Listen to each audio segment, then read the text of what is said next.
Hello everyone, I'm Mr. Night Story, and welcome to tonight's journey toward peaceful sleep. If you're enjoying this content, I would be so grateful if you could take a moment to like this video. I'd also love to hear from you. Please feel free to share in the comments where you're watching from and what time it is there. Your kind support truly helps me continue creating these relaxing experiences for you. Now, please make yourself comfortable as we gently begin tonight's journey to restful sleep.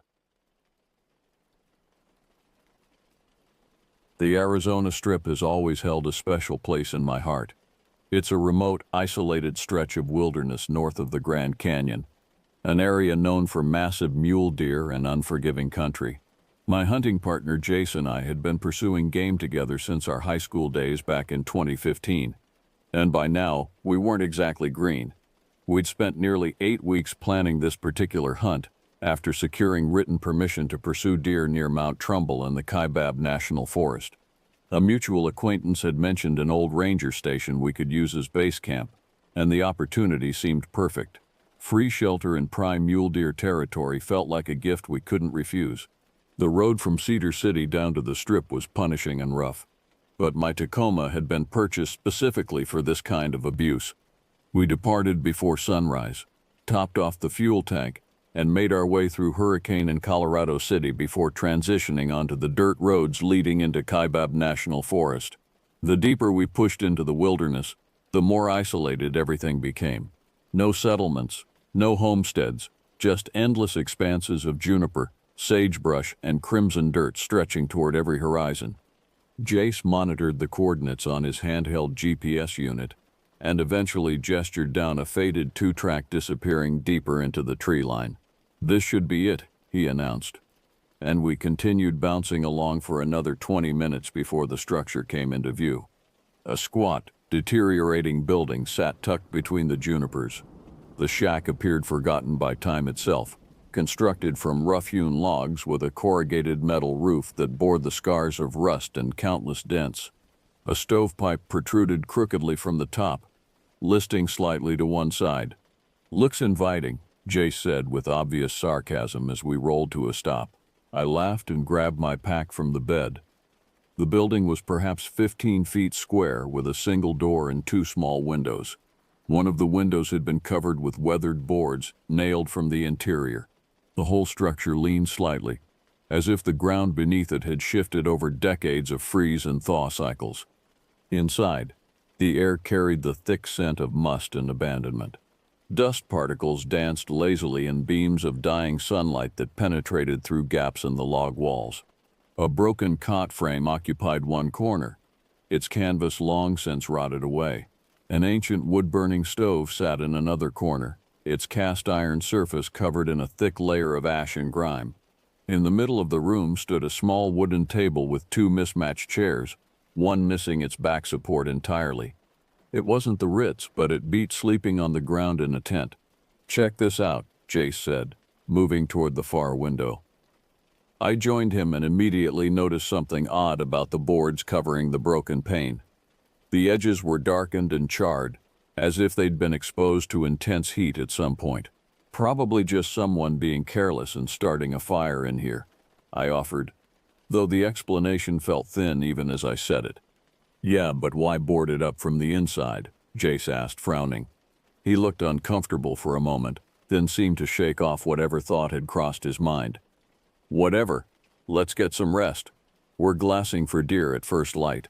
We prepared a quick meal on our portable propane stove, the aroma of canned beef stew gradually filling the cramped space. Darkness descended quickly outside, and with it came a profound, unsettling silence. Normally, we'd hear coyotes yipping in the distance, or at least the chirping of crickets and other insects. Tonight, the forest felt completely empty, as if every living thing had evacuated the area. After eating, we unrolled our sleeping bags on the dusty floor and settled in for the night. I kept my rifle within arm's reach, a habit formed over years of hunting in remote areas where bears and mountain lions sometimes wandered into camp. I have no clear sense of how long I'd been asleep when something yanked me violently back to consciousness. A heavy, solid impact resonated through the roof above us. My heart immediately began hammering against my rib cage, adrenaline flooding my system like ice water in my veins. Beside me, I heard Jay stirring, his voice emerging as a harsh whisper in the darkness. "You hear that?" "Yeah," I whispered back, my mouth suddenly dry. "Probably a mountain lion jumping onto the roof." We sat motionless, rifles now in our hands, safeties off. Another impact came, harder and heavier than the first, followed by complete silence. My pulse thundered in my ears as I strained to detect any sound from outside. The quiet stretched out painfully, and I had just begun to relax my grip on the rifle when a different sound filled the shack. A slow, deliberate scratching against the front door. It wasn't frantic, like an animal desperately trying to gain entry. The sound was measured, careful, almost thoughtful. Each scratch seemed to be testing the wood, exploring the door's surface with methodical precision. I glanced over at Jace. Even in the darkness, I could see his eyes were wide, reflecting what little starlight penetrated through the cracks in the walls. "Mountain lion," he mouthed silently. I shook my head slowly. Lions didn't behave this way.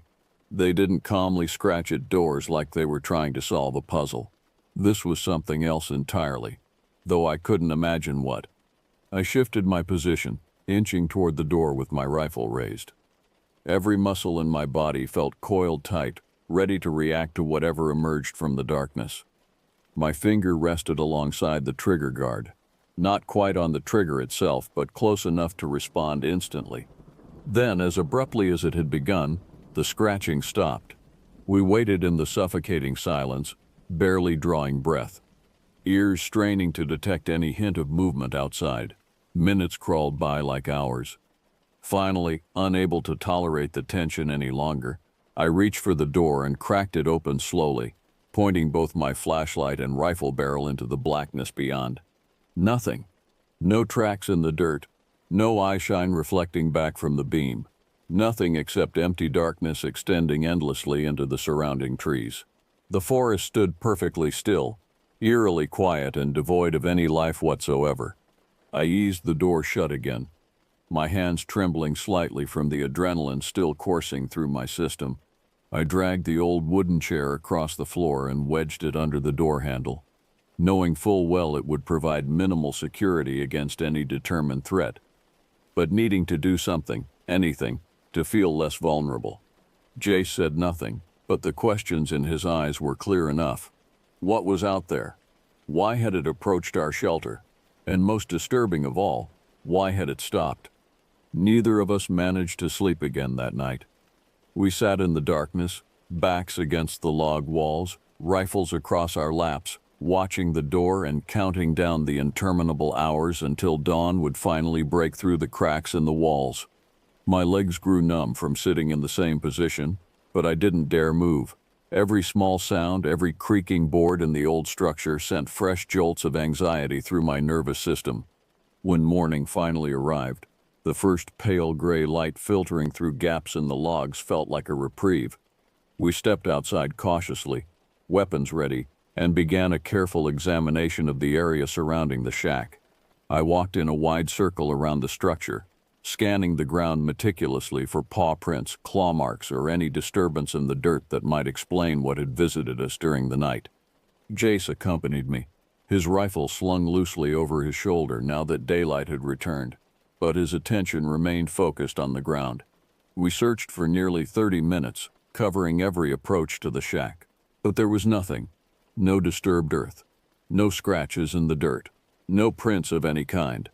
The ground around the shack appeared completely undisturbed, as if nothing had approached the building in weeks or months. "Maybe we both imagined it," Jace suggested half-heartedly, kicking at a dried juniper branch lying in the dirt. "You and I both know we didn't," I replied quietly, my voice carrying an edge of frustration. Something was up there on that roof, something heavy enough to make the whole structure shake. We decided to conduct a more thorough inspection of the shack's interior in the daylight. Everything appeared exactly as we'd left it the night before. The sleeping bags lay crumpled on the floor. Our cooking gear sat stacked near the propane stove. Our packs leaned against the wall.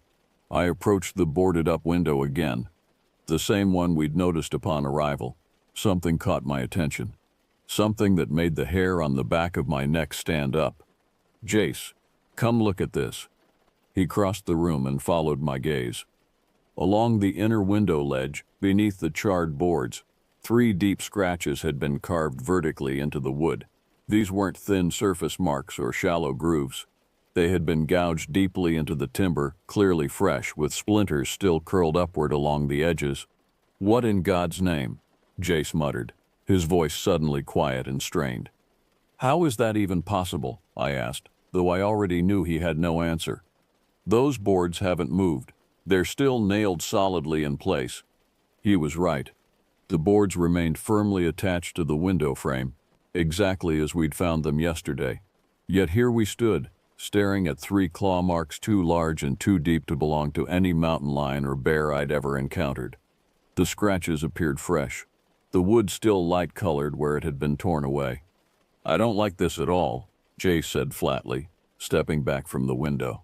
"We'll hunt today," I said, trying to keep my voice steady even though I could hear it wavering slightly.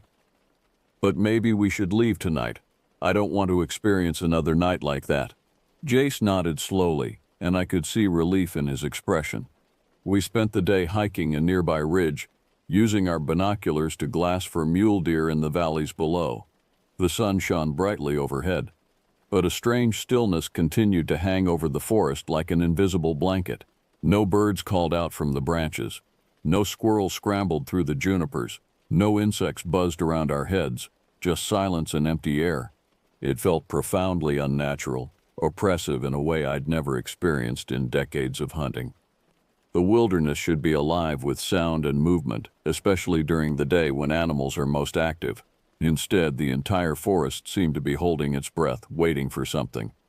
We saw nothing move the entire day. No deer, no elk, not even a rabbit or a chipmunk. The whole forest appeared completely devoid of life, as if every creature had fled from some unseen threat. The day passed with uncomfortable silence between us. Both of us felt unsettled and weary, jumping at every cracking twig or rustling leaf, though most of those sounds turned out to be caused by our own movements. By the time evening approached, neither of us mentioned staying another night. The decision had been made silently, mutually understood. We returned to the shack and packed our gear quickly, loading most of it into the Tacoma. We were determined to depart before darkness returned and brought with it whatever had visited us the previous night. But as the sun dropped behind the horizon, the shadows seemed to grow unnaturally dense around the shack. The temperature plummeted rapidly, which wasn't unusual for high-elevation desert country, but this cold felt different. It felt deliberate, as if something heavy and unseen had settled around us like a frozen shroud. We'd just thrown the last of our packs into the truck bed when the first heavy impact echoed from the roof again, louder and more forceful than the night before. The entire structure seemed to shudder beneath the weight. Jace spun toward me, eyes wide, face drained of color. "Let's go, now." I didn't hesitate. We both moved swiftly toward the truck doors. But before we could reach them, a slow metallic tapping rang out from above. The sound came from the stovepipe protruding from the roof, a rhythmic scratching of something hard against the metal surface. It was deliberate, almost like a pattern, and I felt panic beginning to creep into my chest like icy fingers around my heart. Whatever was here knew exactly where we were, and it wasn't displaying any fear of us or our weapons. Instinctively, I raised my rifle and swept the flashlight beam across the tree line behind us. The pale beam bounced wildly before catching something standing partially hidden behind a twisted juniper approximately 20 yards away. My breath caught sharply in my throat. It wasn't a mountain lion. It wasn't a bear. It wasn't anything I'd ever encountered in my entire life. The figure was tall, unnaturally lean, with limbs that seemed too long for its body. It stood upright, but moved with a jerky, unsettling gait as it shifted from behind one tree to another. The skin appeared pale, almost luminescent in the flashlight beam, completely hairless. Its proportions were all wrong, like someone had taken a human form and stretched it vertically while compressing it horizontally. "Get in the truck," I whispered hoarsely, my voice barely functional. As I spoke, The thing stepped forward slightly, emerging just enough for me to see it more clearly.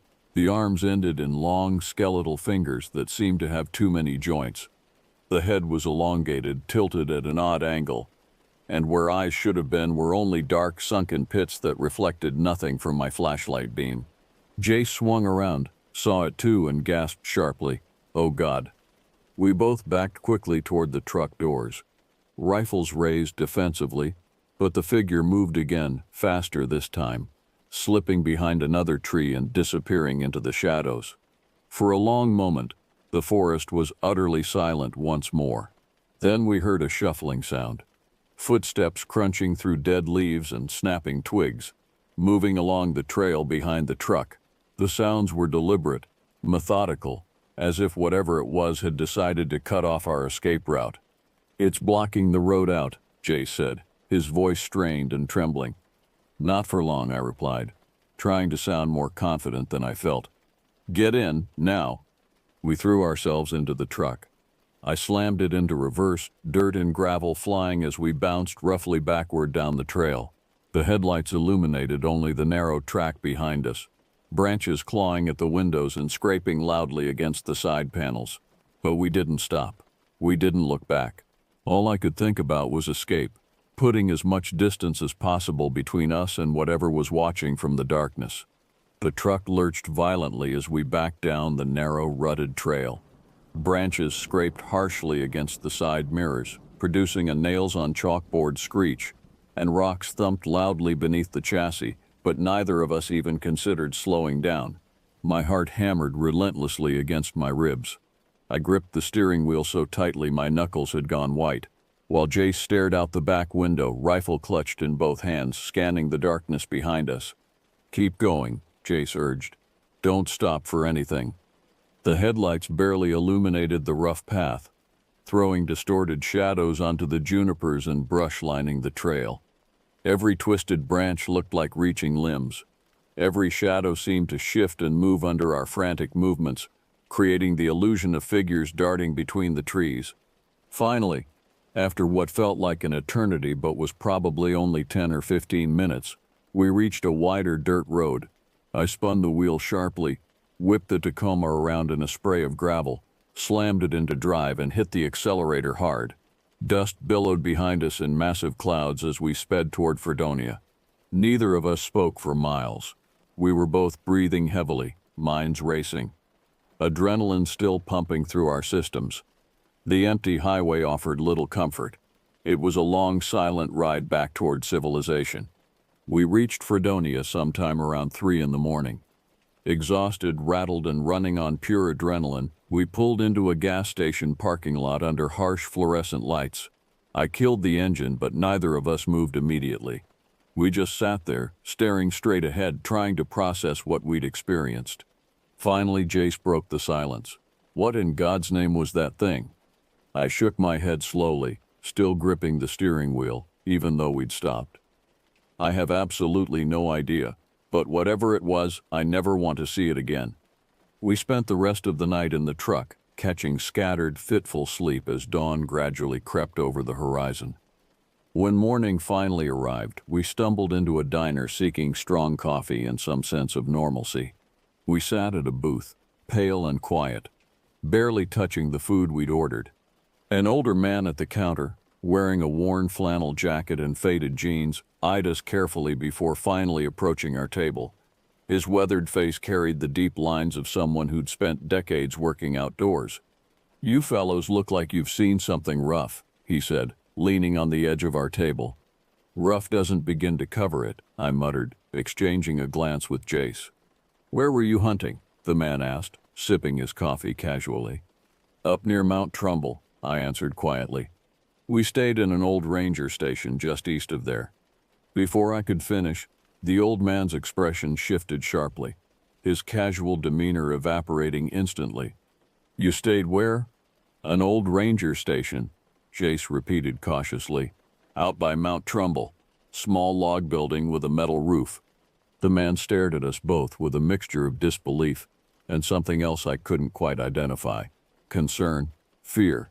"Boys, that station burned down years ago, back in the late 80s. Nothing left up there but a foundation and old stories. You absolutely certain you're talking about the same place? I felt the blood drain from my face. My mouth went suddenly dry, and my throat felt tight. No way. We stayed in it for 2 nights. Slept on the floor, cooked dinner on the table inside. He shook his head slowly, his expression grim. No, you didn't. Nobody's used that station in over 3 decades. That fire gutted it completely. And everybody local knows better than to camp near there anyway. Strange things happen in that area. Always have. Jace stared at me, eyes wide, silently pleading with me to argue, to prove the old man wrong. But I had nothing to say. We'd both stood inside that structure, felt the warped floorboards beneath our boots, seen the charred boards over the window, touched the scratches in the wood. But now, doubt was creeping into my mind, twisting everything I'd believed just moments ago. Several weeks passed, but neither of us could shake the experience. The dreams came frequently, always the same. The scratching, the thing in the trees, the impossible reality of what we'd witnessed. Finally, after countless sleepless nights, we agreed to return to the station one final time. We needed closure more than answers. This time, we brought Jace's cousin, a firefighter named Ben, who had GPS equipment and a level head. The drive back into Kaibab was tense and silent, anxiety twisting in my stomach with every mile closer we got to Mount Trumbull. When we arrived at the coordinates, my chest tightened painfully. The structure stood exactly where we remembered, but it looked completely different now. The logs were weathered and gray, showing no signs of fire damage. The windows were perfectly intact, unbroken and unboarded. A rusted padlock secured the door, clearly undisturbed for years. The lock itself was covered in rust and dust, suggesting decades of exposure to the elements. There were no tire tracks in the hard-packed dirt, no boot prints, no sign that we'd ever been there at all. No way, Jace whispered, stepping back uneasily. This isn't possible. Ben walked around the structure twice, examining it carefully, shaking his head. This place has been locked up tight for years, guys. Decades, probably. You absolutely sure you're not confusing it with somewhere else? I didn't answer immediately. There was nothing I could say that would make sense. We both knew this was the exact location we'd fled from in terror just weeks earlier. The GPS coordinates matched perfectly. The surrounding landmarks were identical. Yet somehow, impossibly, it stood here completely sealed and undisturbed, as if we'd never set foot inside at all. We left without another word. It was the last time either Jace or I hunted in Arizona. We haven't spoken about it since that day, but I still think about it constantly, often at night lying awake in bed staring at the ceiling in the darkness. I hear those heavy thuds echoing in my memory, one after another, always 3 in a row, slow and deliberate coming from somewhere above. And sometimes, very late at night, I hear scratching on my bedroom door, measured and careful, testing the wood, just like that night in the Arizona Strip.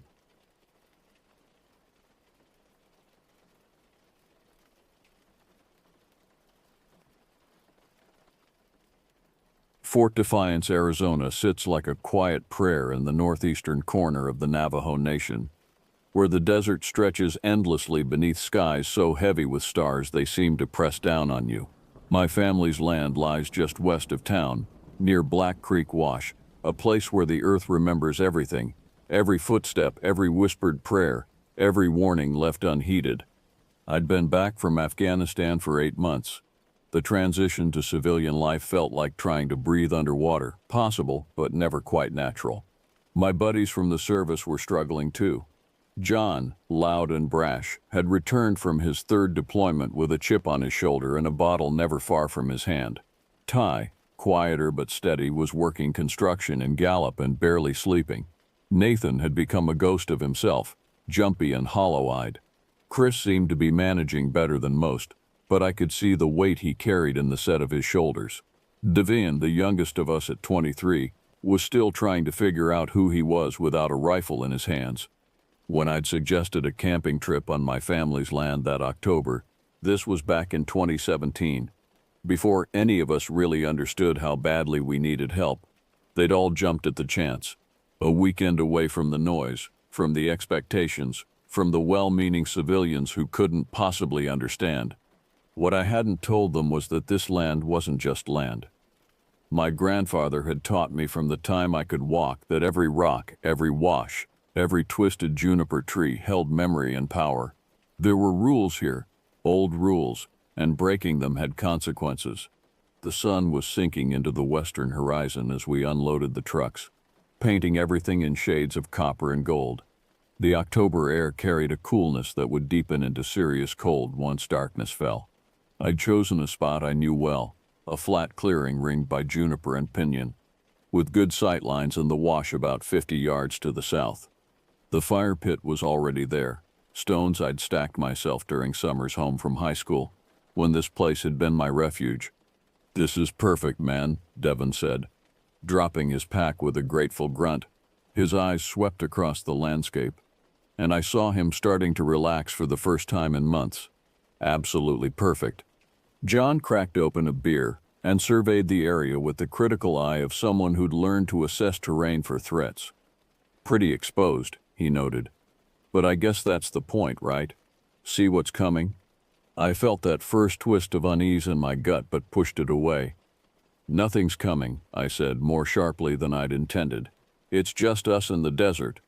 We spent the next hour setting up camp, 3 tents arranged in a loose semicircle around the fire pit, coolers positioned near the trucks, camp chairs unfolded. The familiar rhythm of it was soothing, reminding me of field exercises where at least we knew the parameters. Nathan kept humming under his breath an old cadence from basic training, and Chris joined in. Soon we were all laughing, the sound carrying across the empty land. By the time full darkness fell, we had a good fire going. I'd brought mesquite wood that burned hot and clean, and the flames leapt and danced, pushing back the night. The whiskey came out, a bottle of decent bourbon that Ty had been saving, and we passed it around, the burn familiar and welcome. "To being alive," John said, raising the bottle before taking a long pull, "and to being somewhere we can't hear explosions." "I'll drink to that," Nathan muttered, accepting the bottle and drinking deep. The conversation flowed easily at first. We talked about nothing important, sports, movies, women we'd known or wished we'd known better. Chris told a rambling story about a bar fight in 29 Palms that had everyone howling with laughter. The fire crackled and popped, sending sparks spiraling upward into the vast darkness above. It was John who changed the mood. He'd been drinking steadily, and his face had taken on that flushed, reckless look I'd learned to recognize, the look that meant he was about to say something stupid. "So," he said, leaning forward with an exaggerated conspiratorial air, "are we going to talk about the elephant in the room? Or should I say the skinwalker in the room?" The words hit the air like a stone dropped into still water, and I felt the ripples of unease spread outward. Chris shifted uncomfortably. Ty's smile faded. Devon looked confused, and Nathan suddenly became very interested in the label on the whiskey bottle. "John," I said quietly, keeping my voice level, "maybe we should—" "What?" he interrupted, that edge of belligerence creeping in. "Come on, man. We're out here in the middle of the res, sitting around a campfire. You're telling me we're not supposed to mention the big scary witch monsters?" He made jazz hands mockingly. "Ooh, spooky." My grandfather's voice echoed in my memory. "Never speak lightly of what you don't understand. Words have power. Mockery invites attention you don't want." "I'm serious," I said, and something in my tone made John pause. "There are things out here that shouldn't be joked about. It's not superstition, it's respect." John snorted.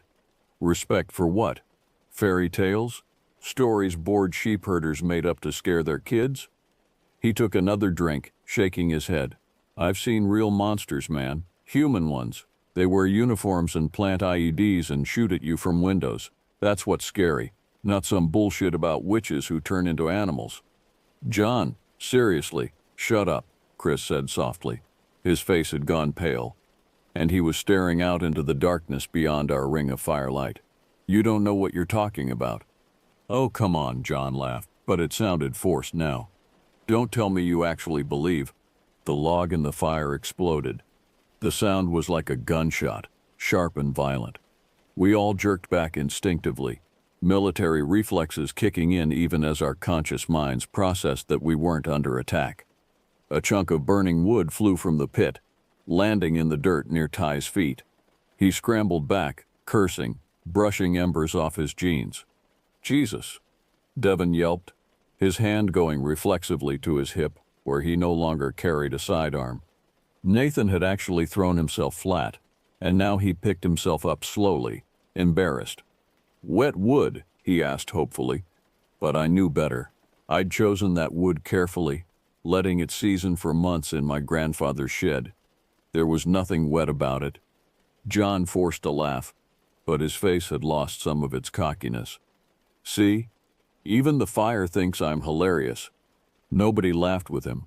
The mood had shifted, that easy camaraderie evaporating like morning dew under harsh sun. We all felt it, that sudden awareness that we were very small and very alone in a very big darkness. The fire seemed dimmer somehow, its light not reaching as far as it had moments before. I found myself listening hard to the night around us. The desert is never truly silent. There are always sounds, always movement. The scratch of wind through dry brush, the distant yip of coyotes, the whisper of sand shifting. But now, straining my ears, I heard nothing. Absolute silence. As if every living thing for miles had suddenly decided to hold its breath. "It's quiet," Chris said, voicing what we were all thinking. He'd pulled his legs up, boots resting on the edge of his chair, making himself smaller. "Too quiet." "It's fine," I said, trying to inject confidence into my voice. "It's just, when I was a kid," Chris interrupted, still staring into the dark. "My grandmother told me stories. She grew up on the res in New Mexico, near Shiprock. She said her uncle saw one once when he was young, followed him for 3 nights. He said it looked like his cousin, walked on 2 legs wearing his cousin's clothes and his cousin's face, but the eyes," he trailed off, swallowing hard. "She said her uncle was never right after that, died young, in his 40s. Heart just gave out." "Chris," I said gently, "maybe we shouldn't." Earlier, he continued as if I hadn't spoken, when we were unloading the trucks. "I thought I saw something up on that ridge." He pointed to the dark mass of higher ground to our east. "Something tall, too tall to be a coyote or a dog. It was just standing there, watching us." John opened his mouth, probably to say something dismissive, but Ty held up a hand, cocking his head. "Wait," he said softly. "Do you hear that?" We all froze, listening. At first I heard nothing but the faint crackle of the fire and the rush of blood in my own ears. Then I caught it. A sound so faint I almost thought I'd imagined it. Footsteps. Slow, deliberate footsteps on gravel circling somewhere just beyond the reach of our firelight. The steps would pause, then resume, pause, then resume, moving in an arc around our camp, maintaining the same distance, never getting closer but never moving away either. "Deer," Nathan whispered, but his voice shook. "No," I said automatically. "Deer don't move like that. Don't pace in circles like a predator assessing prey. Could be a coyote." But even as I said it, I knew it wasn't true. Whatever was making those sounds was big, and it was walking on 2 legs. John stood abruptly, and I saw his hand trembling slightly as he set down his beer. "This is stupid," he announced to the group. But his voice had lost its earlier confidence. "I'm not going to sit here and let you guys spook yourselves over nothing. I'm going to take a leak, and when I get back, we're going to talk about literally anything else." "John," I started, but he was already moving, deliberately loud, his boots crunching on the gravel. He walked toward the cluster of juniper trees where we'd parked the trucks, his form quickly swallowed by darkness. We heard him whistling, some country song I didn't recognize, the sound defiant and hollow in the vast night. Then the whistling stopped. "He probably just went far enough for privacy," Devon said, but he didn't sound convinced. A minute passed, then another. The fire popped quietly, and we all jumped. I found myself counting seconds in my head, the way I used to on patrol, waiting for the radio check that would confirm everyone was okay. 2 minutes, 3, 4. "John?" I called out, trying to keep my voice steady. You good, man? The silence that answered felt heavier than any I'd ever experienced. Not the absence of sound, but a presence of something else. Something that absorbed sound, that fed on it. "John," Nathan shouted, and the worry in his voice mirrored what we were all feeling. Nothing. No response. No sound of boots on gravel. No rustle of disturbed rush. No zipper or any of the other mundane sounds of a man relieving himself in the desert. Just silence. Ty was on his feet first, grabbing a flashlight from his pack. Chris handed me another, and Nathan took a third. The beams cut weak paths through the darkness, barely penetrating 10 feet ahead. Devin stayed by the fire, and I couldn't blame him. Someone needed to keep it going, and besides, the firelight felt like the only safe place in the world right now. "Stay close," I said quietly, "and for God's sake, stay together." We moved as a unit, the way we'd been trained, flashlights sweeping in overlapping arcs. John's boot prints were clearly visible in the dusty earth, a trail leading straight toward the juniper thicket. I could see where he'd walked, see the pattern of his soles pressed into the dirt, but about 20 feet from the trees, the prints changed. "Hold on," Ty said, crouching down. His flashlight played over the ground. "Look at this." John's prints continued forward, but alongside them now were other marks, larger. Wrong. The impressions weren't quite footprints and weren't quite animal tracks. They were elongated, the toes spread too wide with claw marks dragging in the dust, and they'd come from the side parallel to John's path, matching his pace step for step. "What the hell?" Nathan breathed. "Keep moving," I said, because standing still felt worse than going forward. We reached the first juniper tree, its gnarled branches reaching out like arthritic fingers. The smell hit me first, something foul and organic, like meat left too long in the sun. My stomach clenched, and I had to fight not to gag. "John?" I called again, but my voice came out weak and uncertain. That's when we saw him. John was crouched behind one of the larger trees, hunched forward with his hands digging frantically into the dirt. His fingers were clawing at the earth with manic intensity, gouging deep grooves, his fingernails splitting and bleeding, but it was his face that made my heart stop. His eyes were wide, pupils dilated enormous, and they weren't focusing on anything in this world. He was staring at something beyond us, beyond the trees, something his mind was trying desperately to process and failing. His mouth moved constantly, words tumbling out in a rapid, barely coherent stream. Can't, not real face, wrong face, wearing face, not his face, eyes wrong. "John," Nathan said, reaching out slowly as if approaching a wounded animal. "John, buddy, it's us. We're here. What happened?" John flinched violently away from Nathan's hand, a sound escaping his throat that was more animal than human. His hands never stopped moving, digging, scratching, as if trying to burrow into the earth itself. "We need to get him back to the fire," I said, trying to sound authoritative despite the fear climbing up my spine. "Help me lift him."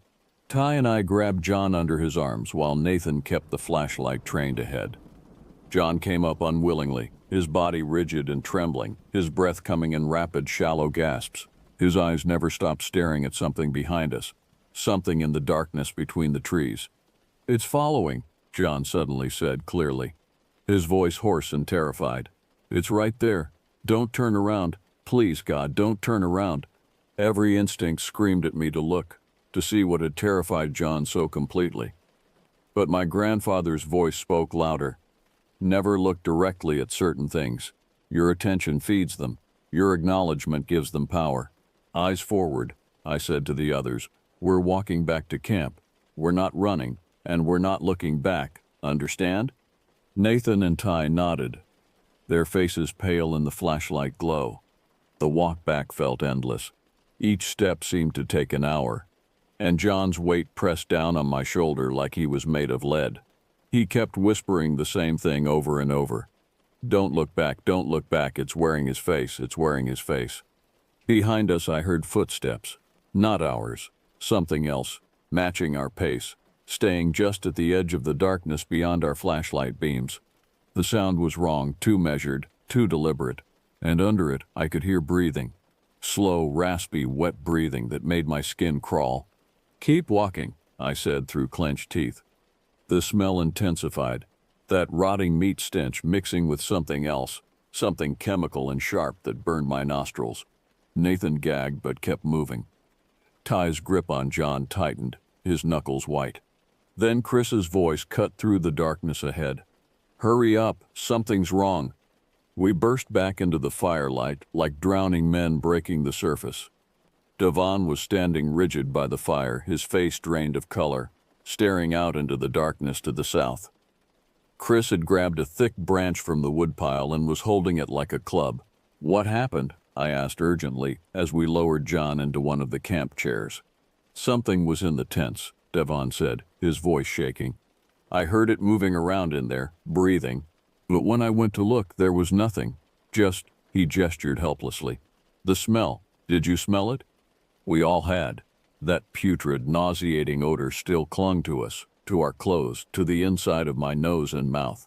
John curled into himself in the chair, arms wrapped tight around his knees, rocking slightly. His lips continued moving in that constant stream of half-words, his eyes fixed on something beyond the firelight that the rest of us couldn't see. Chris handed me his pack. "There's cedar and cornmeal in the side pocket. Your grandfather gave it to me last time I visited, said to keep it with me." I didn't understand then, but I didn't let him finish, just grabbed the pouch and moved to the fire. My hands were shaking so badly I nearly dropped it. The cedar went into the flames first, and smoke rose immediately, thick and pungent. The smell was clean, sharp, cutting through that terrible rotting odor like a blade. "We need to keep the fire going," I said, hearing the tremor in my own voice and hating it. "No matter what happens, we don't let it die, understand?" They all nodded, even John, though his eyes remained distant and haunted. Ty threw more wood on the fire, and the flames leapt higher, pushing back the darkness by a few more precious feet. For a moment, I felt a surge of hope. Maybe the cedar would work. Maybe we'd be safe if we just stayed in the light until morning. Then Devon said, "Oh God, look." He was pointing to the ridge, the same ridge where Chris had seen something earlier. And there it was, silhouetted against the star-heavy sky. A figure tall and impossibly thin, standing motionless on the high ground. It was too far away to make out details, but something about its proportions was fundamentally wrong. The limbs were too long, the torso too narrow, the head tilted at an angle that made my stomach turn. "Don't stare at it," I said quickly. "Look away. Everyone, look at the fire. Not at—" "There's another one," Nathan interrupted, his voice tight with panic. "Over there by the wash." I caught a glimpse from the corner of my eye. Another shape, this one closer, standing at the edge of our firelight. It shifted position smoothly, fluidly, in a way that hurt to watch. "How many?" Chris asked. "I don't know," I said. "Stop looking for them." But it was too late. We'd all seen them now, and once you'd seen them, you couldn't unsee them. They were there in your peripheral vision, always moving when you weren't quite looking, always just at the edge of perception. The breathing sound intensified, coming from multiple directions now, and under it something else. A sound like whispers, or maybe laughter, or maybe both. I couldn't make out words, but the tone was mocking, cruel, delighted. John suddenly lurched forward in his chair, grabbing my arm with surprising strength. His eyes were clearer now, and that made it worse somehow, seeing the absolute terror in them, raw and unfiltered. "I saw it up close," he said, his voice cracking. "When I was out there, it came up behind me and I turned around and—" He stopped, swallowing hard, his whole body shaking. It was wearing someone's face, someone's skin, but it didn't fit right. The eyes were too big, too far apart, and the mouth, when it smiled, he made a sound that might have been a sob or might have been a laugh. Too many teeth, all wrong, all backwards. "John, don't," I said, but he wouldn't stop. It spoke to me. It sounded like my brother. It knew things only he would know, things from when we were kids, private things. But my brother's been dead for 2 years, and this thing was wearing his voice like a costume, and it wasn't quite right, like a recording played at the wrong speed. The fire crackled, sending up a shower of sparks. In the brief flare of light, I caught sight of movement in the darkness, quick, darting shapes that might have been animals or might have been something else entirely. Nathan was breathing too fast, on the edge of hyperventilating. This isn't happening. This can't be happening. We're staying calm, I said firmly, though calm was the last thing I felt. We're staying together. We're keeping the fire burning, and we're making it to sunrise. That's all we have to do. How long until sunrise? Devon asked in a small voice. I checked my watch. The numbers glowed faintly. 11:47 p.m. About 7 hours, I said. 7 hours. It might as well have been 7 years. The hours that followed blurred together into a nightmare that felt both endless and impossibly fast. Time stopped behaving normally. Minutes would stretch like taffy. Then suddenly whole blocks of time would vanish, leaving me disoriented and uncertain how much darkness we still had to endure. We formed a loose circle around the fire, backs to the flames, each of us watching a different direction. Every few minutes, someone would add more wood to the fire, and we'd all breathe a little easier as the light flared stronger. The cedar continued to smolder, sending up its protective smoke, but I couldn't shake the feeling that it was only a partial barrier, enough to keep them at a distance, but not enough to make them leave entirely. The shapes on the ridge multiplied. At first there had been 2, then 3, then more than I wanted to count. They stood motionless for long periods, then would suddenly shift position when we weren't quite looking, moving impossibly fast, appearing in new locations without seeming to cross the space between. They're getting closer, Chris said at one point, his voice steady but strained. Each time they move, they're a little closer.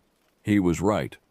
What had started as distant silhouettes on the horizon were now close enough that I could make out details I wished I couldn't see. Their movements were fluid but wrong, joints bending in directions that defied anatomy. Sometimes they walked upright. Sometimes they dropped to all fours, loping with that terrible, efficient gait of a predator. The sounds never stopped. The breathing, that slow, raspy breathing, came from all directions now, sometimes close enough that I could feel the displacement of air on the back of my neck. The whispers ebbed and flowed like tide, and occasionally I thought I could almost make out words, almost understand what they were saying. But trying to focus on it made my head hurt, made my vision swim. So I learned to let it wash over me without really listening. Around 1 a.m., Nathan suddenly jerked upright. "Did you hear that?" he demanded. "Did you hear it?" "Hear what?" Ty asked. "My name." Someone just whispered my name. It sounded like... He stopped, his face going pale. It sounded like my mother, but she's in Phoenix. She's not here. She can't be here. "Don't respond to it," I said quickly. "Don't acknowledge it." But Nathan was already on his feet, turning toward the darkness where the sound had come from. "Mom?" he called out, his voice breaking. "Is that you?" "Nathan, sit down," I ordered, reaching for his arm. He shook me off. "I heard her. She needs help. It's not your mother," I shouted, grabbing him harder. "It's trying to get you to walk away from the fire. Don't you understand? It's mimicking her voice." The words hit him like a slap, and he staggered back, the terrible understanding dawning on his face. "Oh God," he whispered. "Oh God, it knows her voice. How does it know her voice? How does it know her voice?" I didn't have an answer to that, but my grandfather had warned me once. They know things they shouldn't know. They can reach into your mind and pull out what matters most, then use it against you. Around 2 a.m., Devon started crying. Not sobbing, just quiet tears streaming down his face as he stared into the darkness. "I can see them," he said softly. "I can see their eyes. There are so many eyes, all watching us." I followed his gaze and immediately wished I hadn't. He was right. The darkness beyond our firelight was filled with reflections, eyes catching and throwing back the firelight, arranged at wrong heights, too high or too low to be any normal animal. And they were patient. They would watch for long minutes without blinking, without moving, just waiting. Ty had stopped speaking around 3 a.m. He sat rigid in his chair, hands clenched on his knees, staring straight ahead with an intensity that worried me. Every so often his lips would move silently, and I realized he was praying. I wanted to tell him to pray louder, to pray for all of us, but something kept the words trapped in my throat. John had retreated somewhere inside himself. His eyes were open but vacant, and that constant stream of whispered words had finally stopped. The silence from him was somehow worse than the frantic rambling had been. I kept checking to make sure he was still breathing, still present in some minimal way. Around 4 a.m., though I'd stopped trusting my watch by then, time having become slippery and unreliable, Chris grabbed my shoulder hard enough to hurt. "Something's wrong with the fire," he said. I looked and saw what he meant. The flames were burning as high as ever, the wood consumed at the normal rate, but the light wasn't reaching as far as it should. The darkness was pressing in, somehow thicker and more substantial than regular night, resistant to the firelight in a way that violated basic physics. "More cedar," I said, and Chris grabbed the pouch with shaking hands. As he sprinkled it over the flames, one of the shapes at the edge of our light darted forward, quick as thought, there and gone in a heartbeat. But I'd seen it clearly for that split second, tall, emaciated, with limbs that bent wrong and a face that was almost human but not quite, stretched too long like warm wax pulled by invisible hands. "They're testing us," Ty said suddenly, his first words in over an hour, "seeing how close they can get." He was right. Over the next hour, they made quick forays toward our circle, never quite entering the firelight but getting closer each time, testing the barrier of cedar smoke and flame, looking for weaknesses. Devin suddenly pointed at one of the tents. "The zipper," he said, "it's moving." We all watched in horror as the tent zipper slowly opened from the inside, pulled by something we couldn't see. The fabric bulged outward as if something large was pressing against it from within. But we all knew, that there was nothing in that tent. We'd checked multiple times. The zipper reached the bottom, and the tent flap fell open. For a moment, nothing happened. Then a smell rolled out, that same putrid, rotting meat odor, but worse now, concentrated and overwhelming. "Don't look at it," I said, but we were all looking, unable to stop ourselves. Something moved inside the tent. Not something coming out, but something moving around in there, making the walls bulge and shift. Then, impossibly, I heard my own voice coming from inside. "Come on, guys, it's safe in here. The fire can't help you anymore." My skin crawled. Hearing your own voice say things you never said, words formed by something that wasn't you. It violated something fundamental about identity, about self. "That's not me," I said unnecessarily. "Don't." "We know," Chris cut me off. "We know it's not you." The voice came again, still wearing my inflection, my speech patterns. "John saw me. He saw what's really out here. Do you want to see too? Do you want to understand?" John whimpered, a broken sound that made my heart ache. Then, mercifully, the eastern sky began to lighten. The change was subtle at first, just the faintest lessening of the absolute darkness, a shift from black to the deepest navy blue. But it was enough. The whispers faded like smoke, the breathing sounds grew distant and then stopped altogether. The eyes in the darkness blinked out one by one. We watched in exhausted silence as dawn approached, none of us quite believing that we'd made it, that the night was finally ending. The shapes on the ridge held their positions longest, silhouettes against the gradually brightening sky. Then, as the sun's first rays touched the horizon, they simply weren't there anymore, not retreating, not walking away, just gone as if they'd never existed. The tent zipper was still open. In the growing light, I could see that the interior was undisturbed, sleeping bags neatly arranged, gear where we'd left it, no evidence that anything had been inside. But the smell lingered, faint but unmistakable. As full daylight washed over the land, color and detail returning to the world, I felt the tension in my shoulders begin to release. My body ached everywhere, muscles cramped from hours of rigid alertness. My eyes burned with exhaustion and strain. John stirred first, lifting his head slowly like someone waking from a coma. His eyes moved across the camp, seeing the fire reduced to coals, the empty landscape around us, his friends all staring at him with concern. For a moment, confusion flickered across his face. Then memory flooded back and he groaned, burying his face in his hands. "I'm sorry," he whispered. "I'm so sorry. I didn't believe. I didn't—" "Don't," I said quietly. "Not now. Let's just—" The sound of an approaching vehicle cut me off. Relief flooded through me so intensely I felt lightheaded. I knew that engine sound, had known it my entire life. My grandfather's faded blue Ford pickup appeared down the dirt road, moving slowly, trailing dust. He'd been up at his winter place in the Chusca Mountains, wasn't supposed to be back for another week, but somehow he'd known. Somehow he'd understood that we needed him. He climbed out slowly, moving with the careful deliberation of his 78 years. His face was weathered and lined, his long gray hair pulled back in a traditional bun. He wore a faded denim shirt and jeans, work boots caked with red dirt. His eyes were sharp as obsidian, taking in every detail of our camp, of us, of the marks in the dirt beyond our fire. He didn't greet us, didn't ask what happened.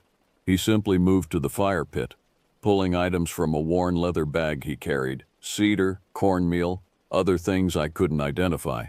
He knelt with some difficulty, his knees protesting, and began to build up the fire again. Then he began to chant.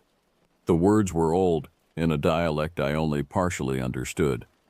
They rolled out low and steady, filling the morning air with their power. He sprinkled the herbs and meal into the flames according to patterns I recognized from ceremonies I'd witnessed but never participated in. Smoke rose, different from regular wood smoke, thicker, whiter, carrying a scent that was clean and sharp and safe. We watched in silence, none of us moving. Even John had stopped shaking, his attention fixed on my grandfather's careful, precise movements. The chant continued, rising and falling in rhythmic waves, and I felt something shift in the air around us, a lightening, a releasing, as if invisible weights were being lifted. After what might have been 15 minutes or might have been an hour, my grandfather fell silent. He sat back on his heels, breathing deeply, then slowly stood. Only then did he look at us directly. His eyes found me first, and I saw disappointment there that cut deeper than any anger could have. "You knew better," he said simply. Shame flooded through me, hot and bitter. "Grandfather, He held up a hand, stopping me. His gaze moved to John, who couldn't meet his eyes. "You mocked what you don't understand," my grandfather said. "You invited attention that should never have been drawn. Words have power, young man, especially words spoken without respect on land that remembers everything." "I didn't know," John said hoarsely. "I'm sorry. I didn't—" "Ignorance is not protection," my grandfather interrupted gently but firmly. "But your apology is noted." He looked at each of us in turn. "What you experienced last night was real. Not hallucination, not group panic, not tricks of darkness and tired minds. Real. You understand?" We all nodded, unable to speak. "Good. Because understanding is the first step toward healing. Some of you," his eyes lingered on John, "will carry marks from this night for the rest of your lives. Some wounds don't heal. They just learn to be born." He turned back to me. "Pack up, leave this place. The land will settle in time, but you've disturbed something that needs space to rest again." "Will it follow us?" Devon asked in a small voice. My grandfather considered this. "Not if you follow the rules I'm about to give you. Not if you show proper respect from here forward." He reached into his bag and pulled out small pouches, handing one to each of us. "Keep these with you. Cedar and pollen, blessed and prepared correctly. Don't open them. Don't lose them. When you feel watched, when you hear things that aren't quite right, hold them and remember that not all power is malevolent. Some is protective." He paused, his expression softening slightly. "You boys fought in a war. You've seen terrible things, done terrible things perhaps. The world has sharp edges, and you've been cut by them. But there are older powers than human violence, older rules than military orders. You learned that last night. Don't forget it." He climbed back into his truck without another word. The engine started, and he began to turn around. Then he paused, leaning out the window. "And boy," he called to John, "don't ever mock what you can't see again." Next time, the cedar might not be enough. The truck drove away, leaving us standing in the morning sun, clutching our pouches like lifelines.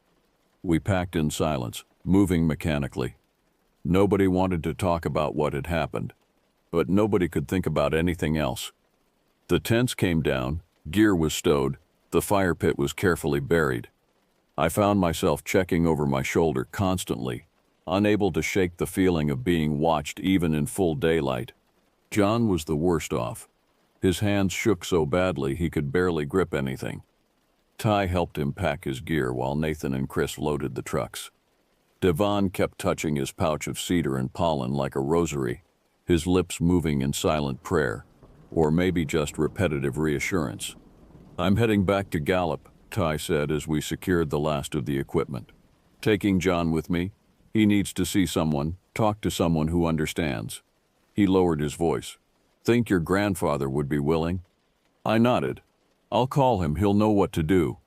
But even as I said it, I wondered if there was anything to do. Some experiences can't be talked away, can't be explained or processed or filed neatly into the past. They live in you, changing the way you see the world, the way you move through it. We stood by the trucks, none of us quite ready to leave despite our eagerness to be gone from this place. The morning was beautiful, clear sky, crisp air, the desert showing its softer face. It was hard to reconcile this peaceful scene with the nightmare of the previous night. "We don't talk about this," John said suddenly. His voice was rough, damaged. "Not to anyone. Nobody would believe us anyway. They'd think we were crazy, PTSD hallucinations or something." "John," I started. "No," he cut me off. "I'm serious. What would we even say? That we got spooked by some—" He couldn't finish the sentence. "I'm going back to New Mexico. My folks are in Albuquerque. I need to be around people, lots of people, somewhere with lights and noise and nothing to do with any of this." He climbed into Ty's truck and didn't look back.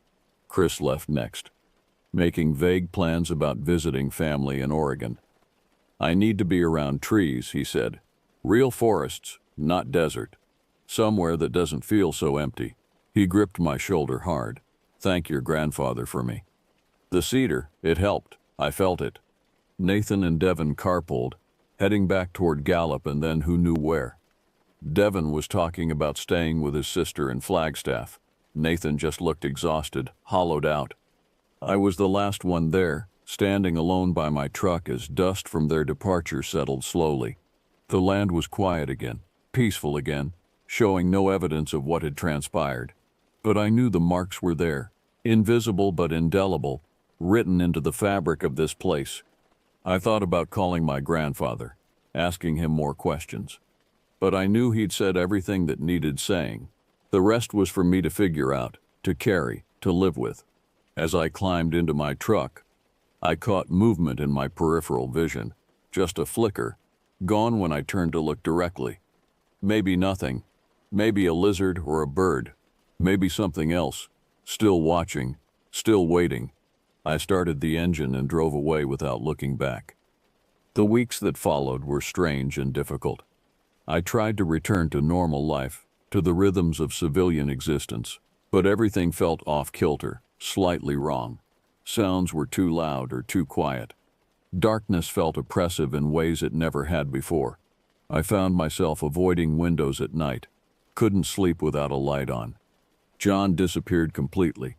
Ty reported that he'd made it to Albuquerque, but after that the trail went cold.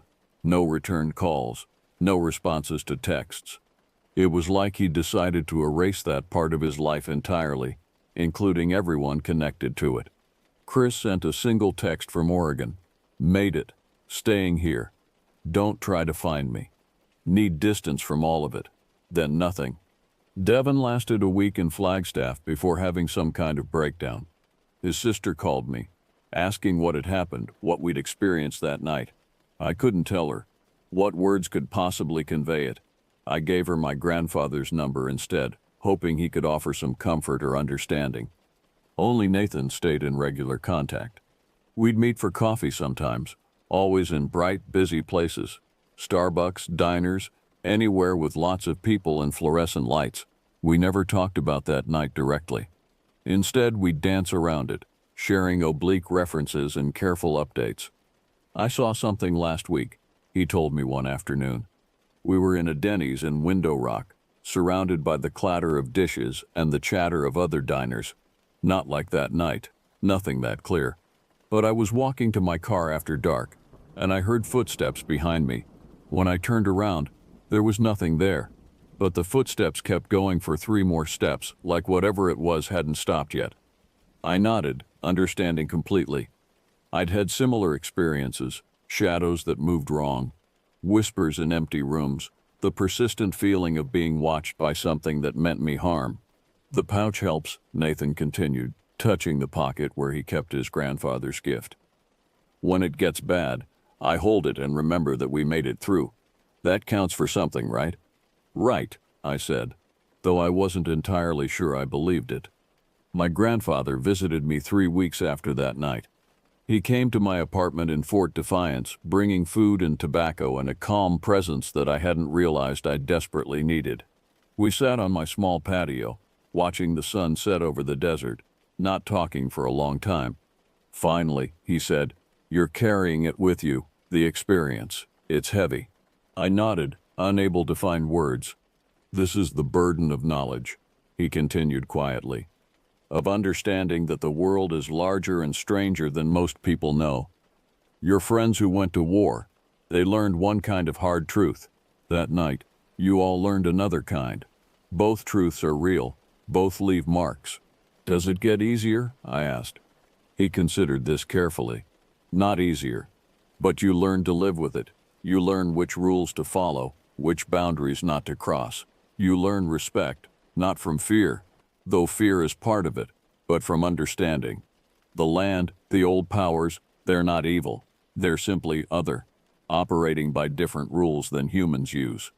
When we forget that, when we push into spaces we don't belong or mock what we don't understand," he shrugged, "consequences follow."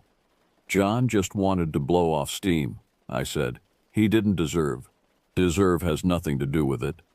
My grandfather interrupted gently. "This isn't about punishment or justice. It's about action and reaction, cause and effect." He spoke carelessly. The land responded. Simple as that. "It doesn't feel simple." "No," he agreed, "it rarely does." He stayed for dinner, telling me stories from his youth. Not scary stories, but teaching stories about living properly on this land, about respecting what came before and what would come after. When he left, he pressed another pouch into my hands, this one larger than the first. "For your home," he explained. "Hang it above your door. And listen, really listen when the land speaks. It's not always warning. Sometimes it's just teaching." 3 months later, I ran into Nathan at a gas station.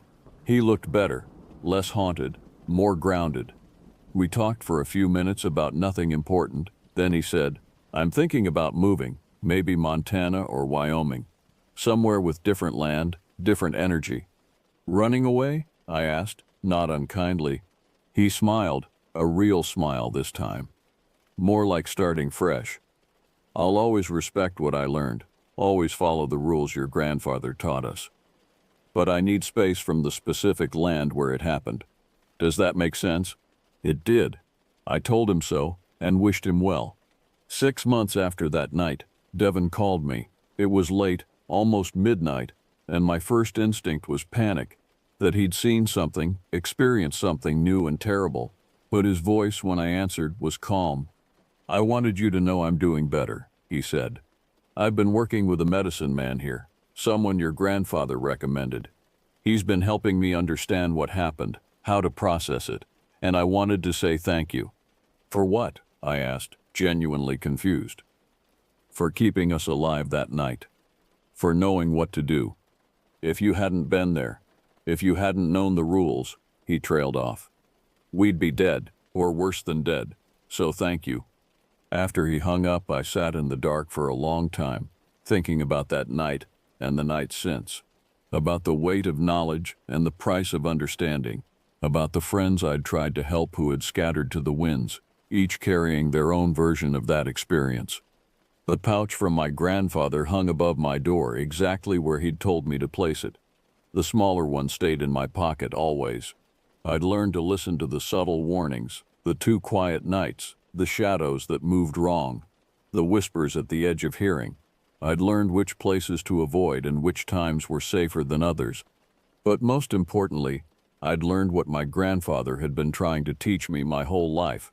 That respect isn't just politeness, it's recognition of power.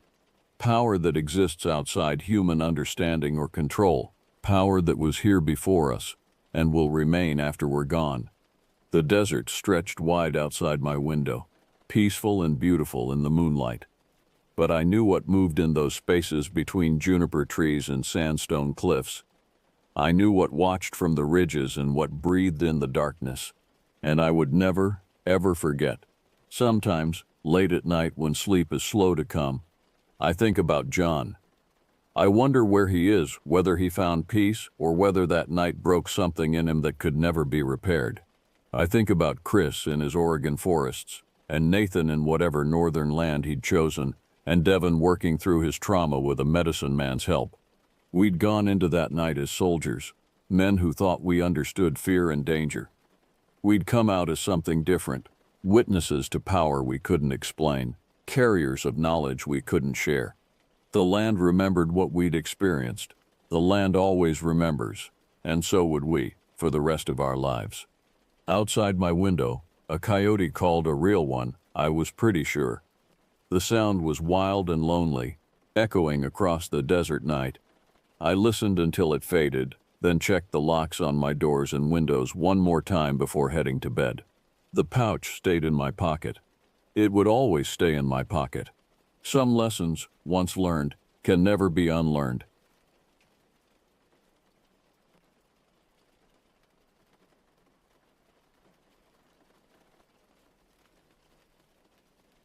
My name is Franklin DeMille, and the events I'm about to recount occurred in 2015. At the time, I was employed as a police officer in the small town of Hermiston, Oregon. Hermiston isn't a bustling metropolis by any means. It's more of a close-knit community where everyone seems to know everyone else's business. My life was quite ordinary, and I found comfort in that predictability. I shared a modest house on a quiet street with my wife Rachel and our 6-year-old son Tyler. Our home was a simple 2-story structure with a small front yard and a backyard where Tyler would often play. The neighborhood was peaceful, filled with similar houses and families going about their daily routines. My career in law enforcement was far from the high-stakes, adrenaline-fueled portrayal often seen in movies and television shows. The majority of my duties involved handling minor disputes between neighbors, conducting routine traffic stops, and occasionally dealing with small-time thefts. I used to joke that the most excitement I experienced on the job came from watching reruns of Cops on TV.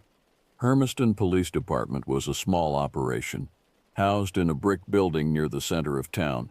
Our force consisted of about 20 officers, including myself, overseen by Chief Roberts, a stern but fair man in his late 50s. The station was always bustling with activity, from officers filing reports to dispatchers coordinating patrols. On a typical day, I would wake up early, have breakfast with Rachel and Tyler, and then head to the station for my shift. The familiar routine of putting on my uniform, checking my equipment, and attending the daily briefing was comforting in its predictability. However, all of this changed on one fateful night in late October. I was working the late shift, which usually ran from 10 p.m. to 6 a.m.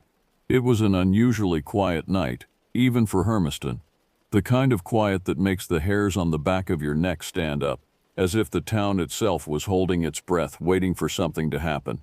Hermiston had its fair share of gossip and rumors, like any small town, but that night felt different. There was an undercurrent of unease that I couldn't quite put my finger on. The streets were empty, save for the occasional stray cat or raccoon scurrying across the road. Even the usual late-night spots, the 24-hour diner, the gas station, seemed eerily quiet. Around midnight, I received a call from dispatch that would set in motion a chain of events that would forever change my life and the town of Hermiston. The voice of Sarah, Our night dispatcher crackled over the radio. "Unit 14, this is dispatch. We've received a report of a disturbance out near the old Martin farm on the outskirts of town. Caller reports strange lights and sounds. Can you investigate?"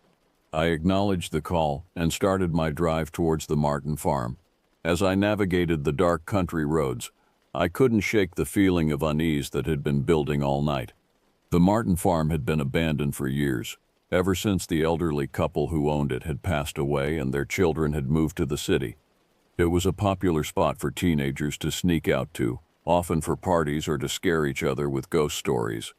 The caller, I learned, was Jerry Halcombe, a neighbor who lived about a mile down the road from the Martin place.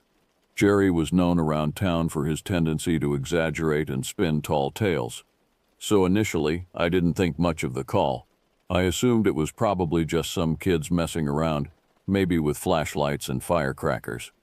As I approached the farm, the beam of my headlights caught the reflective eyes of a deer standing at the edge of the overgrown field. It stared at me for a moment before bounding away into the darkness. The old Martin farmhouse loomed in the distance, a dilapidated two-story structure that had seen better days, but it wasn't the house that caught my attention. Off to the side, barely visible from the road, stood the large barn. And from inside, I could see a faint, flickering light. I pulled up to the property, gravel crunching under the tires of my patrol car. As I stepped out, the cool night air hit me, carrying with it the musty scent of decaying leaves and damp earth. The silence was oppressive, broken only by the sound of my boots on the gravel and the faint hum of insects in the distance. I radioed in my location to dispatch and approached the barn, my hand resting instinctively on my holstered weapon. The flickering light grew brighter as I neared the structure, casting eerie, dancing shadows on the weathered wood. With each step, a sense of dread grew within me. Something about this situation felt wrong, very wrong. Little did I know that what I was about to discover in that barn would shatter the peaceful facade of our small town and plunge us all into a nightmare beyond anything we could have imagined. As I approached the barn, the flickering light from within grew more intense. The old structure loomed before me, its weathered boards creaking softly in the night breeze. The large double doors were slightly ajar, allowing thin slivers of the strange light to escape. I paused for a moment, listening intently. The silence was broken only by the soft rustling of leaves and the distant hoot of an owl. There were no sounds of partying teenagers or any signs of the disturbance Jerry had reported. With a deep breath, I unholstered my weapon and used my free hand to push open one of the barn doors. The hinges groaned in protest, the sound unnaturally loud in the quiet night. As the door swung open, the full scene inside the barn was revealed, and I felt my blood run cold. The interior of the barn was illuminated by dozens of candles, their flames casting wild, dancing shadows on the walls. But it wasn't the candles that caught my attention. It was what they revealed. The walls of the barn were covered in strange symbols, painted in what looked disturbingly like blood. The markings were unlike anything I had ever seen before, a mix of geometric shapes, twisted runes, and what appeared to be stylized human figures in various poses of agony. In the center of the barn floor, the candles had been arranged in a large circle. Within this circle, more symbols had been drawn, forming a complex pattern that seemed to shift and move in the flickering light. My police training kicked in and I began to systematically survey the scene. The air was thick with the scent of burning wax and something else, a coppery tang that I recognized with growing horror as the smell of blood. As I moved deeper into the barn, my flashlight beam caught something on the floor just outside the circle of candles. It was a dark, sticky substance smeared across the wooden planks. My suspicions were confirmed. It was blood, and a lot of it. "This is Officer DeMille," I spoke into my radio, my voice sounding strained even to my own ears. "I'm going to need backup at the Martin farm, possible crime scene." I continued to sweep the barn with my flashlight, looking for any signs of movement or life. As the beam reached the far corner of the structure, I saw something that made my heart skip a beat. There, slumped against the wall, was a figure. As I approached, the details became clearer, and I recognized the man.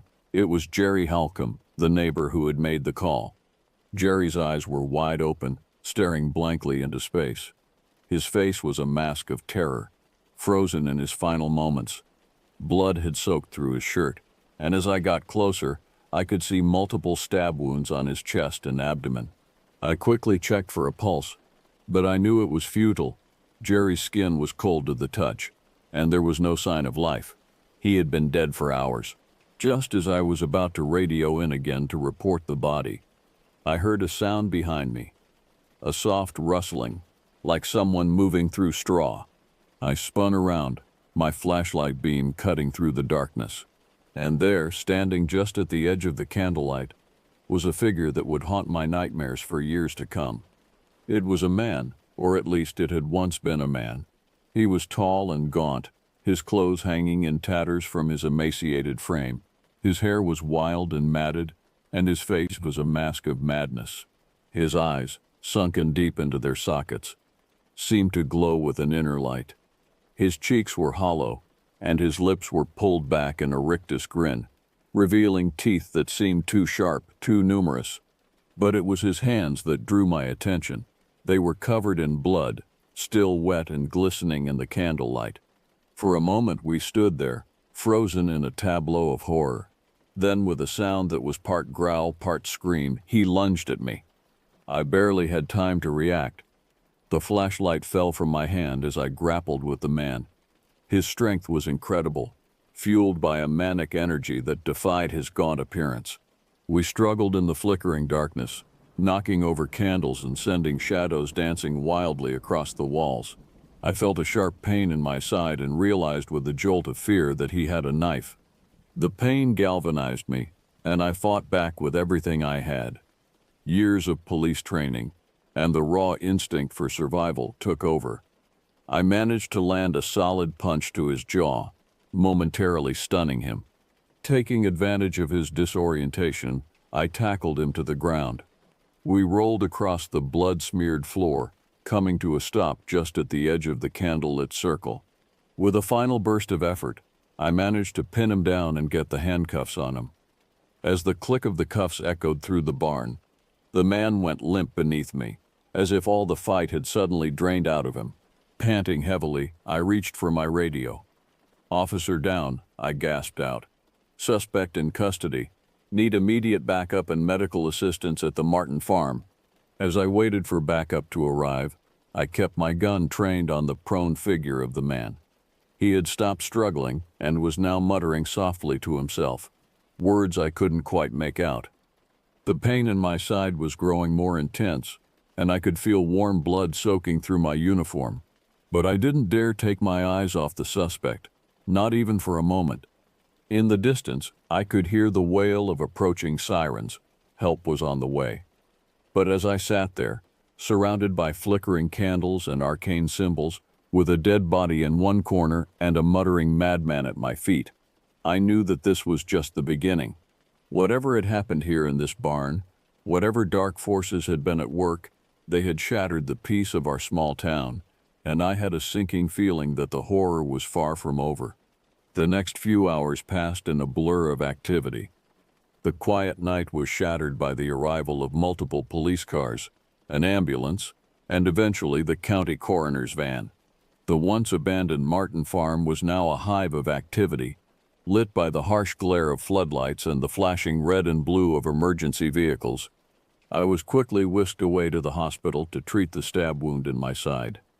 It wasn't deep enough to cause serious damage, but it required several stitches and left me with a dull, throbbing pain that seemed to pulse in time with my racing thoughts.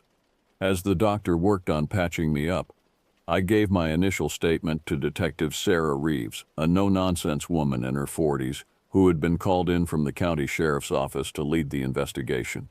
"So, let me get this straight," Reeves said, her pen poised over her notepad. "You responded to a call about strange lights and sounds at the abandoned farm.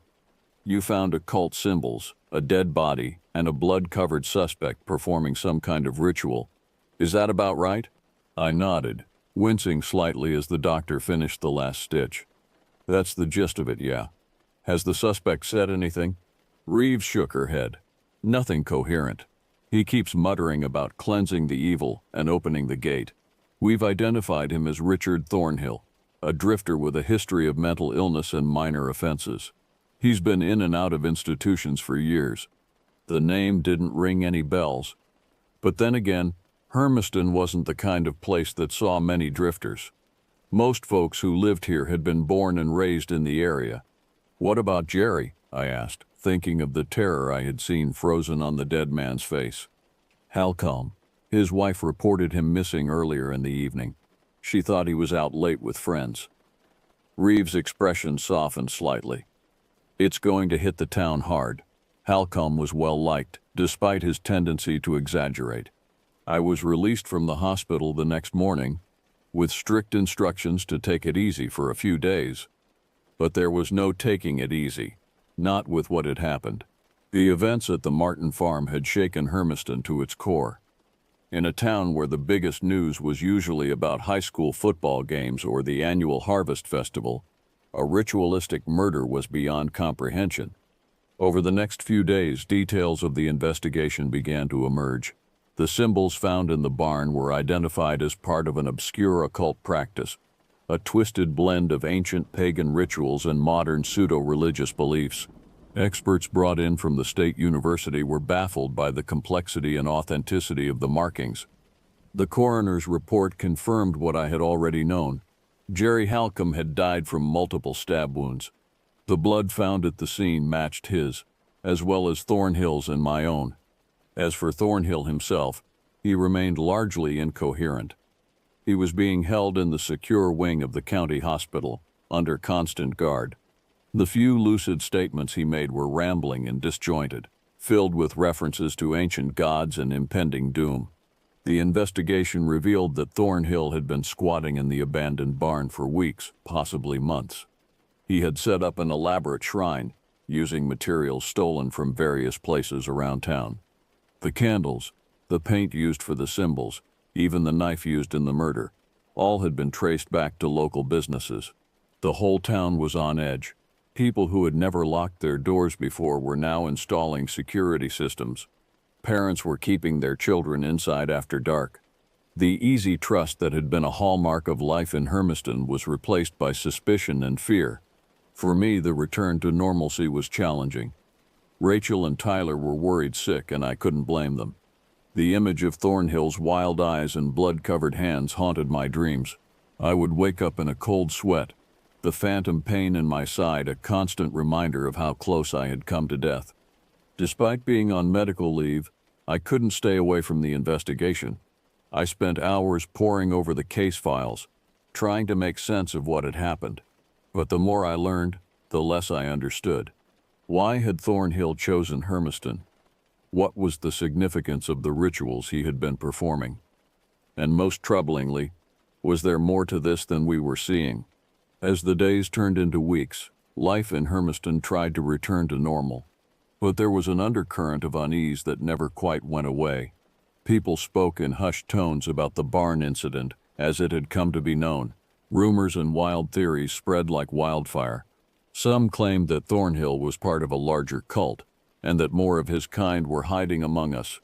Others insisted that the old Martin farm had always been cursed, and that Thornhill had simply awakened something that had been dormant for years.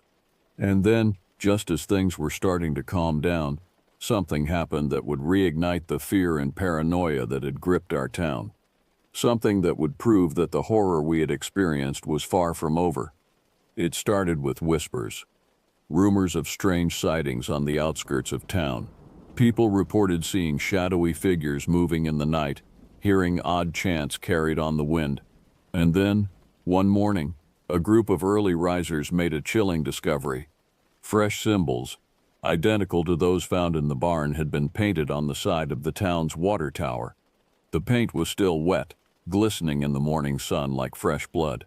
The message was clear. Whatever dark forces Thornhill had been involved with, they weren't finished with Hermiston. Not by a long shot. The discovery of the symbols on the water tower sent shockwaves through Hermiston. The fragile sense of normalcy that had been slowly returning was shattered in an instant. Once again, fear gripped the town, perhaps even more intensely than before. I was called back to active duty earlier than planned. Chief Roberts looked haggard as he briefed the entire force on the situation. "I know we're all on edge," he said, his usually commanding voice tinged with weariness. Chief Roberts continued, "but we need to remain calm and professional. Our job is to protect and serve this community, and that's exactly what we're going to do." He assigned additional patrols, particularly around the water tower and other key locations in town. I was paired with Officer Sarah Thompson, a rookie who had joined the force just months before the incident at the Martin farm.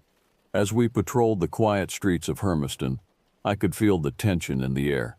Curtains twitched as we drove past houses, and the few people we saw on the streets hurried along with their heads down, avoiding eye contact. "It's like the whole town is holding its breath," Sarah remarked, her eyes scanning the sidewalks. I nodded, understanding exactly what she meant. The Hermiston I knew, the friendly, open community I had sworn to protect, seemed to have vanished overnight. Our shift was uneventful until just before dawn. We were driving along the outskirts of town when Sarah suddenly pointed to something in the distance. "Look," she exclaimed, "by the old Johnson place." I slowed the cruiser and peered in the direction she was pointing. There, silhouetted against the pre-dawn sky, was a figure. It was tall and thin, standing perfectly still at the edge of the abandoned Johnson property. As we watched, the figure slowly turned towards us. Even from this distance, I could see that its proportions were wrong somehow, too elongated to be natural. I reached for the radio to call it in, but before I could, the figure moved. It didn't run or walk. It seemed to glide, moving with impossible speed across the field and disappearing into the tree line. Sarah and I looked at each other, both shaken by what we had seen.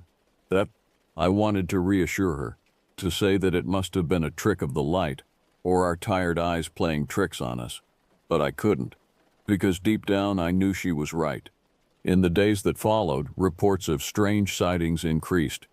People claimed to have seen shadowy figures lurking at the edges of their properties, heard whispers in languages they couldn't identify, found small arrangements of stones or twigs in patterns that made no sense but filled them with inexplicable dread. The symbols continued to appear as well. They were found scratched into tree bark, drawn in the dust on car windows, even mowed into a farmer's field on the outskirts of town. Each new incident ratcheted up the tension in Hermiston. The local paper, the Hermiston Herald, ran daily updates on the investigation, but there was little progress to report. Richard Thornhill remained in custody, still alternating between periods of catatonia and frenzied ramblings about the coming cleansing. As for me, the nightmares had gotten worse. I would dream of the barn, of Jerry Halcom's lifeless eyes, of Thornhill's blood-covered hands reaching for me. But now new elements had crept in. The elongated figure we had seen by the Johnson place, whispers in the dark that I could almost but not quite understand. Rachel was worried. I could see it in her eyes every morning as I left for work, hear it in her voice when she called to check on me during my shifts. Tyler, too young to fully understand what was happening, nevertheless picked up on the tension. He became clingy, having trouble sleeping and not wanting to let me out of his sight. It was during this time that I received an unexpected visitor at the station. Dr. Elena Martinez, a professor of anthropology from the State University, had been consulting on the case, helping to decipher the symbols we had found. She asked to speak with me privately. "Officer DeMille," she began once we were alone in one of the interview rooms, "I've been studying the symbols found at the various sites around Hermiston, and I've made a disturbing discovery." She spread out several photographs on the table, images of the symbols from the barn, the water tower, and other locations around town. "At first glance, these appear to be random occult symbols," she explained. "But when you arrange them in the order they appeared," she rearranged the photos, and suddenly I could see it, a pattern emerging, like pieces of a puzzle falling into place. "It's a summoning ritual," Dr. Martinez said, her voice barely above a whisper. An ancient and extremely dangerous one. If completed, it's said to open a gateway between our world and something else. I felt a chill run down my spine. Are you saying that Thornhill and whoever's continuing his work are trying to, what, bring something here? Dr. Martinez nodded grimly. Something that by all accounts should remain where it is. Officer DeMille, if this ritual is completed, the consequences could be catastrophic. As I left the interview room, my mind reeling from what Dr. Martinez had told me, I was met by a visibly agitated Chief Roberts. "Frank," he said, his face pale, "we've got a situation. Richard Thornhill has escaped custody." The news of Thornhill's escape sent shockwaves through the department and the town. How a man who had been under constant guard in a secure facility had managed to simply vanish was beyond comprehension. Chief Roberts coordinated with state police and even brought in FBI assistance. Roadblocks were set up and a house-to-house search was initiated. But as hours turned into days with no sign of Thornhill, a terrible realization began to set in. He was still in Hermiston, hiding somewhere, continuing his nightmarish work. The town was placed under a de facto curfew. Schools were closed, businesses shut down early, and people huddled in their homes, doors locked and curtains drawn. I threw myself into the search, working long hours and barely sleeping. When I did manage to rest, my dreams were filled with dark visions, symbols writhing on walls, shadows moving with purpose, and always the sound of whispering just beyond my understanding. It was on the 5th night after Thornhill's escape that everything came to a head. I was on patrol with Sarah again, driving slowly through the silent streets, when a call came over the radio. "All units, we have a report of suspicious activity at the old cemetery on Hilltop Road. Proceed with caution." Sarah and I exchanged a look. The old cemetery had been abandoned for years, the newer one on the other side of town having taken its place. It was isolated, overgrown, the perfect place for someone to hide or to conduct rituals unobserved. As we approached the cemetery, I could see flickering lights through the trees, candles or torches. We parked the cruiser and proceeded on foot, moving as quietly as we could through the underbrush. The scene that greeted us as we reached the cemetery was like something out of a nightmare. A group of figures in dark robes moved among the gravestones, chanting in a language I didn't recognize. In the center of it all, standing atop a raised tomb, was Richard Thornhill. He looked even more gaunt and wild than when I had first encountered him in the barn. His eyes seemed to glow in the flickering light, and his voice rose above the others as he gestured with a wicked-looking knife. I radioed for backup, then turned to Sarah. "We need to stop this now," I whispered, "before they complete whatever they're doing." She nodded, her face set with determination. We drew our weapons and moved forward, using the gravestones as cover. "Hermiston Police," I shouted as we emerged into the clearing. "Stop what you're doing and put your hands up." For a moment, everything froze. The chanting stopped, and all eyes turned to us. Then, with a screech that sounded more animal than human, Thornhill leaped from the tomb, knife raised. What followed was chaos. The robed figures scattered, some running into the woods while others rushed towards us. Sarah and I were forced to separate, each taking on multiple attackers. I lost sight of Thornhill in the melee. I fought off two of the cultists, my police training kicking in as I disarmed one and knocked the other unconscious. I could hear Sarah shouting and the sound of a struggle nearby. Then suddenly, I heard her cry out in pain. I turned to see her on the ground, Thornhill standing over her with his knife raised. Without thinking, I raised my gun and fired. The shot echoed through the cemetery. Thornhill staggered, then fell. As he hit the ground, an unearthly howl rose from the tomb he had been standing on. The air seemed to ripple and distort, and for a moment, I thought I saw something, a shape, a presence, trying to push through into our world. Then, as suddenly as it had begun, it was over. The strange presence vanished, and the night was silent once more, broken only by the approaching sirens of backup finally arriving. The days and weeks that followed the incident at the cemetery were a blur of debriefings, interviews, and paperwork. The full extent of what had been happening in Hermiston slowly came to light. Thornhill, it turned out, had been the leader of a small but devoted cult. They had been drawn to Hermiston by old legends about the area being a thin place, a location where the barrier between our world and others was weaker.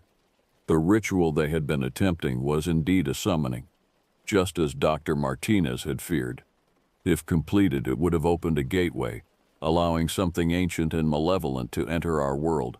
The cultists we had captured were a mix of local residents and outsiders who had been drawn in by Thornhill's charisma and promises of power. Many of them seemed to be in a state of shock, as if awakening from a long dream. As for Thornhill himself, he had survived the gunshot but would spend the rest of his life in a high-security psychiatric facility. In his more lucid moments, he spoke of visions and voices, of a great cleansing that would remake the world. Whether these were the ravings of a madman or something more, we would never truly know. Hermiston slowly began to heal. The symbols were removed or painted over. The old cemetery was cleaned up and resecured, and gradually, life started to return to normal. But things would never be quite the same. Those of us who had been there that night in the cemetery, who had seen the air ripple and felt the presence of something otherworldly, would always carry that knowledge with us. It's been several years since the events I've described.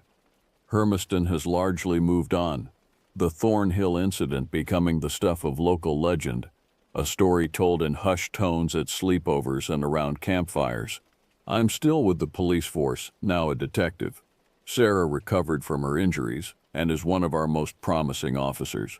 We don't talk much about that night, but there's an understanding between us, a shared experience that no one else can truly comprehend.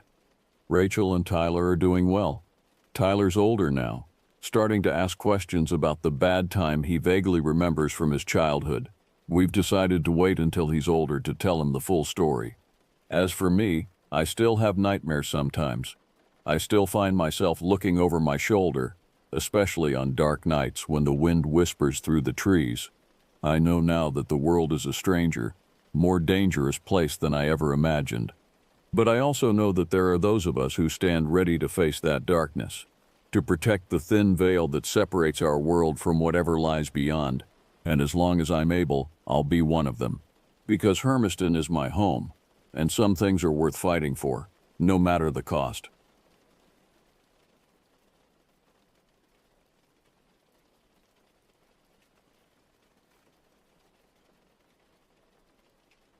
My name is Quinlan Adair, and until recently, I thought I knew everything there was to know about my quiet life in Goldfield, Nevada. I run a small auto repair shop, a place my father handed down to me, where everyone knows everyone. I never imagined I'd be telling this story, but recent events have compelled me to share my experience. I was born and raised in Goldfield, a town that time seems to have forgotten. The rhythm of small-town life suited me perfectly. I spent my days fixing cars, chatting with folks who came by the shop, and returning home each evening to my old dog, Rusty. It was a routine as comforting as it was predictable.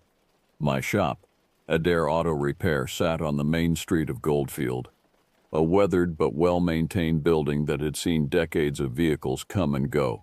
The interior was a testament to my father's legacy and my own passion for automobiles.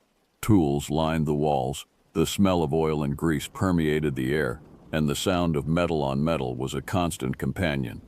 This all started one summer evening.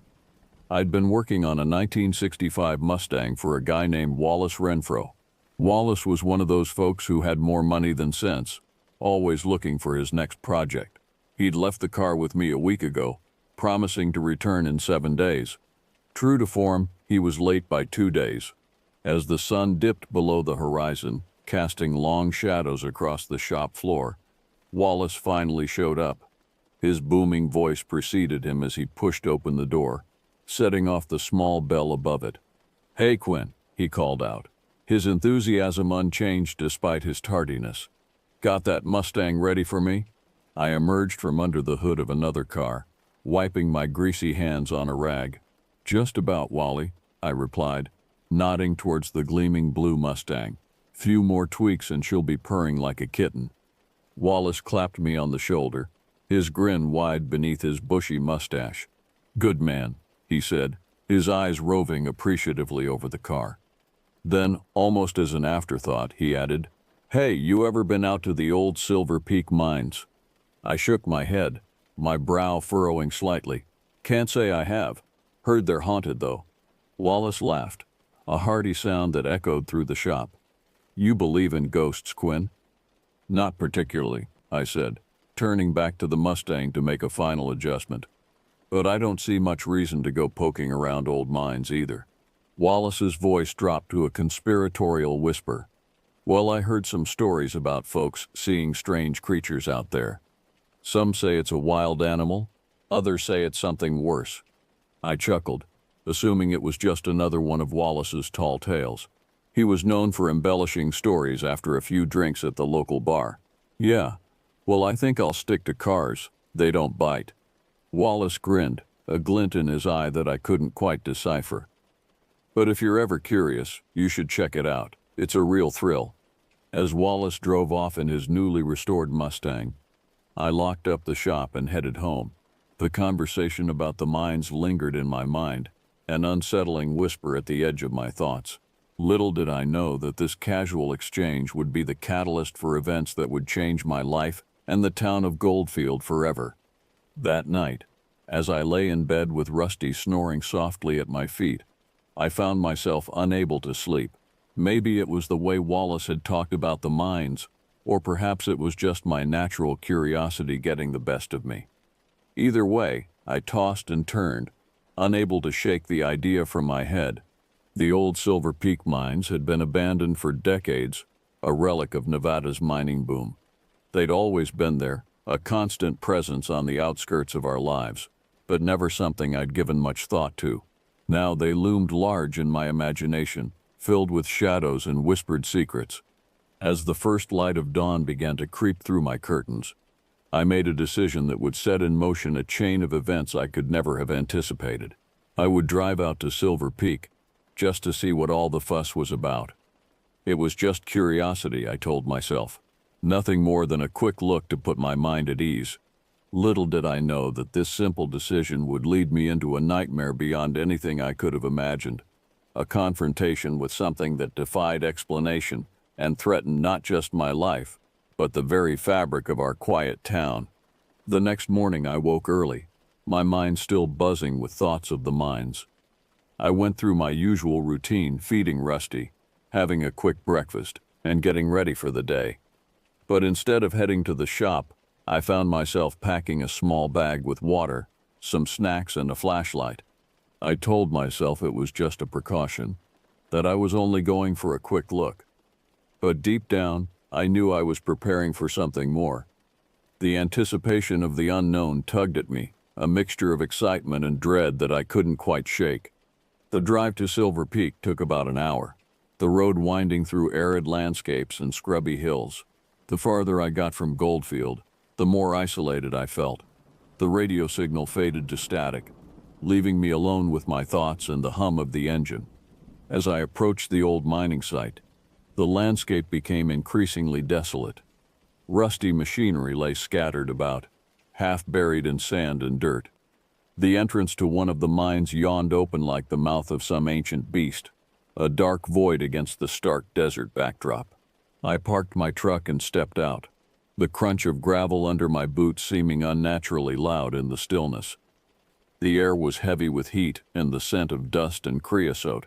A light breeze stirred, carrying with it a faint, unpleasant odor that I couldn't quite place. Standing there, looking at the mine entrance, I felt a chill despite the desert heat. Every instinct told me to turn back, to get in my truck and drive away. But curiosity, that dangerous human trait, pushed me forward. I approached the mine entrance, flashlight in hand. The beam seemed feeble against the yawning darkness ahead. I took a deep breath, steeling myself, and stepped inside. The temperature dropped immediately, the cool, damp air a stark contrast to the heat outside.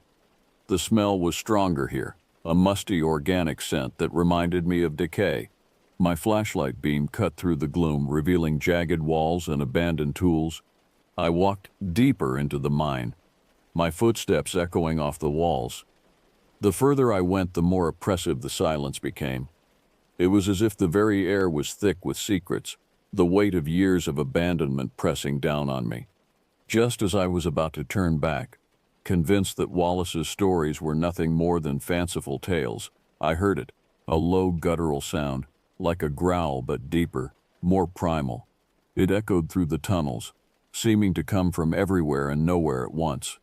I froze, every muscle in my body tensing. The sound came again, closer this time. My heart pounded in my chest, the rush of blood in my ears almost drowning out the eerie growl. I swung the flashlight around wildly, the beam dancing across the rocky walls. And then I saw it, a glimpse of something that made my blood run cold. It was a figure, hunched over in a side tunnel. For a split second, the light caught its eyes, reflecting back with an unnatural, yellowish glow. The rest of its form was indistinct, a mass of matted fur and misshapen limbs. My brain struggled to process what I was seeing.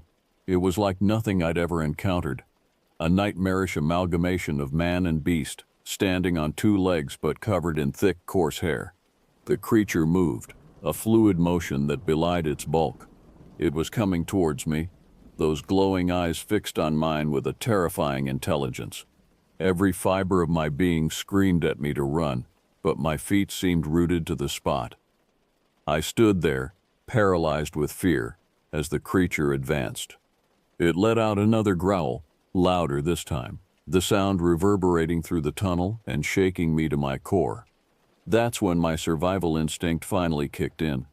I turned and ran, my feet slipping on the damp stone floor. I could hear the creature behind me, its heavy breathing, and the sound of claws scraping against rock spurring me on. I burst out of the mine entrance, the sudden brightness momentarily blinding me. I didn't stop, didn't look back. I ran to my truck, fumbling with the keys, my hands shaking so badly I could barely get the door open. As I finally managed to start the engine and tear out of there, I caught a glimpse in my rearview mirror. The creature stood at the mine entrance, its form silhouetted against the darkness behind it. Even from a distance, I could feel the weight of its gaze. I drove back to Goldfield in a daze, my mind reeling from what I'd seen. I knew I had to tell someone, but who would believe me? How could I even begin to describe what I'd encountered in those dark tunnels? As the familiar buildings of Goldfield came into view, I made a decision. I would go to Sheriff Marta Lang. If anyone would listen, it would be her. Little did I know that this was just the beginning, that the horror I'd witnessed in the mine was about to spill out into our quiet town, changing everything forever. I drove straight to the sheriff's office, my hand still shaking on the steering wheel. The small sand-colored building sat on the corner of Main Street, its windows reflecting the late afternoon sun. I parked haphazardly, not bothering to straighten out, and rushed inside. Sheriff Marta Lang was a no-nonsense woman in her late 40s, with short-cropped gray hair and eyes that missed nothing. She looked up from her desk as I burst in, her expression shifting from surprise to concern. "Quinn, what's wrong? You look like you've seen a ghost," she said, standing up. I took a deep breath, trying to calm myself. "Marta, I saw something out at the Silver Peak mines, something I can't explain." She gestured for me to sit down, her brow furrowed. "Start from the beginning," she said, her voice calm and steady. So I did. I told her about Wallace's stories, about my trip to the mines, and about the creature I'd encountered. As I spoke, I could see the doubt creeping into her eyes. When I finished, Marta leaned back in her chair, studying me. "Quinn," she said slowly, "are you sure you didn't hit your head or something? Maybe the heat got to you?" I shook my head vehemently. "I know what I saw, Marta. There's something out there, something not natural." She sighed, rubbing her temples. "Look, Quinn, I've known you a long time. You're not the type to make up stories. But what you're describing, it's just not possible." "I know how it sounds," I insisted, leaning forward. "But I'm telling you, it's real, and it's dangerous." Marta stood up, walking around her desk to put a hand on my shoulder. "You need to get some rest. You look like hell. Go home, get some sleep. If you still feel the same way tomorrow, we'll talk again." I nodded, knowing I wouldn't get anywhere by pushing. As I stood to leave, Marta added, "And Quinn, maybe lay off the late-night horror movies for a while, okay?" I managed a weak smile and left, feeling deflated and alone. As I walked back to my truck, I could feel eyes on me. A few of the townsfolk were watching, curiosity and concern evident on their faces. News traveled fast in Goldfield, and I knew my frantic visit to the sheriff wouldn't go unnoticed. That night, sleep eluded me. Every time I closed my eyes, I saw those glowing yellow orbs staring back at me. The growl echoed in my ears, sending shivers down my spine. Rusty seemed to sense my unease, staying closer than usual, his warm presence a small comfort in the darkness. The next few days passed in a blur. I went through the motions at the shop, fixing cars and chatting with customers, but my mind was elsewhere. I couldn't shake the feeling that something terrible was coming, that the creature I'd seen was just the beginning. And then slowly but surely, strange things started happening around town. It began with missing livestock. Old Man Johnson reported that 2 of his sheep had vanished overnight, with no signs of predators. Then the Wilkins family lost a cow, again with no explanation. People began to talk. At first it was just whispers, theories about coyotes or mountain lions. But as the incidents increased, the rumors grew wilder. Some folks recalled Wallace's stories about the mines, and soon everyone was talking about the beast of Goldfield. I kept my head down, not wanting to fuel the speculation. But inside, I was a mess of conflicting emotions. Part of me felt vindicated. Clearly, something was out there. But another part of me was terrified. I knew what this thing was capable of, and I feared it was only a matter of time before it turned its attention to the town itself. Marta did her best to calm the growing panic. She organized town meetings, assuring everyone that they were investigating the incidents and increasing patrols. But I could see the worry in her eyes, the growing realization that something wasn't right. One evening, about a week after my encounter at the mines, I was closing up the shop when Wallace burst in. His face was pale, his eyes wide with fear. "Quinn," he gasped, out of breath. "You gotta help me. It's real. That thing, it's real." I felt a chill run down my spine. "Calm down, Wally," I said, grabbing him by the shoulders. "What happened?"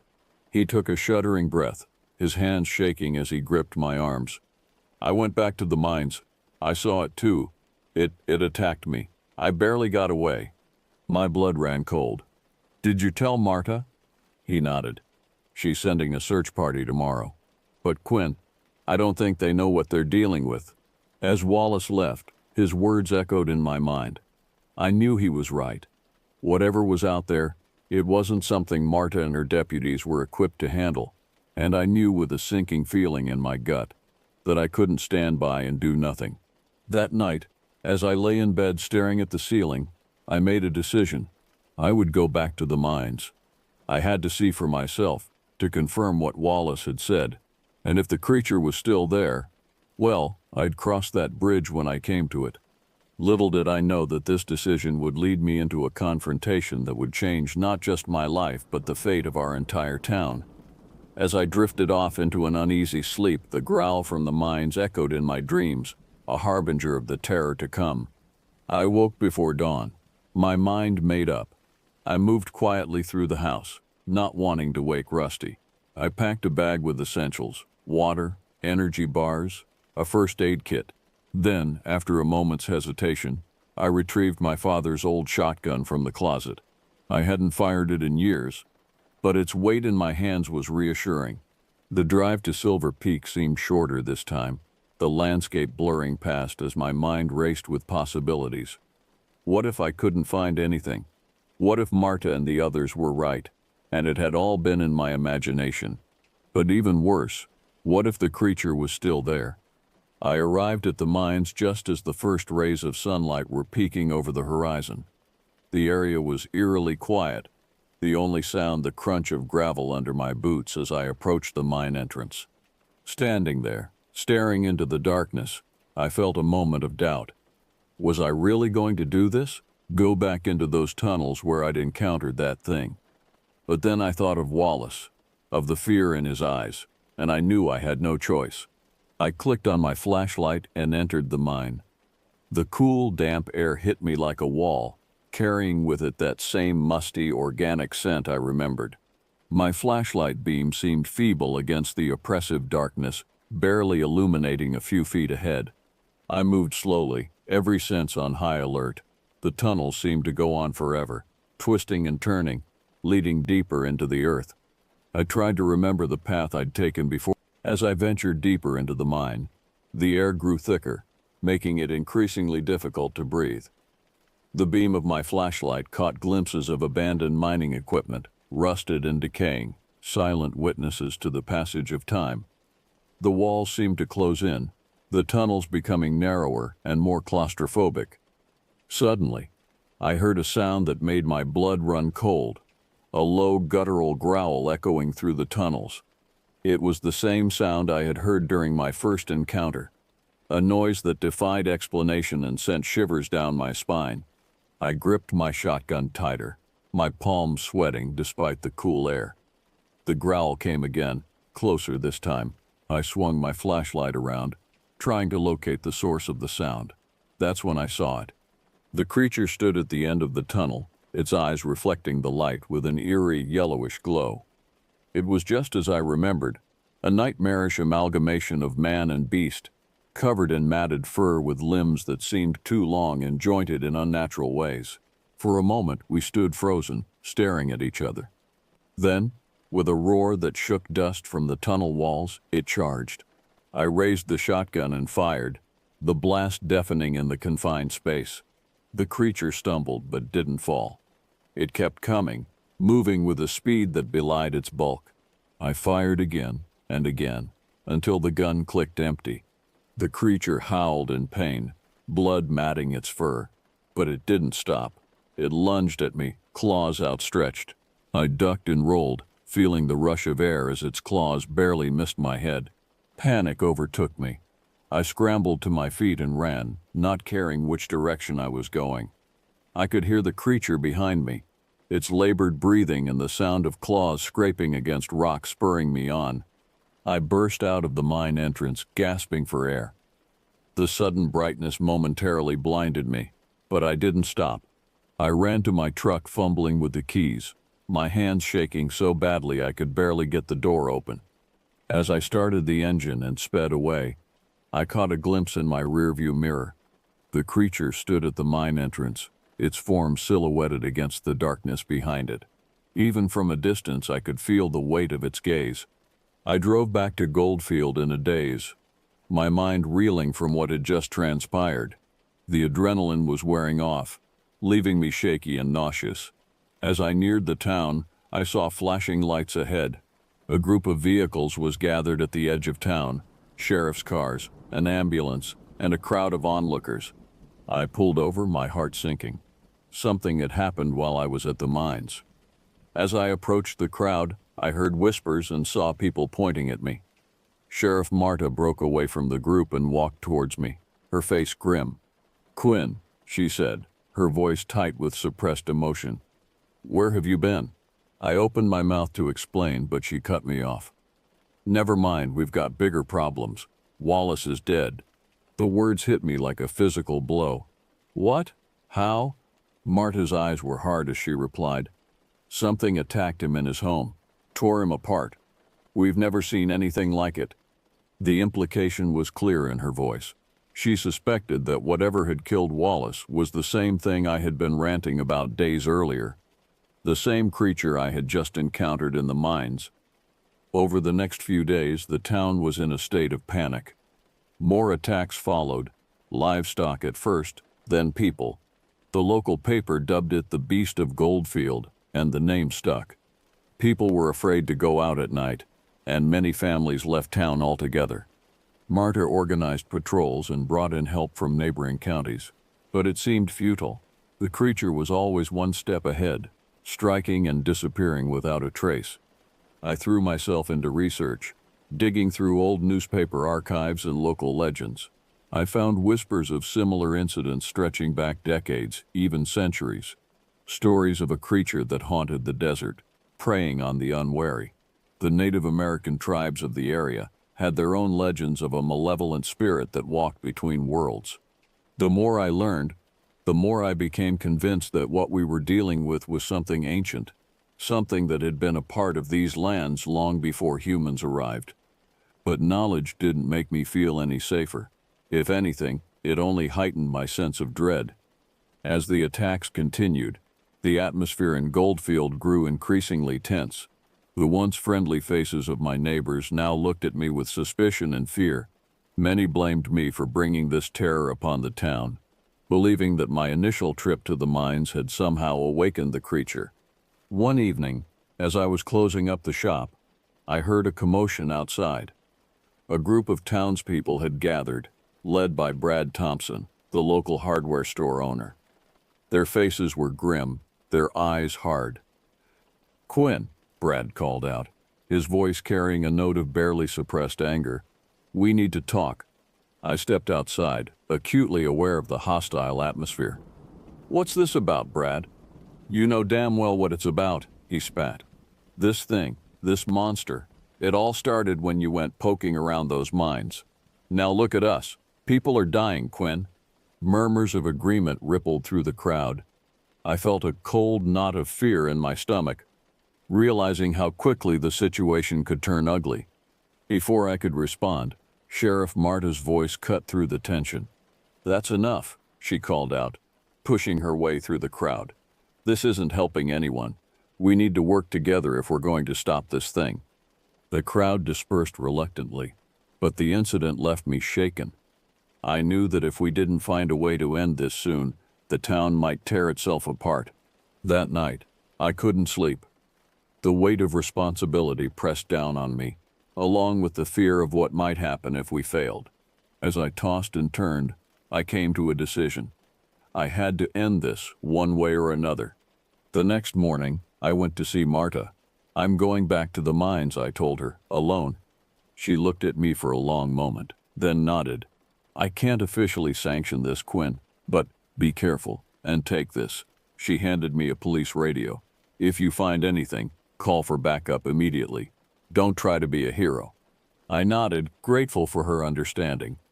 As I turned to leave, she called out, "Quinn, good luck." The drive to Silver Peak felt different this time. There was a sense of finality to it, as if I knew that one way or another this would be the end. I parked my truck a distance from the mine entrance, not wanting to alert the creature to my presence. As I approached the mine, shotgun in hand, I steeled myself for what was to come. The entrance yawned before me, dark and foreboding. Taking a deep breath, I stepped inside, ready to face whatever awaited me in the depths below. The darkness of the mine enveloped me, broken only by the beam of my flashlight. The air was thick with dust and the lingering scent of decay. Every step echoed ominously, and I found myself straining to hear any sign of the creature's presence. As I ventured deeper into the tunnels, I began to notice strange markings on the walls. They looked ancient, predating the mining operations by centuries. Crude pictographs depicted a beast-like figure, surrounded by what appeared to be cowering humans. A chill ran down my spine as I realized these might be depictions of the very creature I was hunting. How long had it been here, preying on the people of this land? Suddenly, a low growl echoed through the tunnels. I froze, my heart pounding in my chest. The sound came again, closer this time. I raised my shotgun, eyes darting around the darkness. Then I saw it. The creature emerged from a side tunnel, its eyes glowing with an otherworldly light. It was even more terrifying up close, its features a nightmarish blend of human and animal. For a moment we stood facing each other, neither moving. Then, with a roar that shook dust from the ceiling, it charged. I fired, the shotgun's blast deafening in the confined space. The creature stumbled but didn't fall.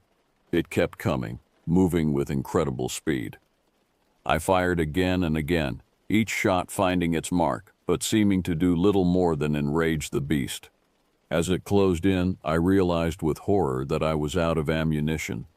In desperation, I swung the shotgun like a club, catching the creature across its misshapen head. It howled in pain and fury, lashing out with claws that raked across my arm. I stumbled back, pain searing through me. The creature advanced, its eyes burning with inhuman hunger. This was it, I thought. This is how it ends. But as the creature prepared to strike, something unexpected happened. A tremor ran through the mine, small at first but quickly growing in intensity. Rocks began to fall from the ceiling as the entire tunnel shook violently. The creature hesitated, looking around in what seemed like confusion. I seized the opportunity, diving past it towards the exit. Behind me, I heard a deafening crash as part of the tunnel collapsed. I ran, ignoring the pain in my arm, driven by pure survival instinct. I could hear the creature's roars echoing behind me, punctuated by the sound of falling rocks. Finally, I burst out of the mine entrance, gasping for air. The ground was still shaking, and I realized with a jolt that this was no localized cave-in. It was an earthquake. As I watched, the mine entrance collapsed in on itself in a cloud of dust and debris. The roars of the creature were abruptly cut off, replaced by an eerie silence. I stood there breathing heavily, trying to process what had just happened. Had the creature been buried in the collapse? Was it finally over? As the dust settled and the tremors subsided, I became aware of the sound of sirens in the distance. Help was coming, but as I looked at the now sealed mine entrance, I couldn't shake the feeling that this wasn't truly the end.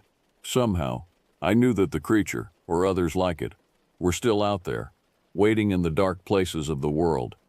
The days following the incident at the mine were a blur of police interviews, medical examinations, and town meetings. The official story, as reported in the local paper, was that a previously unknown fault line had caused a localized earthquake, collapsing part of the old Silver Peak mine. The mysterious attacks that had plagued Goldfield ceased, and slowly life began to return to normal. People who had fled the town started to come back, and the atmosphere of fear that had gripped the community began to dissipate. But for those of us who knew the truth, things would never be the same. Marta kept the real story under wraps, citing the need to prevent panic and protect the town's reputation. But I could see in her eyes that she believed me now, that she had seen enough to know that what we had faced was beyond ordinary explanation. As for me, I threw myself back into my work at the auto shop, finding solace in the familiar routines.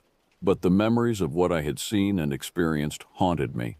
I found myself jumping at shadows, always half expecting to see those glowing eyes staring back at me from the darkness.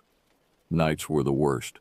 I would lie awake, replaying the events in my mind, wondering if I could have done something differently. And always, there was the nagging fear that the creature had somehow survived, that it was out there somewhere, waiting. Months passed, and life in Goldfield settled into a new normal. But there were changes. People were more cautious, especially after dark.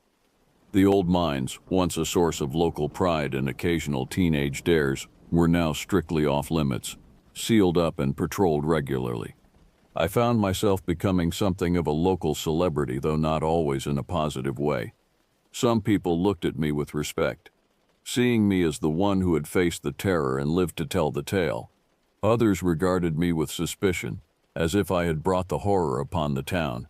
One evening, as I sat on my porch watching the sun set over the desert, Marta came by. She sat down next to me, and for a while we just sat in companionable silence. Finally she spoke. "You know, Quinn, I've been thinking about what happened, about what you saw in those mines." I turned to look at her, waiting. She continued, "I've been doing some digging. Turns out there have been stories like this all over the country. Strange creatures, unexplained attacks. Most get brushed off as animal encounters or hoaxes. But now, I'm not so sure." I nodded slowly. "So what does that mean?" Marta sighed.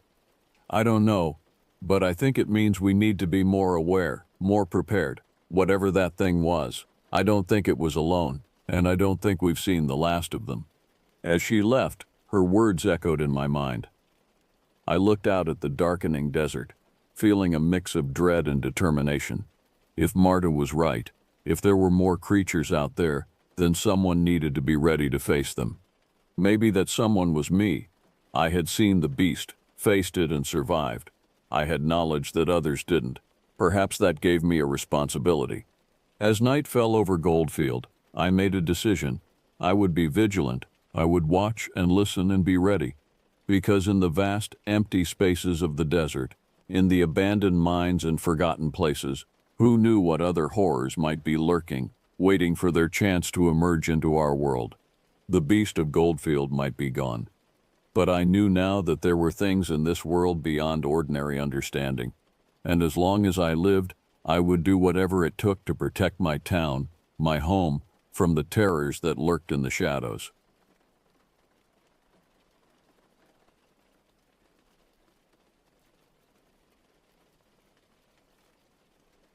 I need to share something that happened to me 3 years ago, when I was 23 and finishing up my last semester of college. It was late September, that beautiful time when summer hasn't quite let go but autumn is creeping in around the edges.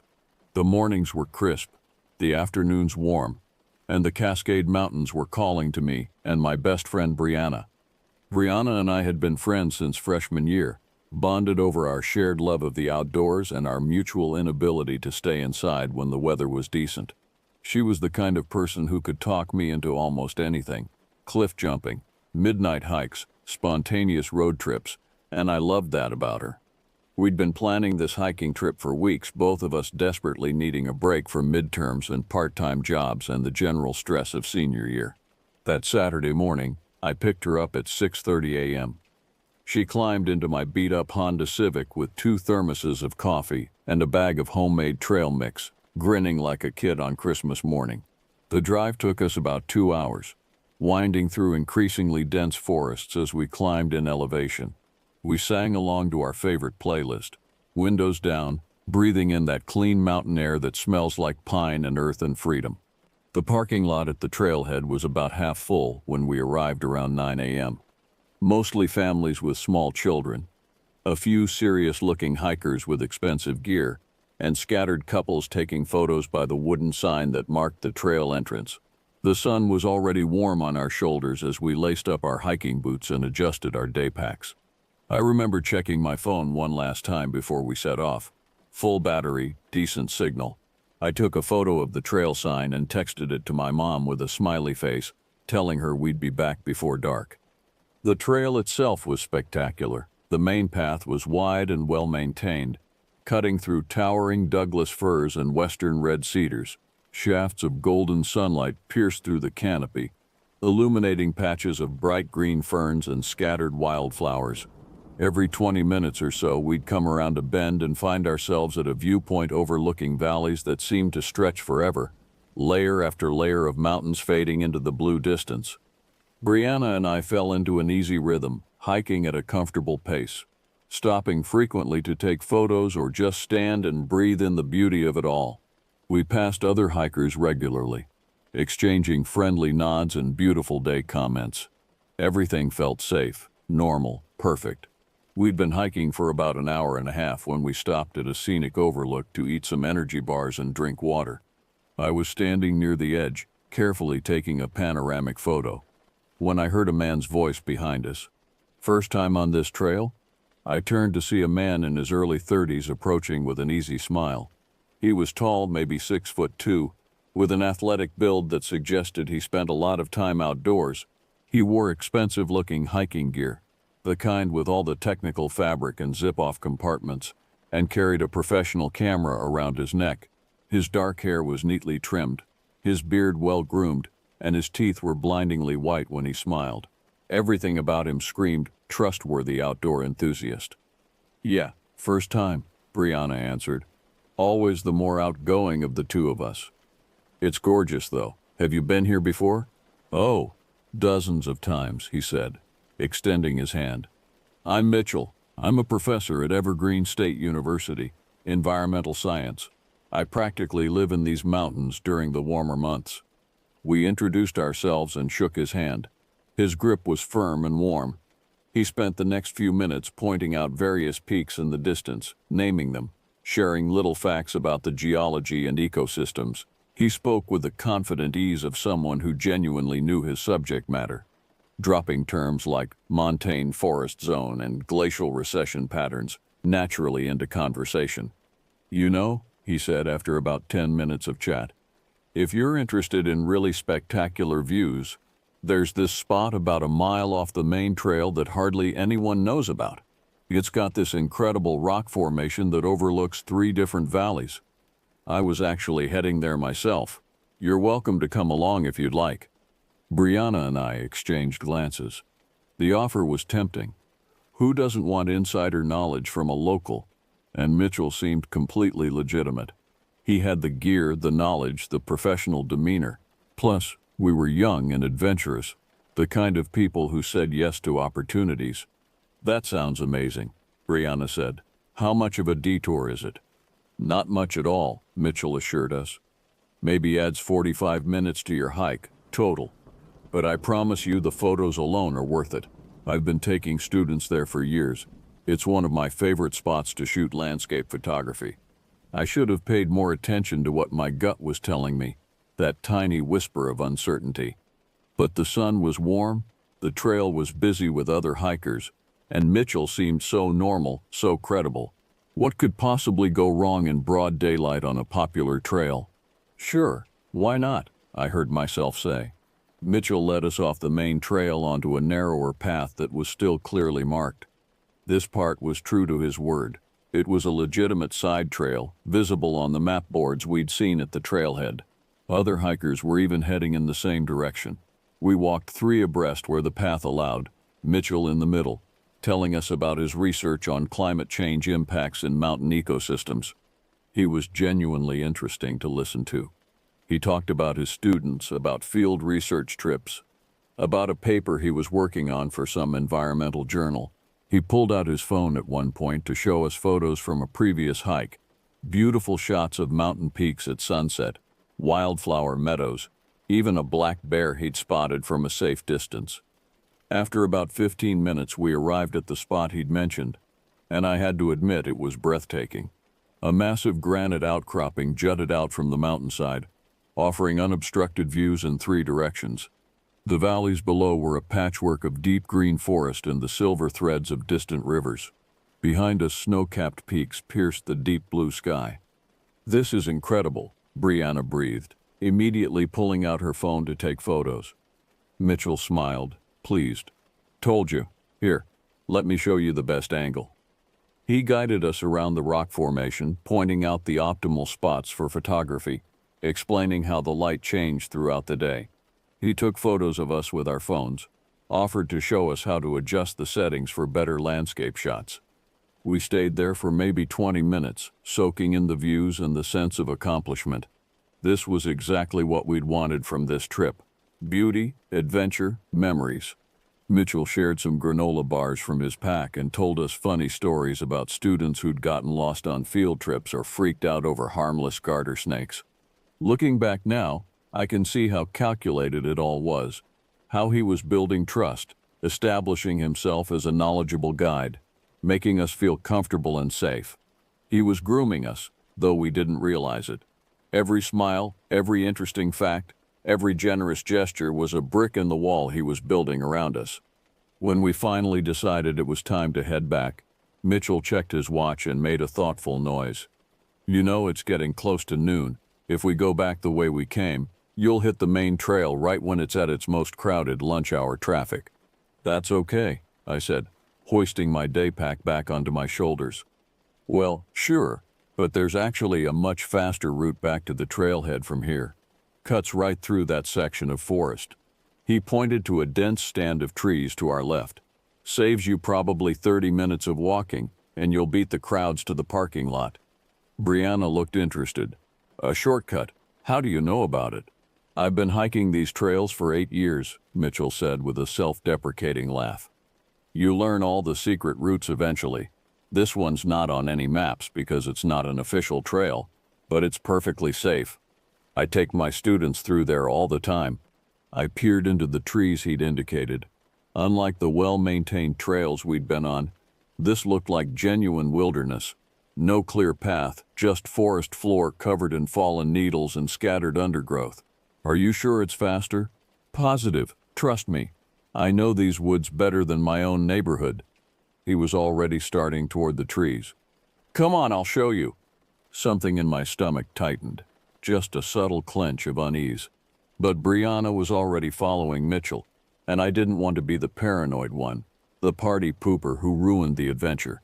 So I followed too, telling myself I was being ridiculous. The moment we stepped off the established trail and into the trees, the atmosphere changed. The temperature dropped several degrees in the shade of the dense canopy.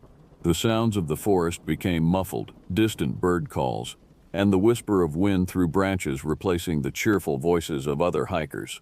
The ground was soft and uneven beneath our feet, covered in a thick layer of decomposing needles that made our footsteps nearly silent. Mitchell kept up his friendly chatter, pointing out various types of moss growing on tree trunks, identifying bird calls, maintaining that relaxed educational tone. But I noticed he was walking faster now, and we had to hurry to keep up. Every time I glanced back, the point where we'd entered the forest seemed farther away, harder to pinpoint. How much farther? Brianna asked after about 10 minutes. I heard the slight strain in her voice. She was thinking the same thing I was. This didn't feel like a shortcut. This felt like we were going deeper into wilderness. Not much farther, Mitchell said without slowing down. Maybe another 5 minutes. But 5 minutes passed, and we were still walking through dense forest. The trees seemed to close in around us, blocking out more and more sunlight. I couldn't hear any sounds of other hikers anymore. No voices drifting through the trees. No children's laughter.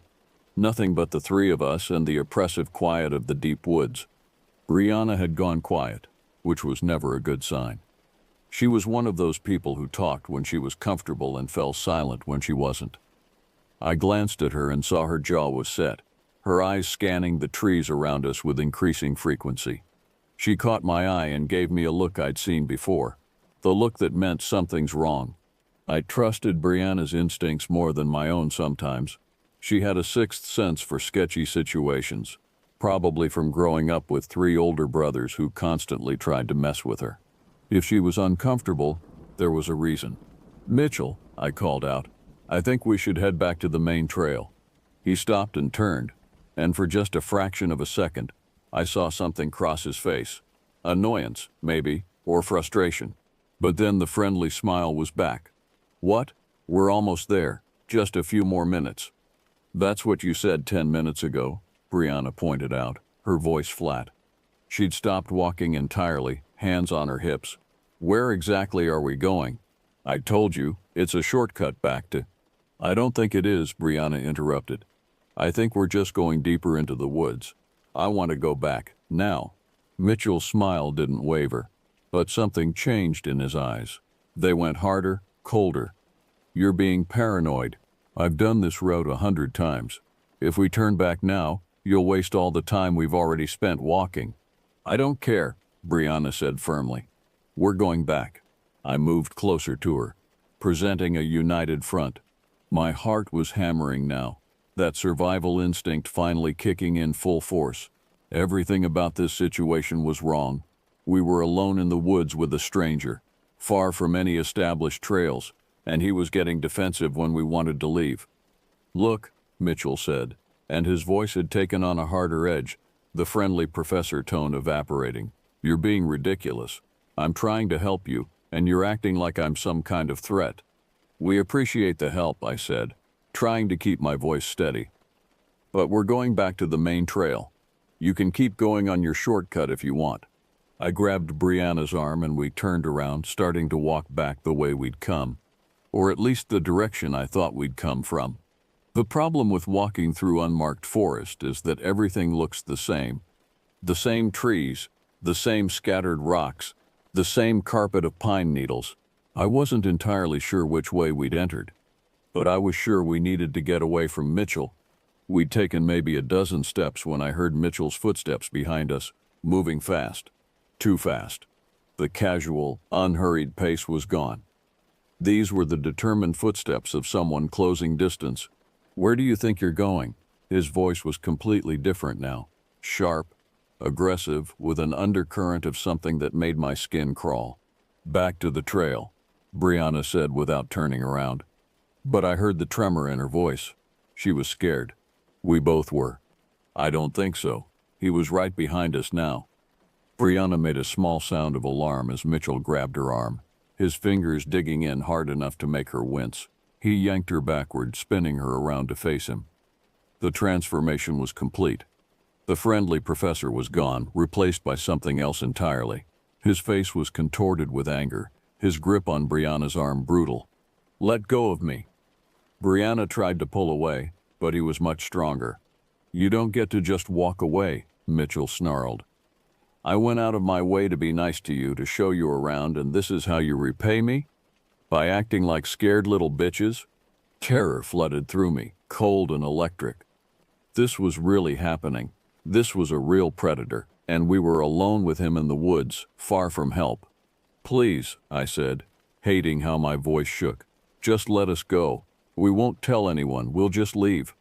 "You're not leaving," Mitchell said. His free hand had clenched into a fist.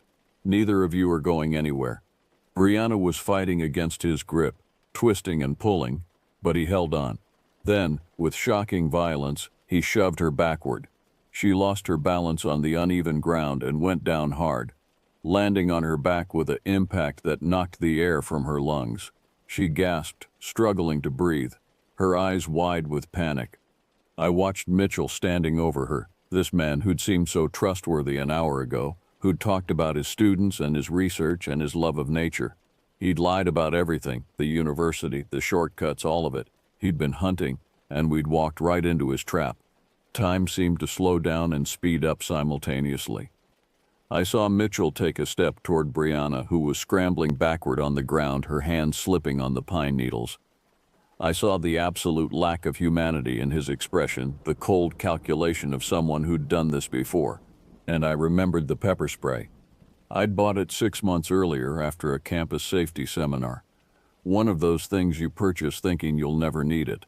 It had been sitting in my day pack ever since, tucked into the side pocket.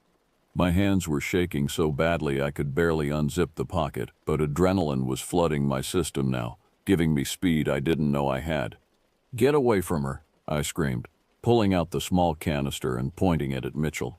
It felt pathetically tiny in my hand, barely bigger than a tube of lipstick.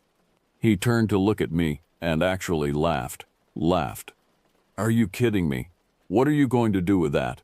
"I'll use it if I have to," I said, trying to keep my hand from shaking too obviously.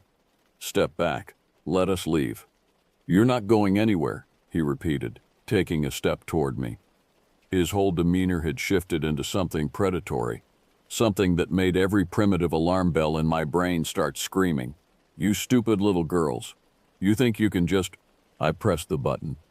The spray shot out in a stream, hitting him directly in the face. The effect was immediate and spectacular. Mitchell let out a roar of pain that echoed through the trees, his hands flying to his face. He staggered backward, cursing viciously, his words dissolving into incoherent sounds of agony. But I hadn't accounted for the wind. A breeze was blowing through the trees, and some of the pepper spray misted back toward us. It hit my eyes and nose like fire, like someone had splashed acid on my face. I gasped and immediately regretted it as the spray particles hit my throat. My eyes instantly began streaming tears, my nose running, everything burning with an intensity I couldn't have imagined. Brianna had gotten some too. I could hear her choking and coughing as she struggled to her feet. But through my tear-blurred vision, I could see Mitchell was much worse off. He'd taken the full blast directly to the face, and he was on his knees now, both hands pressed to his eyes, making horrible sounds. "Run." Brianna grabbed my arm, and we ran. It's hard to describe running through a forest when you can barely see. Everything was a watery blur of browns and greens. Branches whipped across my face and arms, leaving stinging scratches. I tripped over roots and rocks, barely keeping my balance. My eyes were burning so badly I wanted to stop and rub them, but I knew that would only make it worse. And behind us, even through the sound of our own crashing progress through the undergrowth, I could hear Mitchell screaming. Not screaming in pain anymore, screaming threats. "I'm going to find you." His voice was raw and furious. "You can't run far enough. I know these woods. I'll find you." Those words fueled our panic, pushing us to run faster despite the burning in our lungs and eyes. Brianna was slightly ahead of me, her hand still gripping my arm, pulling me along when I stumbled. We ran for what felt like hours, but was probably only minutes, crashing through the undergrowth with no idea which direction we were going, only knowing we had to get away. Then suddenly Brianna stopped so abruptly, I almost ran into her back. "Look!" She was pointing ahead through the trees. I squinted through my streaming eyes and saw it, a flash of bright clothing moving through the trees. Other hikers, the main trail. We burst out of the forest and onto the trail, startling a family of 4 who were walking past. The parents looked alarmed at our appearance. 2 young women crashing out of the woods, faces red and streaming with tears, gasping for breath, scratched and dirty, and obviously terrified. "Are you girls okay?" the father asked, already reaching for his phone. "Call 911, Brianna gasped. "There's a man. He attacked us. He's in the woods." We couldn't speak coherently, couldn't explain properly, but they got the message. Within seconds, the father was on the phone with emergency services while his wife tried to help us, offering water, asking if we were hurt. I kept looking back at the trees, expecting to see Mitchell come charging out after us. But he didn't appear. Maybe he'd run the other direction. Maybe he was still writhing on the ground from the pepper spray. I didn't know, and I didn't care. All that mattered was that we'd made it back to the trail, back to witnesses, back to safety. The park rangers arrived within 20 minutes, along with 2 county sheriff's deputies. By then, Brianna and I had managed to wash out our eyes with the water bottles the family gave us, though everything still stung and our faces were swollen and red. We sat on a fallen log near the trail, wrapped in emergency blankets someone had provided, and gave our statements. Describing Mitchell felt surreal. I kept thinking about how normal he'd seemed, how trustworthy. The rangers took notes carefully, asking detailed questions about his appearance, what he'd told us about himself, which direction he'd gone when we'd last seen him. They organized a search party immediately, fanning out into the forest from the point where we'd emerged. One of the deputies drove us back to our car after we'd given our initial statements. He was kind, professional, reassuring us that we'd done the right thing, that we'd been smart to trust our instincts. But I could see the grim set of his jaw, the way he kept glancing at Brianna's arm where bruises were already forming in the shape of Mitchell's fingers. "We'll need you to come to the station tomorrow to work with a sketch artist," he told us, "and we'll be contacting Evergreen State University, though between you and me, I doubt he actually works there. These predators rarely use their real names or real identities." He was right. When the deputy called us the next day, he confirmed that Evergreen State had no professor named Mitchell matching our description. They had 3 graduate students with that first name, but none were a match. The name was fake. Probably the entire persona he'd shown us was fake. We had no idea who he really was. The rangers searched the forest for the rest of that day and part of the next, but found no trace of him, no campsite, no vehicle, nothing. It was like he'd vanished. The only evidence we had that he'd existed at all were Brianna's bruises, our scratched faces, and the psychological scars that would take much longer to heal. The whole experience changed how I see the world. I used to be trusting, used to assume the best in people, used to think that hiking trails were safe spaces where fellow outdoors enthusiasts looked out for each other. Now I know better. Now I know that predators can look like anyone, can seem trustworthy and knowledgeable and safe right up until the moment they reveal what they really are. Brianna and I still hike together sometimes, but it took us almost a year before we could work up the courage to go back to the Cascades. We never go alone anymore, always in groups of at least 3 or 4. We carry pepper spray, personal alarms, and we never ever leave marked trails with strangers, no matter how credible they seem. Sometimes I lie awake at night, thinking about what might have happened if Brianna hadn't trusted her instincts, if I hadn't had that pepper spray, if we'd been just a little bit farther from the main trail when things went wrong. The possibilities are terrifying. But I also think about the fact that we got out, that we survived, that we fought back when it mattered. That man, Mitchell, or whatever his real name was, is still out there somewhere. The police never found him, never identified him from our descriptions. He might still be hiking those trails, looking for his next victims, perfecting his friendly professor routine. That thought terrifies me, but it also makes me determined to share this story, to warn others, to help people understand that danger doesn't always look like danger until it's too late. Trust your instincts. If something feels wrong, even if you can't articulate why, listen to that feeling. Be aware of your surroundings. Know where you are, and never let a stranger isolate you from others, no matter how legitimate they seem. Carry protection, pepper spray, alarms, whatever makes you feel safer. And never be afraid to be rude or paranoid if it means keeping yourself safe. Our politeness almost got us killed that day. Our survival instinct saved us. I thank God we made it out of those woods. Not everyone who encounters a predator like Mitchell is so lucky. But I also know that we saved ourselves with quick thinking, with the pepper spray I'd almost not bothered to bring, with Brianna's willingness to trust her gut even when it seemed like we were overreacting. We were our own heroes that day, and that's a truth I hold on to when the nightmares come. Stay safe out there. The mountains are beautiful, but they can also hide monsters wearing human faces.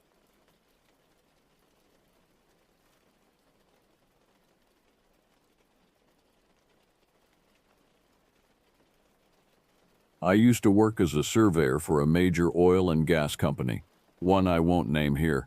My own name doesn't matter much either because the specifics of my former profession tend to ignite rage in certain circles. My job was simple on paper. I traveled across the country, identifying areas rich in natural resources and evaluating their extraction potential. Critics called it corporate plunder disguised as progress. Maybe they weren't entirely wrong, but the truth was more complicated than their slogan suggested. The modern extraction industry had evolved significantly from its destructive past. Sites were carefully managed, environmental impact was considered, and restoration was part of the process. Still, I understood the anger. I'd chosen this career because I genuinely loved the outdoors, the isolation, the silence, the raw beauty of untouched wilderness. As a surveyor, I spent weeks in the field, hiking through terrain most people would never see. I earned a decent living doing what others paid thousands to experience on vacation. My reasoning was pragmatic. Society couldn't abandon fossil fuels overnight. Renewable energy infrastructure would take decades to fully develop. In the meantime, someone had to do this work, and I believed I could do it responsibly, minimizing waste and preventing unnecessary environmental damage through precise surveying. Better me than someone who didn't care at all. But ideology doesn't protect you when you're alone in the wilderness. I learned that lesson during my third assignment, barely 2 months into my career. The company sent me to a remote section of Arizona, brutal, unforgiving desert that stretched endlessly under a merciless sun. Early autumn offered little relief from the heat that still radiated off the rocks well into October. The location was so isolated that I had to drive 9 miles on unpaved roads before parking my truck and hiking another 4 or 5 miles to reach the survey site. My equipment included a geophone for seismic readings, GPS devices, sample collection tools, and enough water to keep me alive in that furnace. The landscape was stunning in its harshness. Red rock formations twisted into impossible shapes, sparse vegetation clinging to existence, and a sky so blue it hurt to look at directly. I worked through the morning, taking my readings methodically. The heat was intense even in fall. Sweat soaked through my shirt within the first hour, and I had to stop frequently to rehydrate. The solitude was complete.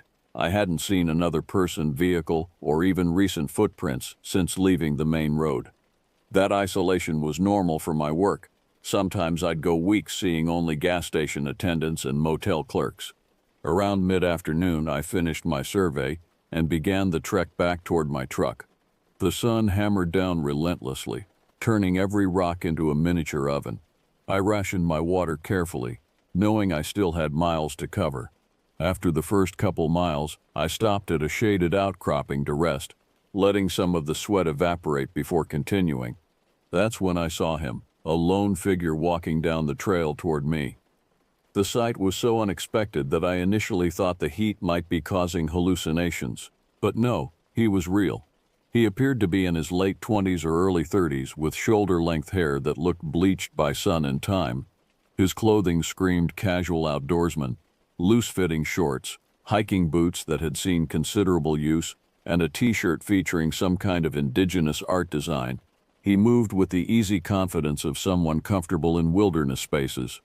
When he noticed me, his face split into a wide, friendly smile. "Hey there," he called out, his voice carrying easily in the still air. "Didn't expect to run into anyone out here today.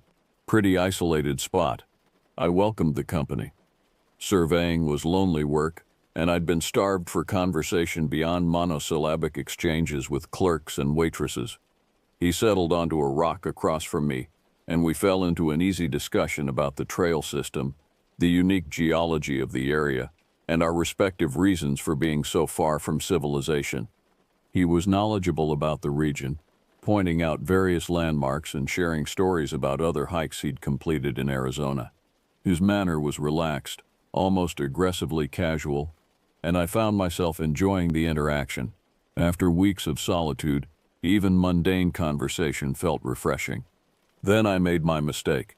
I mentioned something about my work, probably just a casual reference to why I was out there alone with specialized equipment. His expression shifted slightly, not dramatically, but enough that I noticed. "Wait, are you a park ranger?" he asked, his tone still friendly but more focused. Without thinking, without the caution that experience would later teach me, I told him the truth. "No, I'm an oil and gas surveyor. I assess potential extraction sites." His smile remained fixed, but something changed behind his eyes. "Huh," he said, drawing the word out. "What exactly does that involve?" I explained my job, including all the caveats I'd rehearsed dozens of times: responsible practices, environmental restoration, minimal footprint operations, the necessity of fossil fuels during the transition to renewables. He listened attentively, nodding at appropriate moments, even asking intelligent questions about the technical aspects of surveying and the regulatory framework governing extraction operations. For a while, I thought he was genuinely interested in the field. Maybe considering a career change, I thought. His questions about salary, benefits, and job requirements seemed sincere. The conversation drifted to other topics: hiking experiences, close calls with wildlife, the best camping spots in the Southwest. Then, without warning, his tone shifted. "I've got a question about that whole surveying thing," he said, his voice still carrying that same easy, friendly quality. "Sure," I replied, unsuspecting. "How exactly do you manage to sleep at night?" The question hit me like cold water. I actually thought I'd misheard him, so I asked him to repeat it. He obliged, saying each word clearly, that friendly smile never wavering. When I responded that I slept fine, that I worked for an energy company rather than some weapons manufacturer or pharmaceutical corporation exploiting developing nations, he didn't react with anger. Instead, he laughed, a warm, genuine-sounding laugh that somehow made everything worse. "Let me get this straight," he said, leaning forward slightly. "You claim to love the outdoors, yet you're actively helping to destroy it, and you have zero problem with that. That's complete garbage." I tried to explain again, emphasizing the efficiency aspects of my work, how proper surveying actually reduced unnecessary drilling and exploration, but he'd already made up his mind. He kept his voice level, conversational even, as he questioned how I could live with myself, how I justified participating in what he called planetary destruction, how I rationalized trading wilderness for profit. My patience eroded quickly. I told him that if he had such fundamental problems with my profession, we should either change subjects or part ways. I expected him to leave after all. I disgusted him so thoroughly. Instead, he remained seated on that rock, continuing his casual interrogation, each question phrased like friendly curiosity but loaded with contempt. Finally, I'd had enough. I stood up, telling him I was going to walk in a different direction for a while, even though it meant adding time and distance to my hike. I didn't care. I needed distance from this conversation, from his judgment, from the way he could smile while verbally eviscerating me. But he followed. He kept talking, his voice drifting after me on the trail, asking how it felt to betray the very environment I claimed to love. He wanted to know if I thought about the animals displaced by drilling operations, about the water contaminated despite industry promises, about the children who would inherit a damaged world because of people like me. I spun around, my anger finally breaking through. "Walk away," I said, my voice tight with rage, "or this is going to get physical. Your choice." He raised his hands in mock surrender, that infuriating smile still in place. "Whoa, no need for violence, man. I can see I've gotten under your skin a bit. I'll leave you alone." He backed away, then turned and walked down the trail. I watched him disappear around a bend, then forced myself to sit and breathe, trying to calm the fury pounding through my veins. I gave him 15 minutes, more than enough time to put significant distance between us. The anger slowly drained away, replaced by exhaustion. The heat, the confrontation, the emotional whiplash, it all crashed down at once. I just wanted to reach my truck, drive to a motel, shower, and forget this entire encounter. After waiting, I resumed my hike. The trail wound through increasingly rocky terrain, with scattered trees providing occasional shade. I'd covered maybe a mile, my mind still replaying the argument, when I heard his voice again. "Hey, scumbag." The words came from off the trail, somewhere in the trees to my left. I turned, confusion and renewed anger mixing, and saw him stepping out from behind a large boulder. But this time, everything was different. This time, he held a pistol in his right hand, the barrel pointed directly at my chest. My hands went up automatically, some primal survival instinct overriding conscious thought. "Whoa, wait," I managed to say. But he kept advancing, closing the distance between us with deliberate steps. His expression had changed. The friendly mask had slipped away, revealing something colder underneath. "Not so tough now, are you?" he said, his voice still eerily calm. "Get on your knees." "I'm not doing that," I said, though my voice shook. He moved faster than I expected, covering the remaining distance in 2 long strides. He pressed the gun's barrel against my temple, the metal hot from the sun. "You can either kneel, or I can shoot you right here. Your choice. Make it quick." My mind raced through options. I wasn't some action hero who could disarm him with a clever move. One wrong twitch and he'd pull that trigger. If I was going to die, I didn't want to die on my knees begging. I wanted some shred of dignity in my final moments. But when I tried to articulate this, my voice failed completely. My throat constricted, my jaw locked, and no sound emerged except a strangled gasp. My body betrayed me. I began shaking uncontrollably, my legs trembling so violently I thought they might collapse beneath me. He noticed, of course, and laughed, a cruel sound that bore no resemblance to his earlier friendliness. "Look at you, shaking like a leaf," he said. "You're terrified, and you should be, because what I'm doing right now, holding this gun to your head, this is exactly what you do to the entire planet every single day. You threaten its existence. You hold a weapon to everything living on Earth, and you don't even care. You wonder how you sleep at night. I'll sleep like a baby after this, because there'll be one less parasite sucking the life out of our world." Part of me, the part not completely paralyzed by terror, recognized the rhetoric. I'd heard these arguments countless times, read them in comments on news articles, listened to them at community meetings. But hearing them while a gun pressed against your skull transformed abstract debate into visceral horror. My thoughts fragmented. I couldn't focus on his words anymore. Instead, my mind fixated on my mother, imagining her receiving the news that I'd disappeared in Arizona, that search and rescue teams had found my body on some remote trail, that she'd never know exactly what had happened in my final moments. The image threatened to break me completely. Before that emotional collapse could occur, before tears could start flowing, he pulled the trigger. The world exploded. He'd moved the gun at the last second, firing past my left ear rather than through my brain. But I didn't know that immediately. The explosion was so loud, so overwhelmingly close, that my entire sensory system shut down, my left ear filled with a high-pitched ringing that drowned out everything else. Wetness, blood, I assumed, dripped from my ear canal. The right side of my head throbbed with sympathetic pain. I collapsed. Not from a bullet wound, but from sensory overload, and the absolute certainty that I'd been shot in the head. I couldn't hear properly, couldn't think clearly, couldn't do anything except clutch the side of my head and wait for death. Through the ringing and confusion, I heard something muffled, distorted, barely comprehensible. "Quit your job, asshole." Then footsteps retreating down the trail. I lay there on the hot dirt, waiting for consciousness to fade, for the bleeding to increase, for the end. Minutes passed, then more minutes. Slowly, impossibly, I realized I wasn't dying. The blood from my ear was concerning, but not arterial. The pain was intense but localized. I was alive.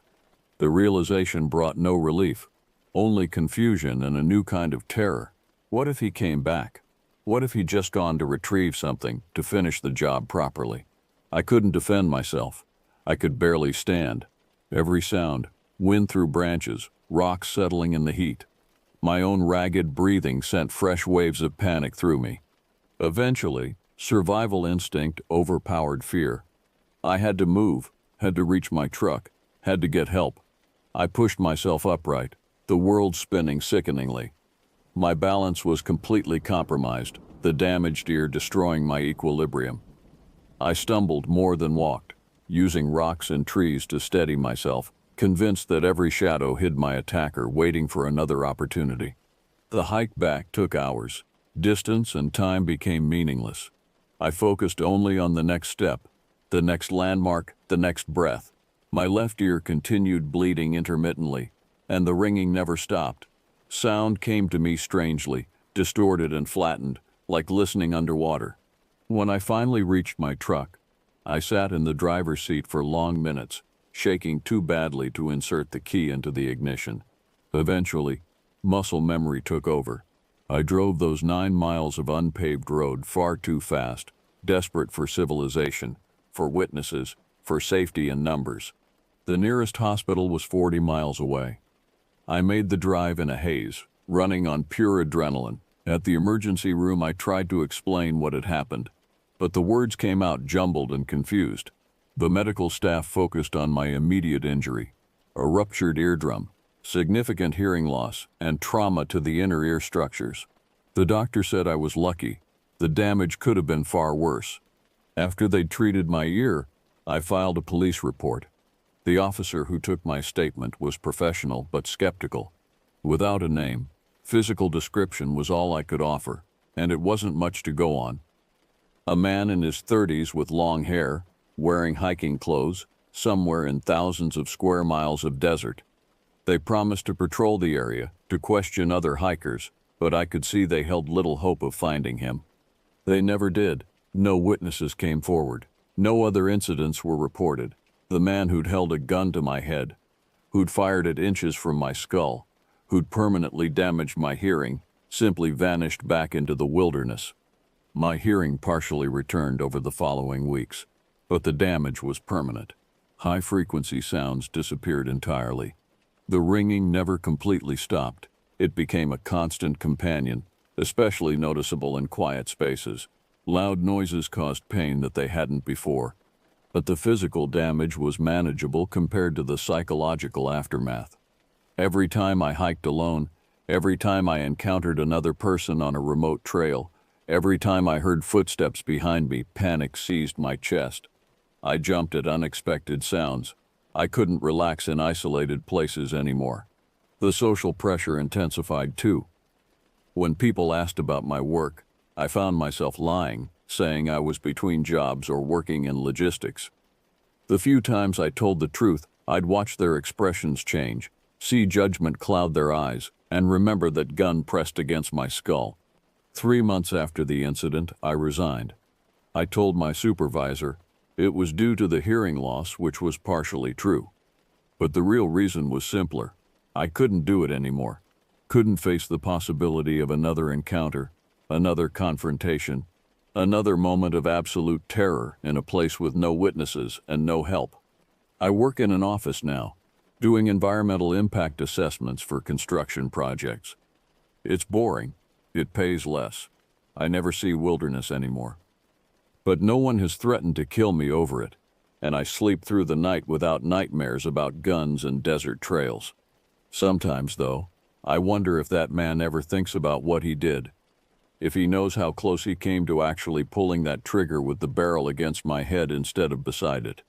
If he understands that he didn't change my mind about anything, he simply terrified me into submission. I wonder if he sleeps well at night. I don't.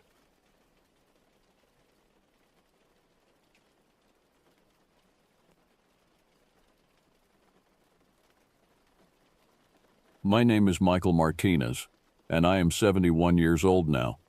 But this story takes place in 2007, when I was 54. I've been hesitant to share this account for years, but as time passes, I feel an increasing need to put these events down on paper. What happened during that covert mission in the dense forests of Maine has haunted me for nearly 2 decades, and perhaps by sharing it, I can finally find some peace. It was late September 2007 when I received the call. I had been enjoying a rare moment of downtime at my home in Virginia Beach, tending to my small vegetable garden and relishing the crisp autumn air. The caller ID showed a number I recognized all too well. It was Captain Marcus Thorne, my commanding officer and longtime friend. "Martinez," I answered, already sensing that my peaceful afternoon was about to be cut short.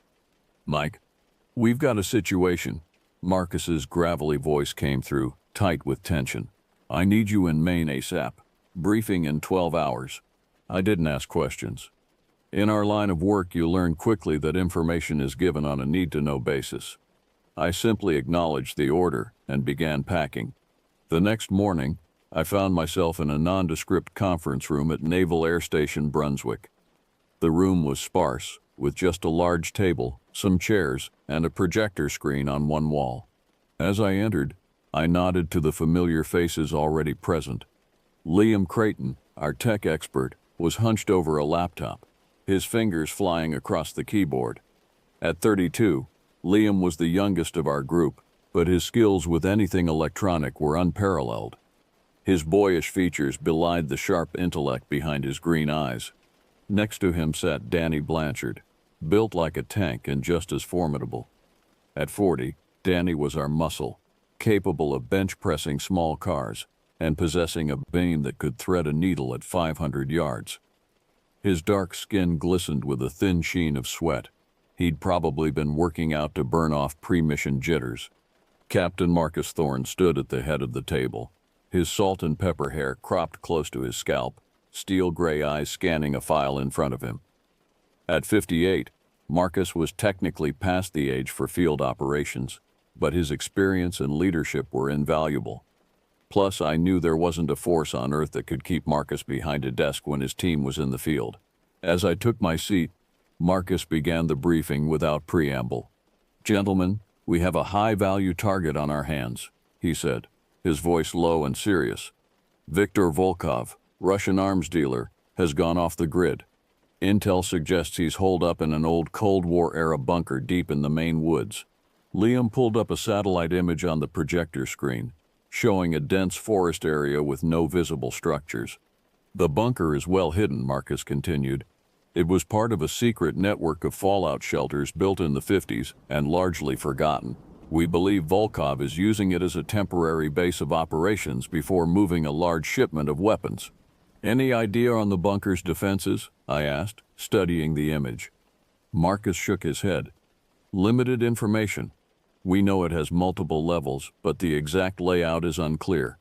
Expect outdated but possibly functional security systems. Liam, that's where you come in." Liam nodded, a small smile playing on his lips. He loved a good tech challenge. "Our mission is simple," Marcus said, his eyes meeting each of ours in turn. "Infiltrate the bunker, capture Volkov if possible, neutralize if necessary, and secure any intel on his operation and the weapon shipment. Danny cracked his knuckles, a habit that always made me wince. When do we move out, Cap? 0600 tomorrow. We'll chopper into a clearing about 10 clicks from the target. From there, we go silent and on foot. Marcus paused, his expression grave. I don't need to tell you how critical this mission is. Volkov's operation has been linked to multiple terrorist attacks across Europe. Taking him down could save countless lives. We spent the next few hours going over every detail we had, which wasn't much. The bunker's location was our biggest advantage. Volkov likely thought he was safe in such a remote area. But that isolation was a double-edged sword. We would be on our own, with no immediate backup if things went south. As the briefing concluded, I caught Marcus's eye. He gave me a subtle nod, and I knew he wanted to talk privately. Once the others had filed out, I approached him. "What's on your mind, Marcus?" I asked, noting the deep lines of worry etched into his face. He sighed, rubbing a hand over his stubbled chin. "Something about this doesn't feel right, Mike. The intel is too neat, too convenient. It's like we're being handed Volkov on a silver platter." I nodded, having had similar thoughts. "You think it's a trap?" "I don't know," Marcus admitted, "but keep your eyes open out there.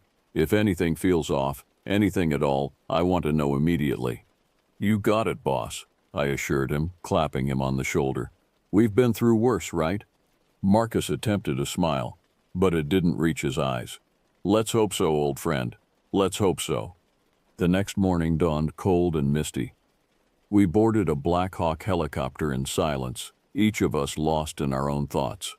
As we lifted off, I watched the coastline of Maine recede, giving way to an endless expanse of forest. The vibrant reds and golds of the autumn leaves created a stark contrast to the gravity of our mission. We touched down in a small clearing, the downdraft from the rotors sending leaves swirling around us as we disembarked. The pilot gave us a thumbs up before lifting off again, leaving us alone in the wilderness. "Comms check," Marcus ordered as we gathered our gear. We each tested our earpieces, confirming clear communication. Liam pulled out a tablet, bringing up a topographical map of the area. "The bunker should be about 6 miles northeast of our position," he said, zooming in on the map. "Terrain looks rough, lots of elevation changes." Marcus nodded. "We move in a diamond formation. I'll take point, Liam center, Danny rear guard. Mike, you've got our left flank. Keep your eyes peeled and stay frosty. Move out." We fell into formation, moving through the forest with practiced ease. Despite the weight of our packs and weapons, we made good time, our boots crunching softly on the carpet of fallen leaves. The forest was alive with the sounds of wildlife, birds calling, small animals scurrying through the underbrush. But as we drew closer to our target, I noticed a gradual change. The natural sounds began to fade, replaced by an eerie silence that set my teeth on edge. We paused at the top of a small ridge, taking a moment to catch our breath and survey the area. The trees seemed to press in around us, their branches reaching out like gnarled fingers. A sense of unease settled over me, and I wasn't the only one feeling it. "You guys feel that?" Danny whispered, his eyes darting from tree to tree. Marcus held up a hand for silence, cocking his head to listen. For a long moment we heard nothing but the soft whisper of the wind through the leaves. Then, faintly, a sound reached us, a low pulsing hum, barely audible but definitely there. "What the hell is that?" Liam muttered, frowning as he looked at his tablet. "I'm not picking up any electronic signatures that could be causing it." "Could be machinery in the bunker," I suggested, though I didn't quite believe it myself. The sound seemed to be coming from everywhere and nowhere at once. Marcus's jaw tightened. "We press on, but stay alert. Something's not right here." We continued our trek, the strange humming growing slightly louder as we progressed. The forest around us seemed to change subtly. The trees grew more gnarled and twisted, their bark taking on an almost sickly pallor. The ground beneath our feet became soggy, each step accompanied by a wet squelch. After what felt like hours but was likely only 45 minutes, Liam held up a hand, gesturing for us to stop. "We should be right on top of it," he whispered, looking up from his tablet with a confused expression. "But I don't see anything." We spread out, searching the area carefully. The bunker entrance was supposed to be here, but all I could see were trees, rocks, and more trees. The humming was louder now, a constant presence that seemed to vibrate in my bones. It was Danny who found it. "Over here," he called softly, waving us over to a large moss-covered boulder. As we gathered around, I saw what had caught his attention. There, partially hidden by the moss, was a seam in the rock, too straight and even to be natural. Marcus nodded approvingly. "Good eye, Danny. Liam, see if you can get us in." Liam set to work, carefully removing the moss to reveal a hidden control panel. His fingers flew over the ancient keypad, his brow furrowed in concentration. After a few tense minutes, there was a soft beep, and the rock face began to slide open with a grating sound of stone on stone. We raised our weapons, half expecting to be met with gunfire, but as the entrance fully opened, we were greeted only by darkness and a rush of stale, musty air. Marcus clicked on his flashlight, the beam cutting through the gloom to reveal a narrow metal staircase descending into the earth. The humming was louder here, emanating from somewhere deep below. "Remember the mission," Marcus said quietly, his voice tight. "We find Volkov, we get the intel, we get out. Stay together and stay sharp." With a deep breath, we entered the bunker, the stone door sliding shut behind us with a finality that sent a shiver down my spine. Little did we know that we were descending into a nightmare far beyond anything we could have imagined. The air in the bunker was thick and oppressive, heavy with the scent of rust and decay. Our flashlights cut through the darkness, illuminating a narrow corridor that stretched ahead of us. The walls were lined with pipes and conduits, many of which were corroded or broken, leaking unknown fluids that pooled on the concrete floor. We moved cautiously, our footsteps echoing in the eerie silence. The humming we had heard outside was louder here, a constant vibration that seemed to come from the very walls themselves. It set my teeth on edge, and I could see the tension in my teammates' faces as well. "Liam, any read on the layout?" Marcus whispered as we reached a junction where the corridor split in 3 directions. Liam shook his head, frustration evident in his voice. "Nothing, sir. Something's interfering with the signal. I can't get a clear map." Marcus cursed under his breath. "All right, we'll have to do this the old-fashioned way. Danny, you and Liam take the left corridor. Mike and I will go right. We'll circle back and meet at this junction in 30 minutes. If you find anything, radio immediately. Clear?" We nodded, and with a final glance at each other, we split up. As Marcus and I made our way down the right corridor, I couldn't shake the feeling that we were being watched. The darkness seemed to press in around us, our flashlights creating more shadows than they dispelled. "You feel it too, don't you?" Marcus murmured, his eyes constantly scanning our surroundings. I nodded grimly. "Something's not right here, Marcus. Where's Volkov's security? Hell, where's Volkov?" Before Marcus could respond, a sharp cry echoed through the corridor, followed by the sound of gunfire.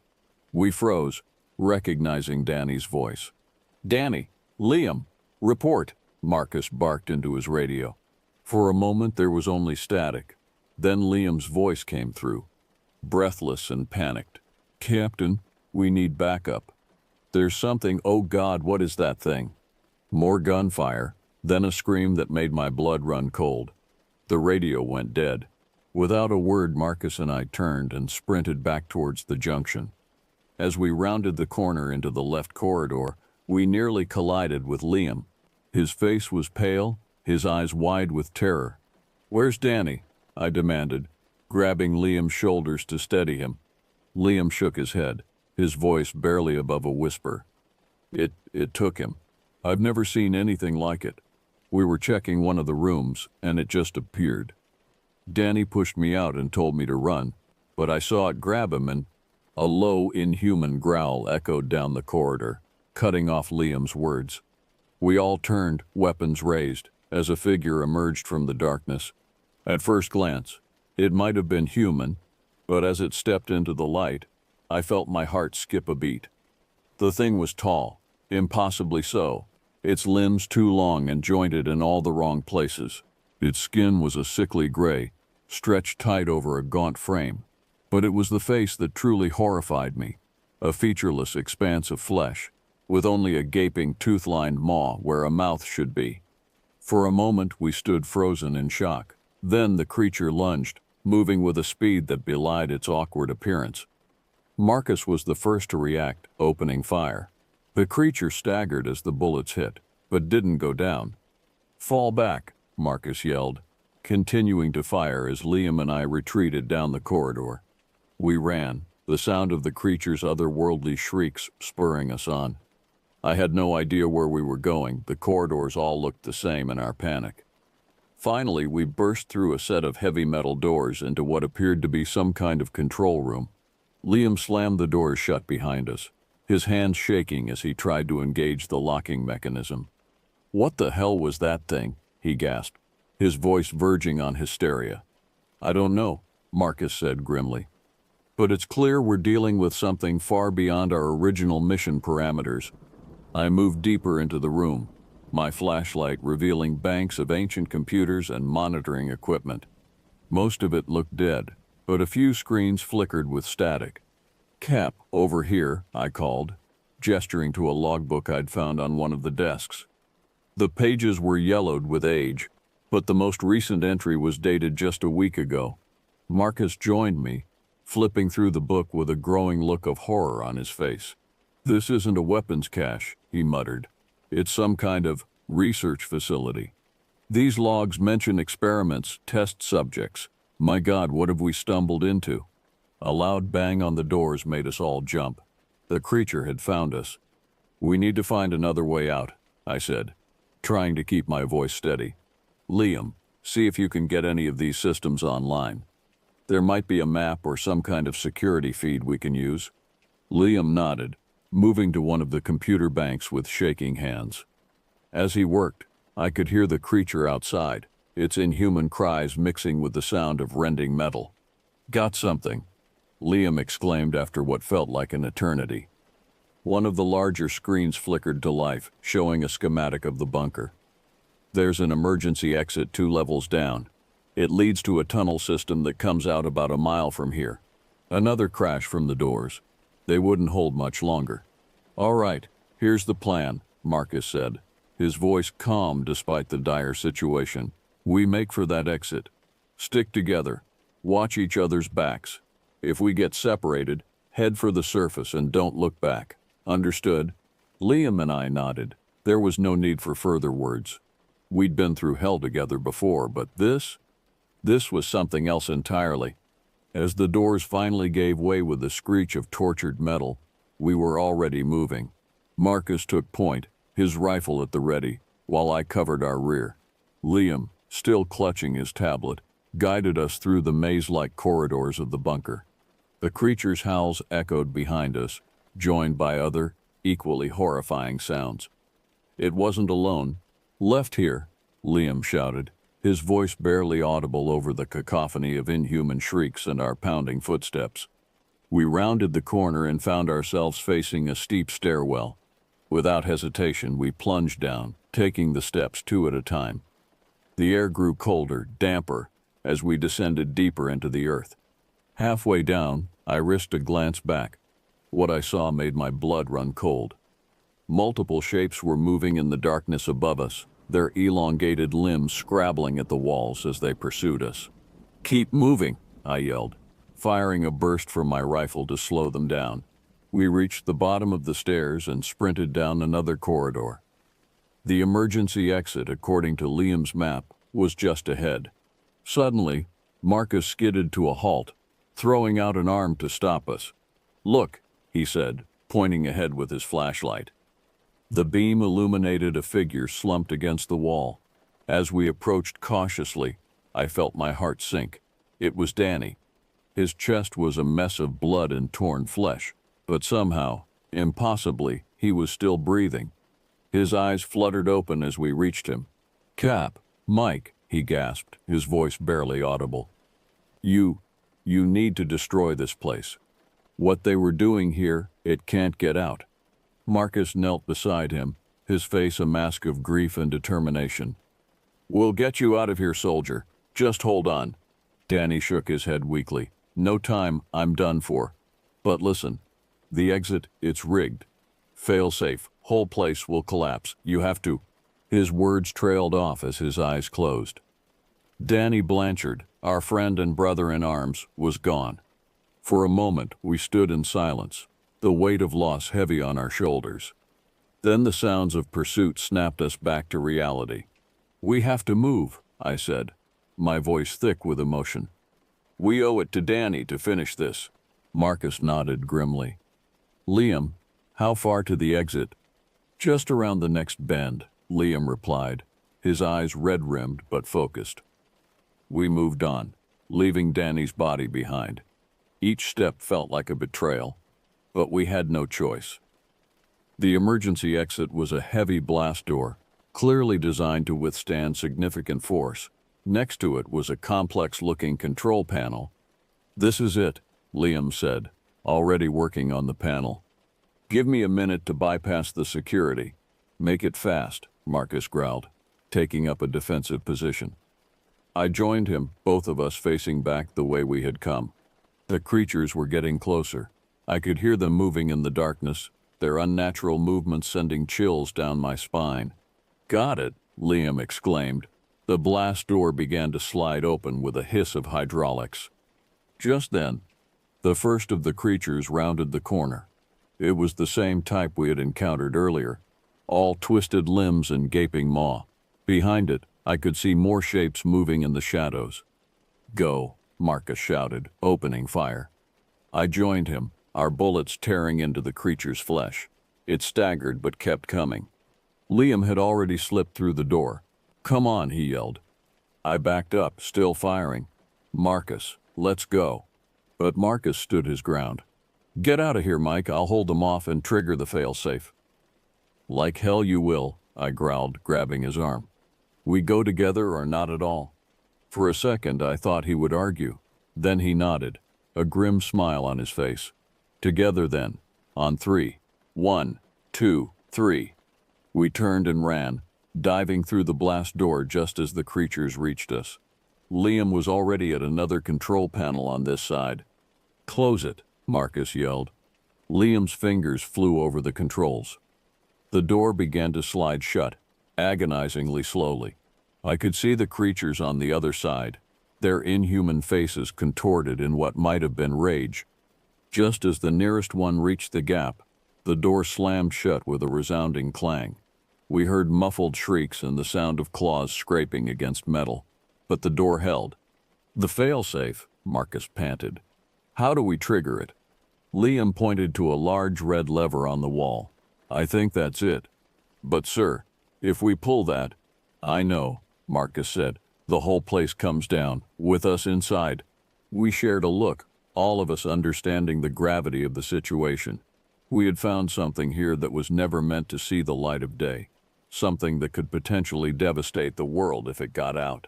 We had a duty to make sure that didn't happen, even if it cost us our lives. It's been an honor serving with you both, Marcus said softly. I nodded, unable to speak past the lump in my throat.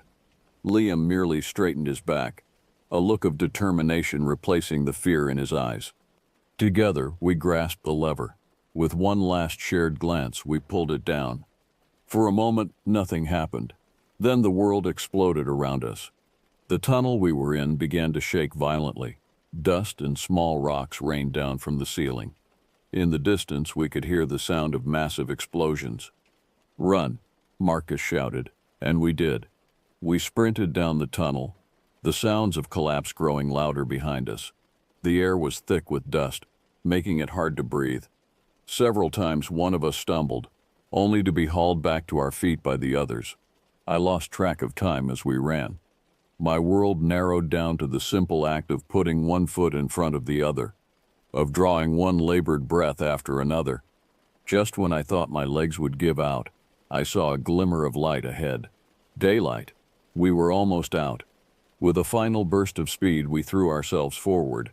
emerging from the tunnel into the cool forest air just as the ground gave one final mighty heave.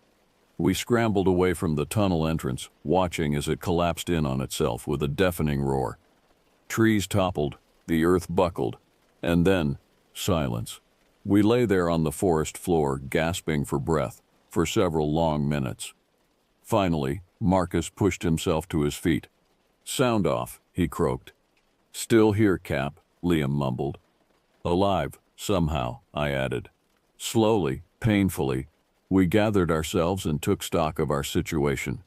We were miles from where we had entered the bunker, with no gear except what we had on us. But we were alive. As we began the long trek back to civilization, I couldn't shake the memory of what we had seen in that bunker, the creatures, the experiments, the sense of ancient, otherworldly evil. It all seemed like a nightmare. But the ache in my muscles and the haunted looks in my companion's eyes told me it had all been terribly real. We never spoke publicly about what happened that day. Our mission was classified, the bunker's existence erased from all records. But sometimes in the dark of night, I still hear that unearthly humming, still see those twisted, inhuman shapes moving in the shadows. And I wonder, did we really destroy them all? Or is something still down there, deep in the earth, waiting to be unleashed upon an unsuspecting world? Only time will tell. But whatever comes, I know this. The horrors we faced in those Maine woods changed us forever. And if the call ever comes again, I'll be ready.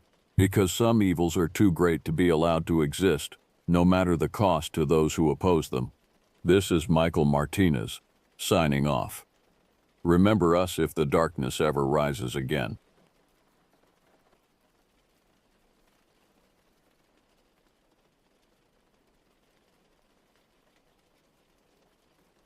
My name's Travis Hawthorne, and I'm about to tell you a story that'll make you think twice about ever going camping again. It all started a few years back when I decided I needed a break from the rat race.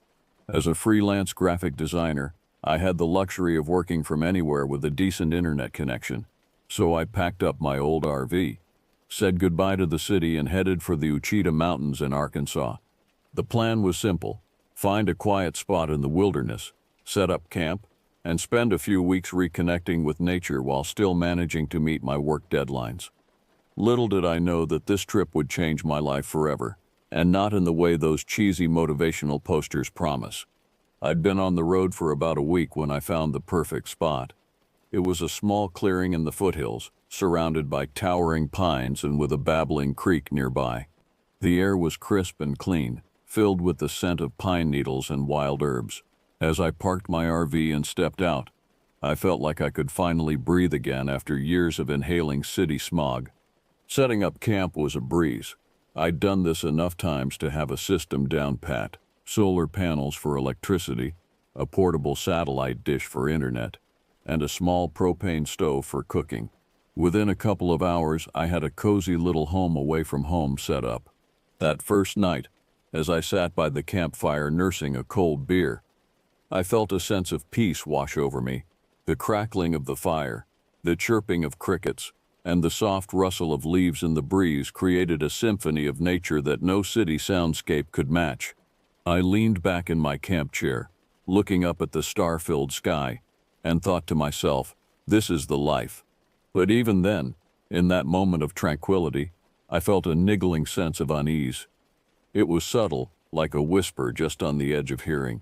I brushed it off, blaming it on years of city living making me paranoid about being alone in the woods. If only I'd listened to that little voice. If only I'd packed up and left right then. But hindsight, as they say, is 20/20. The next morning, I woke up refreshed and ready to explore my surroundings. I spent the day hiking through the woods, marveling at the natural beauty around me. The Ouachita Mountains might not be as famous as the Rockies or the Appalachians, but they have a rugged charm all their own. As I hiked, I couldn't shake the feeling that I was being watched. Every now and then I'd catch movement out of the corner of my eye, only to turn and find nothing there. I told myself it was just wildlife, squirrels or birds startled by my presence. But deep down, I knew it was something else, something that didn't belong in these woods any more than I did. I returned to my campsite as the sun was setting, the golden light filtering through the trees, creating long shadows that seemed to reach out like grasping fingers. I busied myself with building a fire and preparing dinner, trying to ignore the growing sense of dread in the pit of my stomach. That night, as I lay in my RV trying to sleep, I heard it for the first time, a rustling in the underbrush, too deliberate to be an animal foraging for food. It circled my campsite, never coming too close, but never going too far either. I lay there, heart pounding, straining my ears to track its movement. Just as I was about to convince myself it was all in my head, I heard a sound that made my blood run cold. It was a low, guttural growl, unlike anything I'd ever heard before. It wasn't a bear, or a wolf, or any other animal I could think of. It was something else entirely. I didn't sleep a wink that night. As the first light of dawn crept through the windows of my RV, I made a decision. I needed backup. I needed someone to tell me I wasn't going crazy. I needed my best friend, Luke. Luke Carver and I had been friends since college. He was the yang to my yin. Outgoing where I was introverted, athletic where I was bookish, but we shared a love for the outdoors and a thirst for adventure. When I called him that morning and told him about my creepy experience, he didn't hesitate. "I'll be there in 2 days," he said. "Try not to get eaten by Bigfoot before I arrive." His joke should have made me feel better, but it didn't, because what I'd heard last night wasn't Bigfoot. It was something much, much worse. The 2 days waiting for Luke were the longest of my life. I stayed close to my RV, only venturing out for necessities. The feeling of being watched was constant now, an oppressive weight that made it hard to breathe. At night, the rustling and growling continued, always just out of sight. When Luke's truck finally pulled into my campsite, I nearly wept with relief. He hopped out, all 6'2" of him, grinning from ear to ear.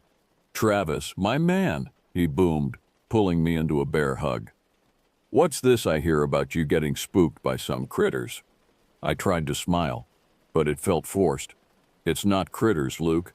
It's something else." His grin faded as he saw the fear in my eyes. "All right, buddy, tell me everything." Over the next hour, I recounted every detail of the past few days. The feeling of being watched, the rustling in the woods, the inhuman growl. Luke listened without interrupting, his face growing more serious with each passing minute. "That does sound freaky," he admitted when I finished. "But look, we're 2 grown men. Whatever's out there, we can handle it. And if we can't, well, that's what the shotgun in my truck is for." His confidence was infectious, and for the first time in days, I felt the knot of fear in my stomach begin to loosen. We spent the rest of the day setting up Luke's tent and reinforcing our campsite. We strung up extra lights, cleared away underbrush to improve visibility, and yes, made sure the shotgun was loaded and within easy reach. That night, as we sat by the fire, things almost felt normal. We reminisced about old times, told jokes, and made plans for hikes we wanted to take. But as the fire burned low and the woods around us grew darker, the old fear crept back in. "You hear that?" Luke whispered suddenly, sitting up straight. I nodded, my mouth too dry to speak. The rustling was back, closer than ever before. And then we saw it, a shadow, darker than the night around it, moving between the trees at the edge of our campsite. Luke reached for the shotgun, his movements slow and deliberate. "Hey," he shouted, "we see you. Come out where we can see you." For a moment, everything was still. Then, with a speed that defied belief, the shadow burst from the tree line. It was on Luke before either of us could react, a mass of darkness and flashing claws. The shotgun went off, the sound deafening in the quiet night, but it didn't seem to have any effect. I scrambled for the flashlight, my hands shaking so badly I could barely turn it on. When I finally managed to point it at Luke, I almost wished I hadn't. The thing attacking him was like nothing I'd ever seen before. It was vaguely humanoid, but too tall, too thin, with limbs that bent at impossible angles. Its skin was a sickly pale color, stretched tight over a skeletal frame. But its face, God, its face. It was featureless except for a wide, lipless mouth filled with needle-sharp teeth, and eyes that glowed with an unholy light. Luke was fighting for his life, but he was outmatched. The creature's claws were ripping through his clothes, leaving deep gashes in his flesh.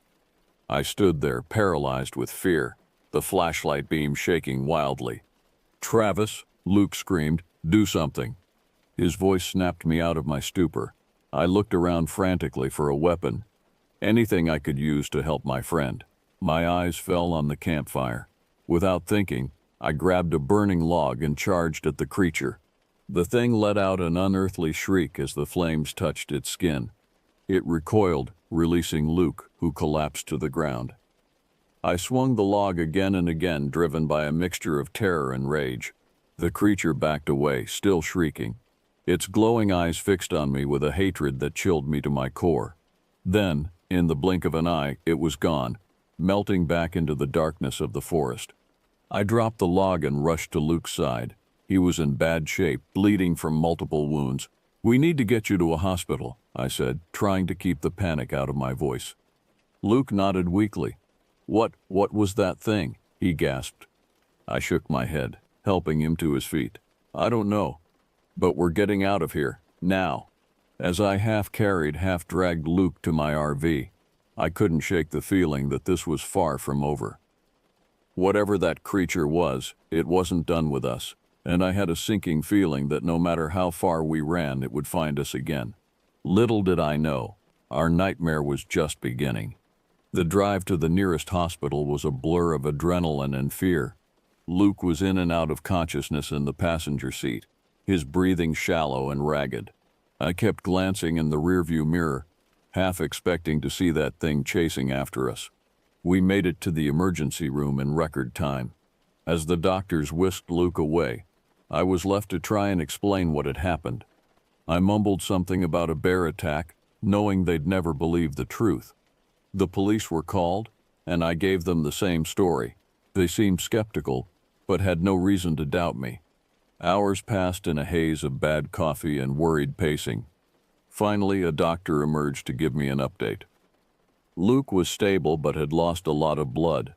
The wounds were unlike anything they'd seen before, deep, jagged tears that seemed to resist traditional treatment. "What kind of bear did you say this was?" the doctor asked, eyeing me suspiciously. I swallowed hard. I'm not sure. It happened so fast." She didn't look convinced but didn't press the issue.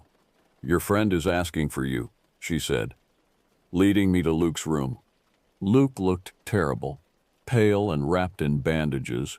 He barely resembled the strong, confident man who had arrived at my campsite just days ago. But his eyes were clear as they met mine. "Travis," he said, his voice barely above a whisper, "we need to talk about what happened." I nodded, pulling up a chair beside his bed. For the next hour we pieced together the events of that night, trying to make sense of what we'd seen.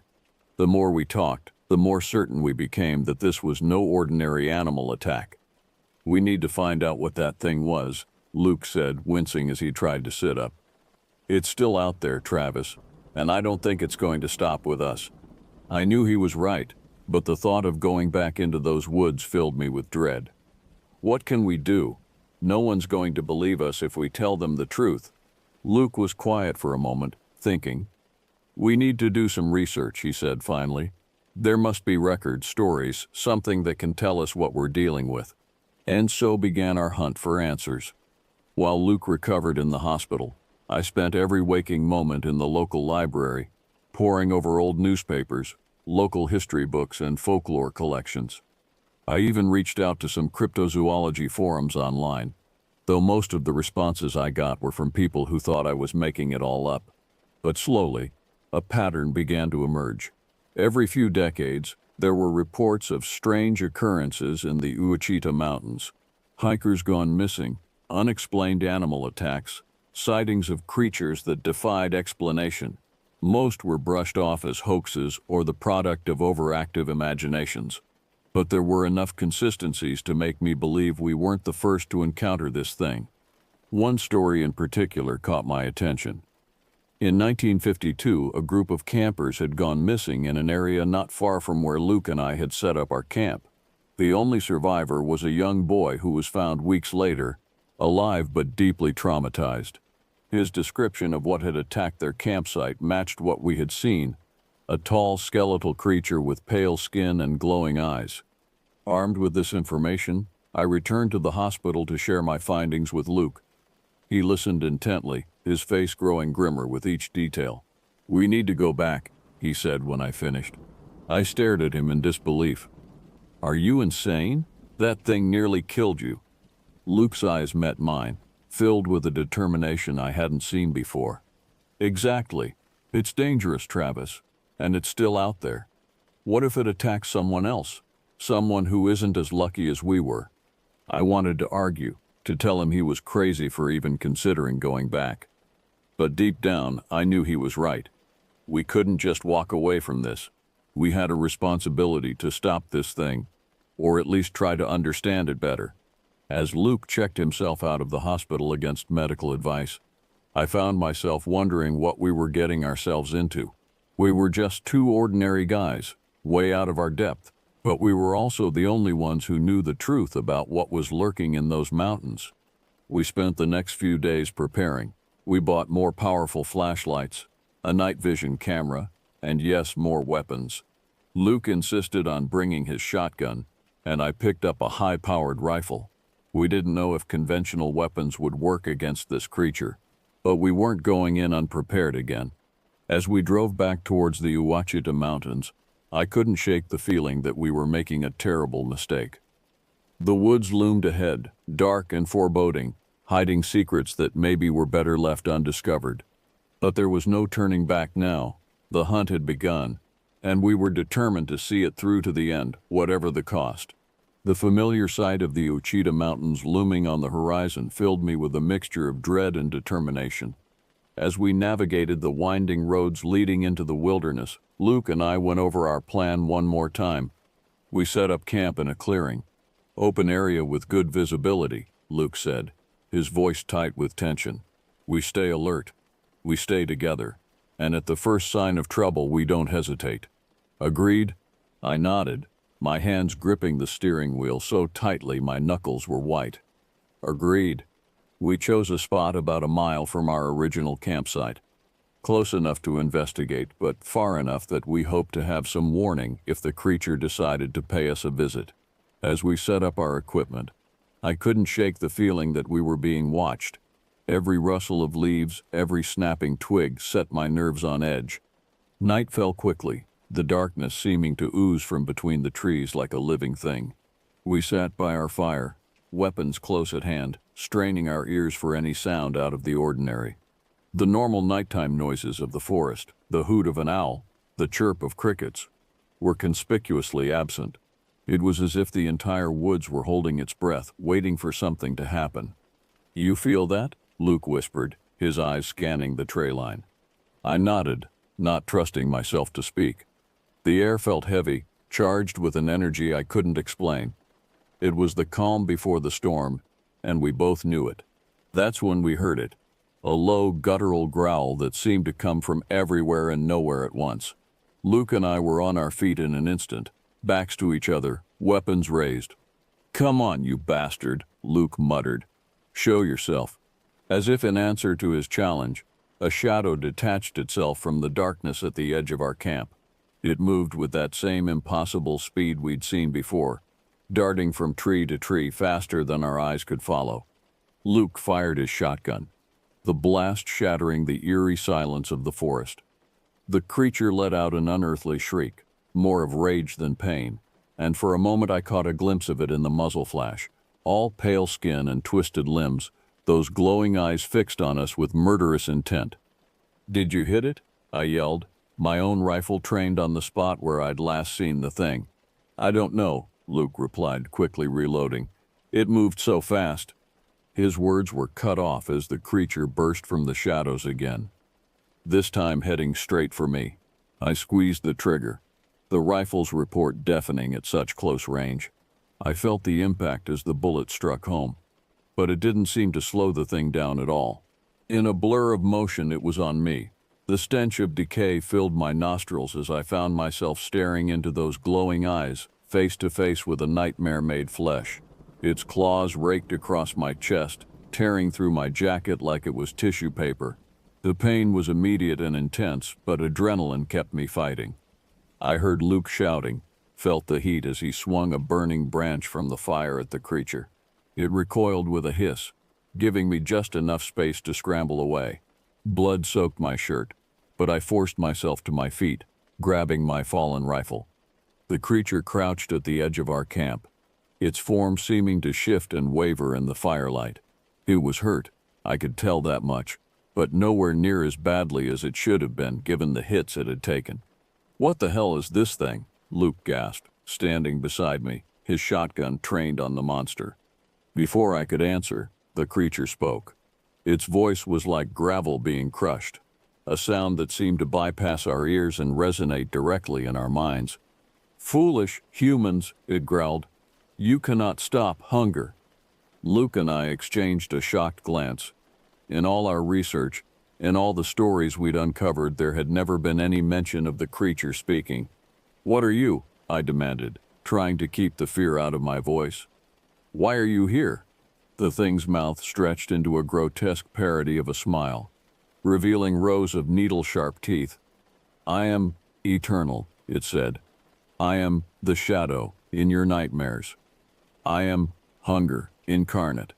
It began to move towards us again, its movements jerky and unnatural. Luke fired another round from his shotgun, the blast tearing into the creature's shoulder. It stumbled but didn't fall. "Run!" I yelled, grabbing Luke's arm and pulling him towards the truck. We sprinted through the darkness, branches whipping at our faces, the sound of the creature's pursuit close behind. We reached the truck, and I fumbled with the keys, my hands slick with blood. Just as I heard the click of the door unlocking, a weight slammed into me from behind. I was thrown to the ground, the creature on top of me, its claws digging into my back. Luke's shotgun roared again, and suddenly the weight was gone. I scrambled to my feet and dove into the truck, Luke right behind me. As I gunned the engine and peeled out of the clearing, I caught one last glimpse of the creature in the rearview mirror. It stood at the edge of the woods, those glowing eyes fixed on us, and I swear I could hear its voice in my head. "This is not over." We drove through the night, not stopping until we were miles away from the mountains. As the adrenaline wore off, the pain from my injuries hit me full force. Luke wasn't in much better shape. "We need to go to the hospital," he said, his voice weak. I shook my head. "We can't. How do we explain this? They'll think we're crazy, or worse, that we did this to each other." "Then what do we do?" Luke asked. I gripped the steering wheel tighter, my mind racing. "We need help," I said finally. "Professional help. Someone who might actually believe us." "Who?" Luke asked skeptically. I took a deep breath. "I think I know someone. An old professor of mine from college, Dr. Eleanor Vance. She specialized in folklore and mythology, but I always got the sense she believed there was more truth to the old stories than most people thought." Luke nodded slowly. "Okay, where do we find her?" I set my jaw, a plan forming in my mind. "Last I heard, she was teaching at a university in New Orleans. Looks like we're taking a road trip." As we drove south, leaving the Ouachita Mountains behind us, I couldn't shake the feeling that this was far from over. The creature's words echoed in my mind. "This is not over." I had a sinking feeling it was right. Our encounter in the woods was just the beginning of something much bigger and much more terrifying than we could have ever imagined. Little did we know, our journey to New Orleans would lead us down a rabbit hole of ancient legends, dark rituals, and horrors beyond our wildest nightmares. The hunt for answers had begun, but the truth we would uncover would change our lives forever. New Orleans was a city unlike any other, a place where the veil between the mundane and the mystical seemed particularly thin. As Luke and I drove into the city, the air heavy with humidity and the scent of magnolias, I couldn't help but feel we'd stepped into another world entirely. We found Dr. Eleanor Vance's office at Tulane University with relative ease. As we waited outside her door, I found myself second-guessing our decision. How were we going to explain what had happened to us? Would she even believe us? The door opened, and Dr. Vance stepped out. She was older than I remembered, her once dark hair now streaked with gray, but her eyes were as sharp and intelligent as ever. "Travis Hawthorne," she said, a smile spreading across her face. "It's been a long time, and who's your friend?" I made the introductions, and Dr. Vance ushered us into her office. It was cluttered with books, artifacts, and papers, every surface covered in the detritus of a lifetime of academic pursuit.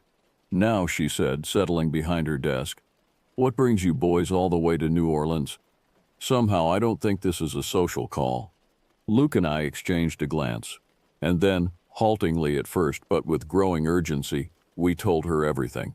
The camping trip, the first encounter with the creature, our ill-fated return to the mountains. Dr. Vance listened without interrupting, her expression growing more serious with each passing minute. When we finished, she was quiet for a long moment. Then she stood and walked to a large bookshelf, pulling down a heavy leather-bound tome. "What you encountered," she said, her voice grave, "is something very old and very dangerous. In my field we call it the Wendigo." She opened the book, revealing illustrations that made my blood run cold. There, rendered in faded ink, was the creature we'd seen in the woods. "The Wendigo is a creature from Algonquian folklore," Dr. Vance explained. "It's a spirit of hunger and winter, of famine and desperation. According to legend, it was once human but was transformed by an act of cannibalism into a monster with an insatiable hunger for human flesh." "But that's just a legend, right?" Luke asked, his voice hopeful. Dr. Vance's eyes met his, and I saw a flicker of something, fear, maybe, or resignation. "Legends often have a basis in fact, Mr. Carver. And in my experience, the older and more widespread a legend is, the more likely it is to have some truth to it." She turned a few more pages in the book, revealing accounts of Wendigo encounters spanning centuries. "What's unusual about your experience," she mused, "is the location. Wendigo legends are typically associated with the northern forests of North America. The Ouachita Mountains are far south of their usual range." "So why was it there?" I asked. Dr. Vance shook her head. "I'm not sure. But I have a theory. The world is changing, gentlemen. Climate shifts, deforestation, urban expansion. We're altering the natural order of things. It's possible that we're forcing these creatures out of their traditional territories, driving them into new areas." The implications of her words were terrifying. If she was right, it meant that what we'd encountered might not be an isolated incident. It could be happening all over. "What can we do?" Luke asked, leaning forward in his chair. "How do we stop this thing?" Dr. Vance's expression was grim. "Stopping a Wendigo is no easy task. According to the old stories, they're nearly indestructible. Fire can hurt them, and there are rituals that are said to be able to banish them, but they're complex and dangerous." She stood, walking to a cabinet in the corner of her office. From it she withdrew a small, ornate box. "I've spent my life collecting artifacts and knowledge related to creatures like the Wendigo," she said. "I never thought I'd have cause to use them, but, well, here we are." She opened the box, revealing a collection of small objects, a bundle of herbs, a vial of dark liquid, a small, intricately carved piece of bone. "This is a banishing kit," she explained. "Used correctly, it might be able to drive the Wendigo away, maybe even destroy it. But I must warn you, using this comes with great risk. The ritual is complex, and if done incorrectly, it could have catastrophic consequences." Luke and I looked at each other, a silent communication passing between us. We both knew the risks, knew that going back to face that thing was probably suicidal, but we also knew we couldn't just walk away. Not now, not knowing what we knew. "Teach us," I said, turning back to Dr. Vance. "Show us how to use it." She nodded slowly, her expression a mixture of pride and sorrow. "Very well, but remember, once you start down this path, there's no turning back. The knowledge I'm about to share with you will change you, will open your eyes to a world most people never see. Are you sure you're ready for that?" Luke's hand found mine, squeezing it tight. "We're sure," he said, his voice steady. Dr. Vance took a deep breath. Then let's begin. We have much to cover, and I fear time is not on our side. As she began to explain the intricacies of the banishing ritual, I felt a shiver run down my spine.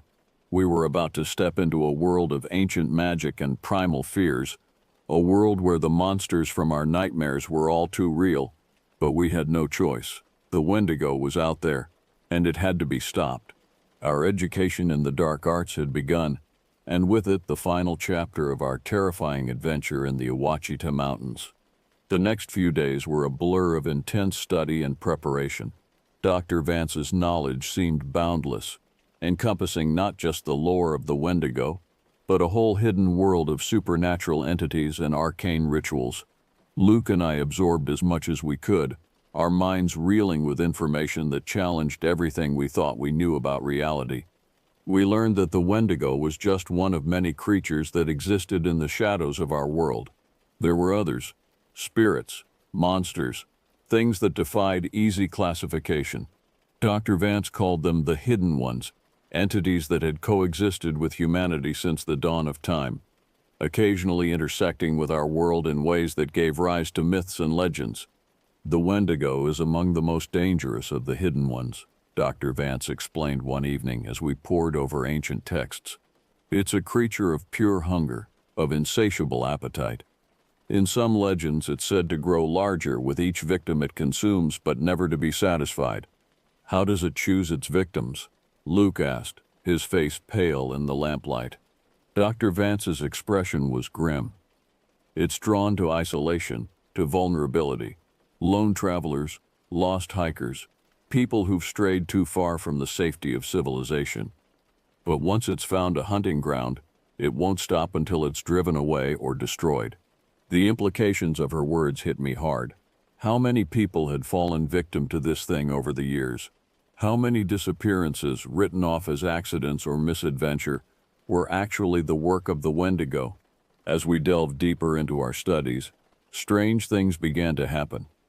I started having vivid nightmares, dreams of running through endless dark forests, always pursued by something I couldn't quite see. Luke reported similar experiences, along with a growing sense of being watched, even in the safety of our hotel room. Dr. Vance wasn't surprised. The more you learn about this world, the more aware of it you become, she said. And the more aware you are, the more it becomes aware of you. Be careful. Knowledge is power, but it also paints a target on your back. Despite the warnings, we pressed on. We practiced the banishing ritual until we could recite it in our sleep, familiarized ourselves with the use of each component in the kit Dr. Vance had given us.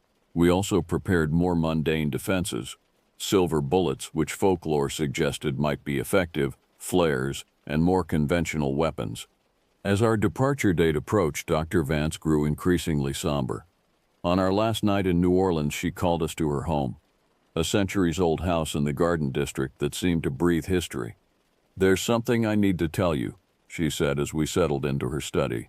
"Something I should have told you from the beginning, but, well, I wasn't sure how." Luke and I exchanged worried glances. What more could there possibly be? Dr. Vance took a deep breath.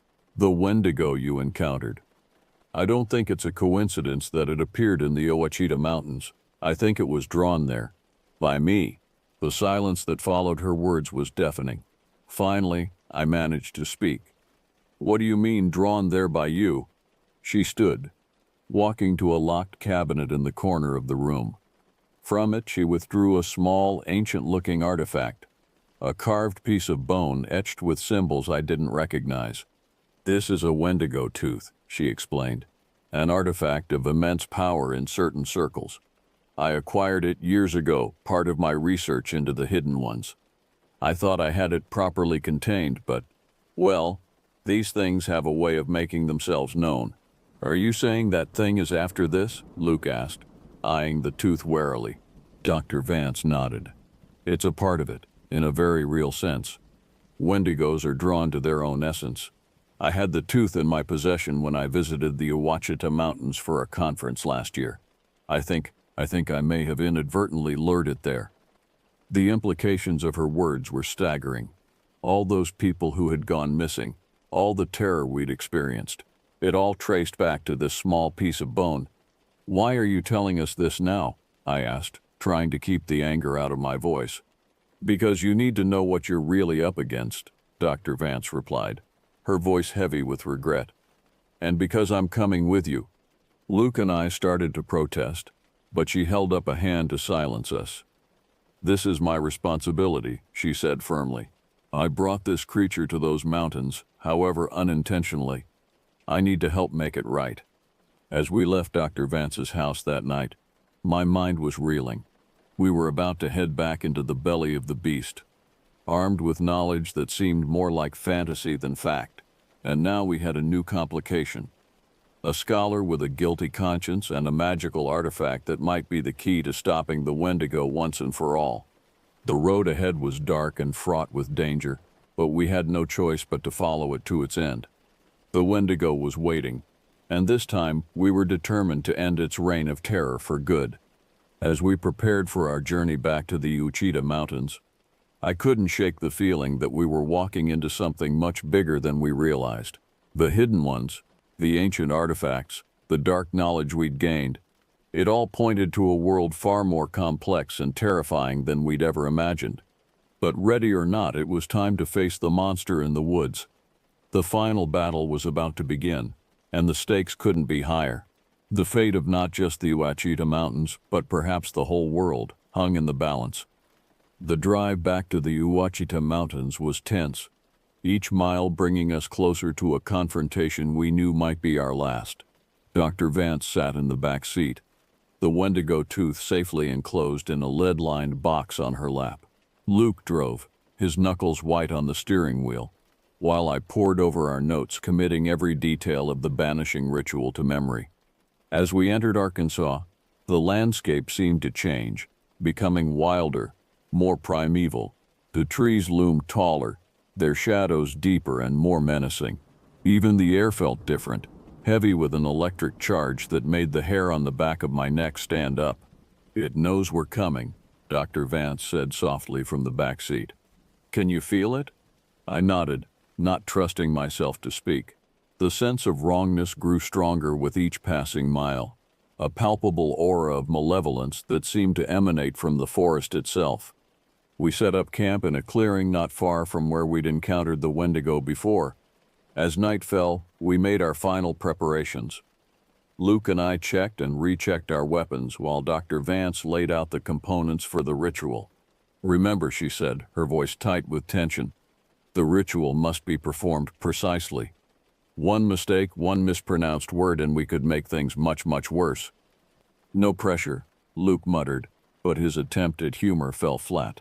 As the last light faded from the sky, we gathered around the small fire we'd built. Dr. Vance opened the lead box, carefully removing the Wendigo tooth. Even in the flickering firelight, I could see strange symbols writhing across its surface, as if alive. "This will draw it to us," she explained. "Be ready." She began to chant in a language I didn't recognize, her voice rising and falling in an eerie cadence. The woods around us grew unnaturally still, as if every living thing was holding its breath. Then we heard it, that familiar bone-chilling growl, closer than I'd expected. Luke and I were on our feet in an instant, weapons raised. It emerged from the darkness like a living shadow, its form seeming to shift and waver in the firelight. Those glowing eyes fixed on us with a hunger that was almost palpable. "Now," Dr. Vance shouted. Luke and I opened fire, the sound of gunshots shattering the eerie silence. The Wendigo shrieked, a sound that seemed to bypass our ears and resonate directly in our skulls. It charged forward with impossible speed, claws extended. I dove to the side, feeling the rush of air as those deadly talons missed me by inches. Luke wasn't so lucky. The creature caught him with a glancing blow, sending him sprawling. "Luke," I yelled, firing again and again at the monster. The bullets seemed to have little effect, but they did draw its attention away from my fallen friend. Dr. Vance's chanting grew louder, more urgent. The air around us began to shimmer, as if reality itself was bending. The Wendigo let out another unearthly shriek, this one tinged with what sounded like fear. It turned towards Dr. Vance, recognizing the true threat. I saw its muscles bunch, preparing to spring. "No!" I shouted, throwing myself between the creature and Dr. Vance. I felt a searing pain as its claws raked across my back, but I held my ground. "Finish it," I yelled to Dr. Vance. Through a haze of pain, I heard her speak the final words of the ritual. There was a flash of blinding light, and a sound like reality tearing apart. The Wendigo's shriek rose to a deafening pitch, and I felt its weight disappear from my back. When my vision cleared, I saw the creature writhing on the ground, its form seeming to dissolve at the edges. Dr. Vance stood over it, the Wendigo tooth in one hand, the other extended towards the monster. She was speaking again, her voice commanding and powerful. The Wendigo thrashed and howled, its cries becoming more human, more agonized. I watched in horrified fascination as its form began to shrink, the twisted limbs and elongated features receding. And then, in a final flash of light, it was over. Where the Wendigo had been, there now lay a man, gaunt, naked, and very human. For a moment, none of us moved. Then the man's eyes fluttered open, and he spoke in a voice hoarse from disuse. "Thank you," he whispered. "You've freed me." As Dr. Vance knelt beside the man, checking his vitals, I rushed to Luke's side. He was conscious but dazed, a nasty gash on his forehead. "Did we do it?" he asked, his voice weak. "Is it over?" I looked back at the human form of what had once been the Wendigo, feeling a mixture of relief and disbelief. "Yeah," I said, "I think it is." But even as I spoke the words, I couldn't shake the feeling that this was just the beginning. We had faced one of the hidden ones, and survived, but at what cost? And what other horrors might be lurking in the shadows, waiting for their chance to enter our world? As the adrenaline of the fight began to fade, I found myself staring into the dark woods surrounding us. For a moment, I could have sworn I saw other eyes staring back, ancient, hungry eyes that spoke of terrors yet to come. The Wendigo was defeated. But our journey into the world of the hidden ones was far from over. In fact, it had only just begun. The days following our confrontation with the Wendigo passed in a blur of police statements, hospital visits, and sleepless nights. The official story, carefully crafted by Dr. Vance, painted a picture of a deranged man living in the woods, responsible for the disappearances and attacks. It was a tale full of holes, but it was still more believable than the truth. The man we had rescued, the human form of the Wendigo, was identified as Robert Chandler, a hiker who had gone missing in the Ouachita Mountains over 30 years ago. His reappearance and apparent lack of aging baffled medical professionals. But Dr. Vance's connections helped smooth over the most difficult questions. As for Luke and me, we were hailed as heroes by the local community, though they didn't know the half of what we'd really faced. Our wounds healed slowly, leaving scars that would serve as permanent reminders of our encounter with the supernatural. A week after the incident, Dr. Vance called us to her hotel room. She looked tired, the events of the past days clearly weighing heavily on her. "I owe you both an explanation," she said, gesturing for us to sit, "and an apology." Over the next hour, she laid out a story that shook the foundations of everything we thought we knew about the world. The hidden ones, she explained, were more than just folklore or isolated incidents. They were part of a vast interconnected web of supernatural entities that existed alongside our reality. "There are those of us who know about this world," she said. "Scholars, hunters, protectors. We work in the shadows to keep the balance, to prevent the hidden ones from wreaking havoc on our world." "And you want us to join you?" Luke said. It wasn't a question. Dr. Vance nodded slowly. "You've seen things most people never will. You've faced one of the most dangerous of the hidden ones and survived. That kind of experience, it changes you. You can try to go back to your old lives, but I suspect you'll find that difficult." She was right, of course. Even in the short time since our encounter with the Wendigo, I'd found myself jumping at shadows, seeing threats in every dark corner. The world seemed different now, more dangerous but also more wondrous. "What exactly are you offering?" I asked. "Training. Dr. Vance replied. Knowledge. A chance to make a difference in a war most people don't even know is being fought. It won't be easy, and it certainly won't be safe. But it will be important.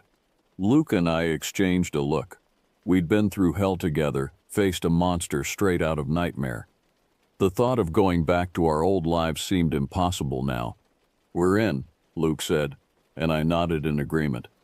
Dr. Vance smiled, though there was a sadness in her eyes. I had a feeling you'd say that. Welcome to the fight, gentlemen. I have a feeling you're going to do great things.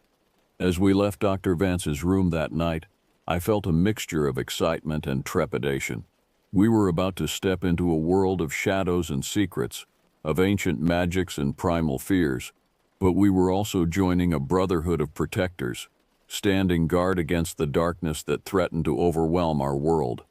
The Ouachita Mountains had changed us, shown us a reality we could never unsee, but it had also awakened something in us, a determination to face the darkness, to protect those who couldn't protect themselves. As we drove away from the mountains, leaving behind the site of our terrifying adventure, I couldn't help but feel that this was just the beginning. The world was bigger and more dangerous than we'd ever imagined, but we were ready to face it. The hunt for the hidden ones had only just begun, and we were now a part of it.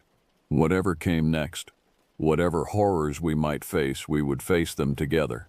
Because that's what it meant to be a guardian of the hidden world, a protector against the terrors that lurked in the shadows.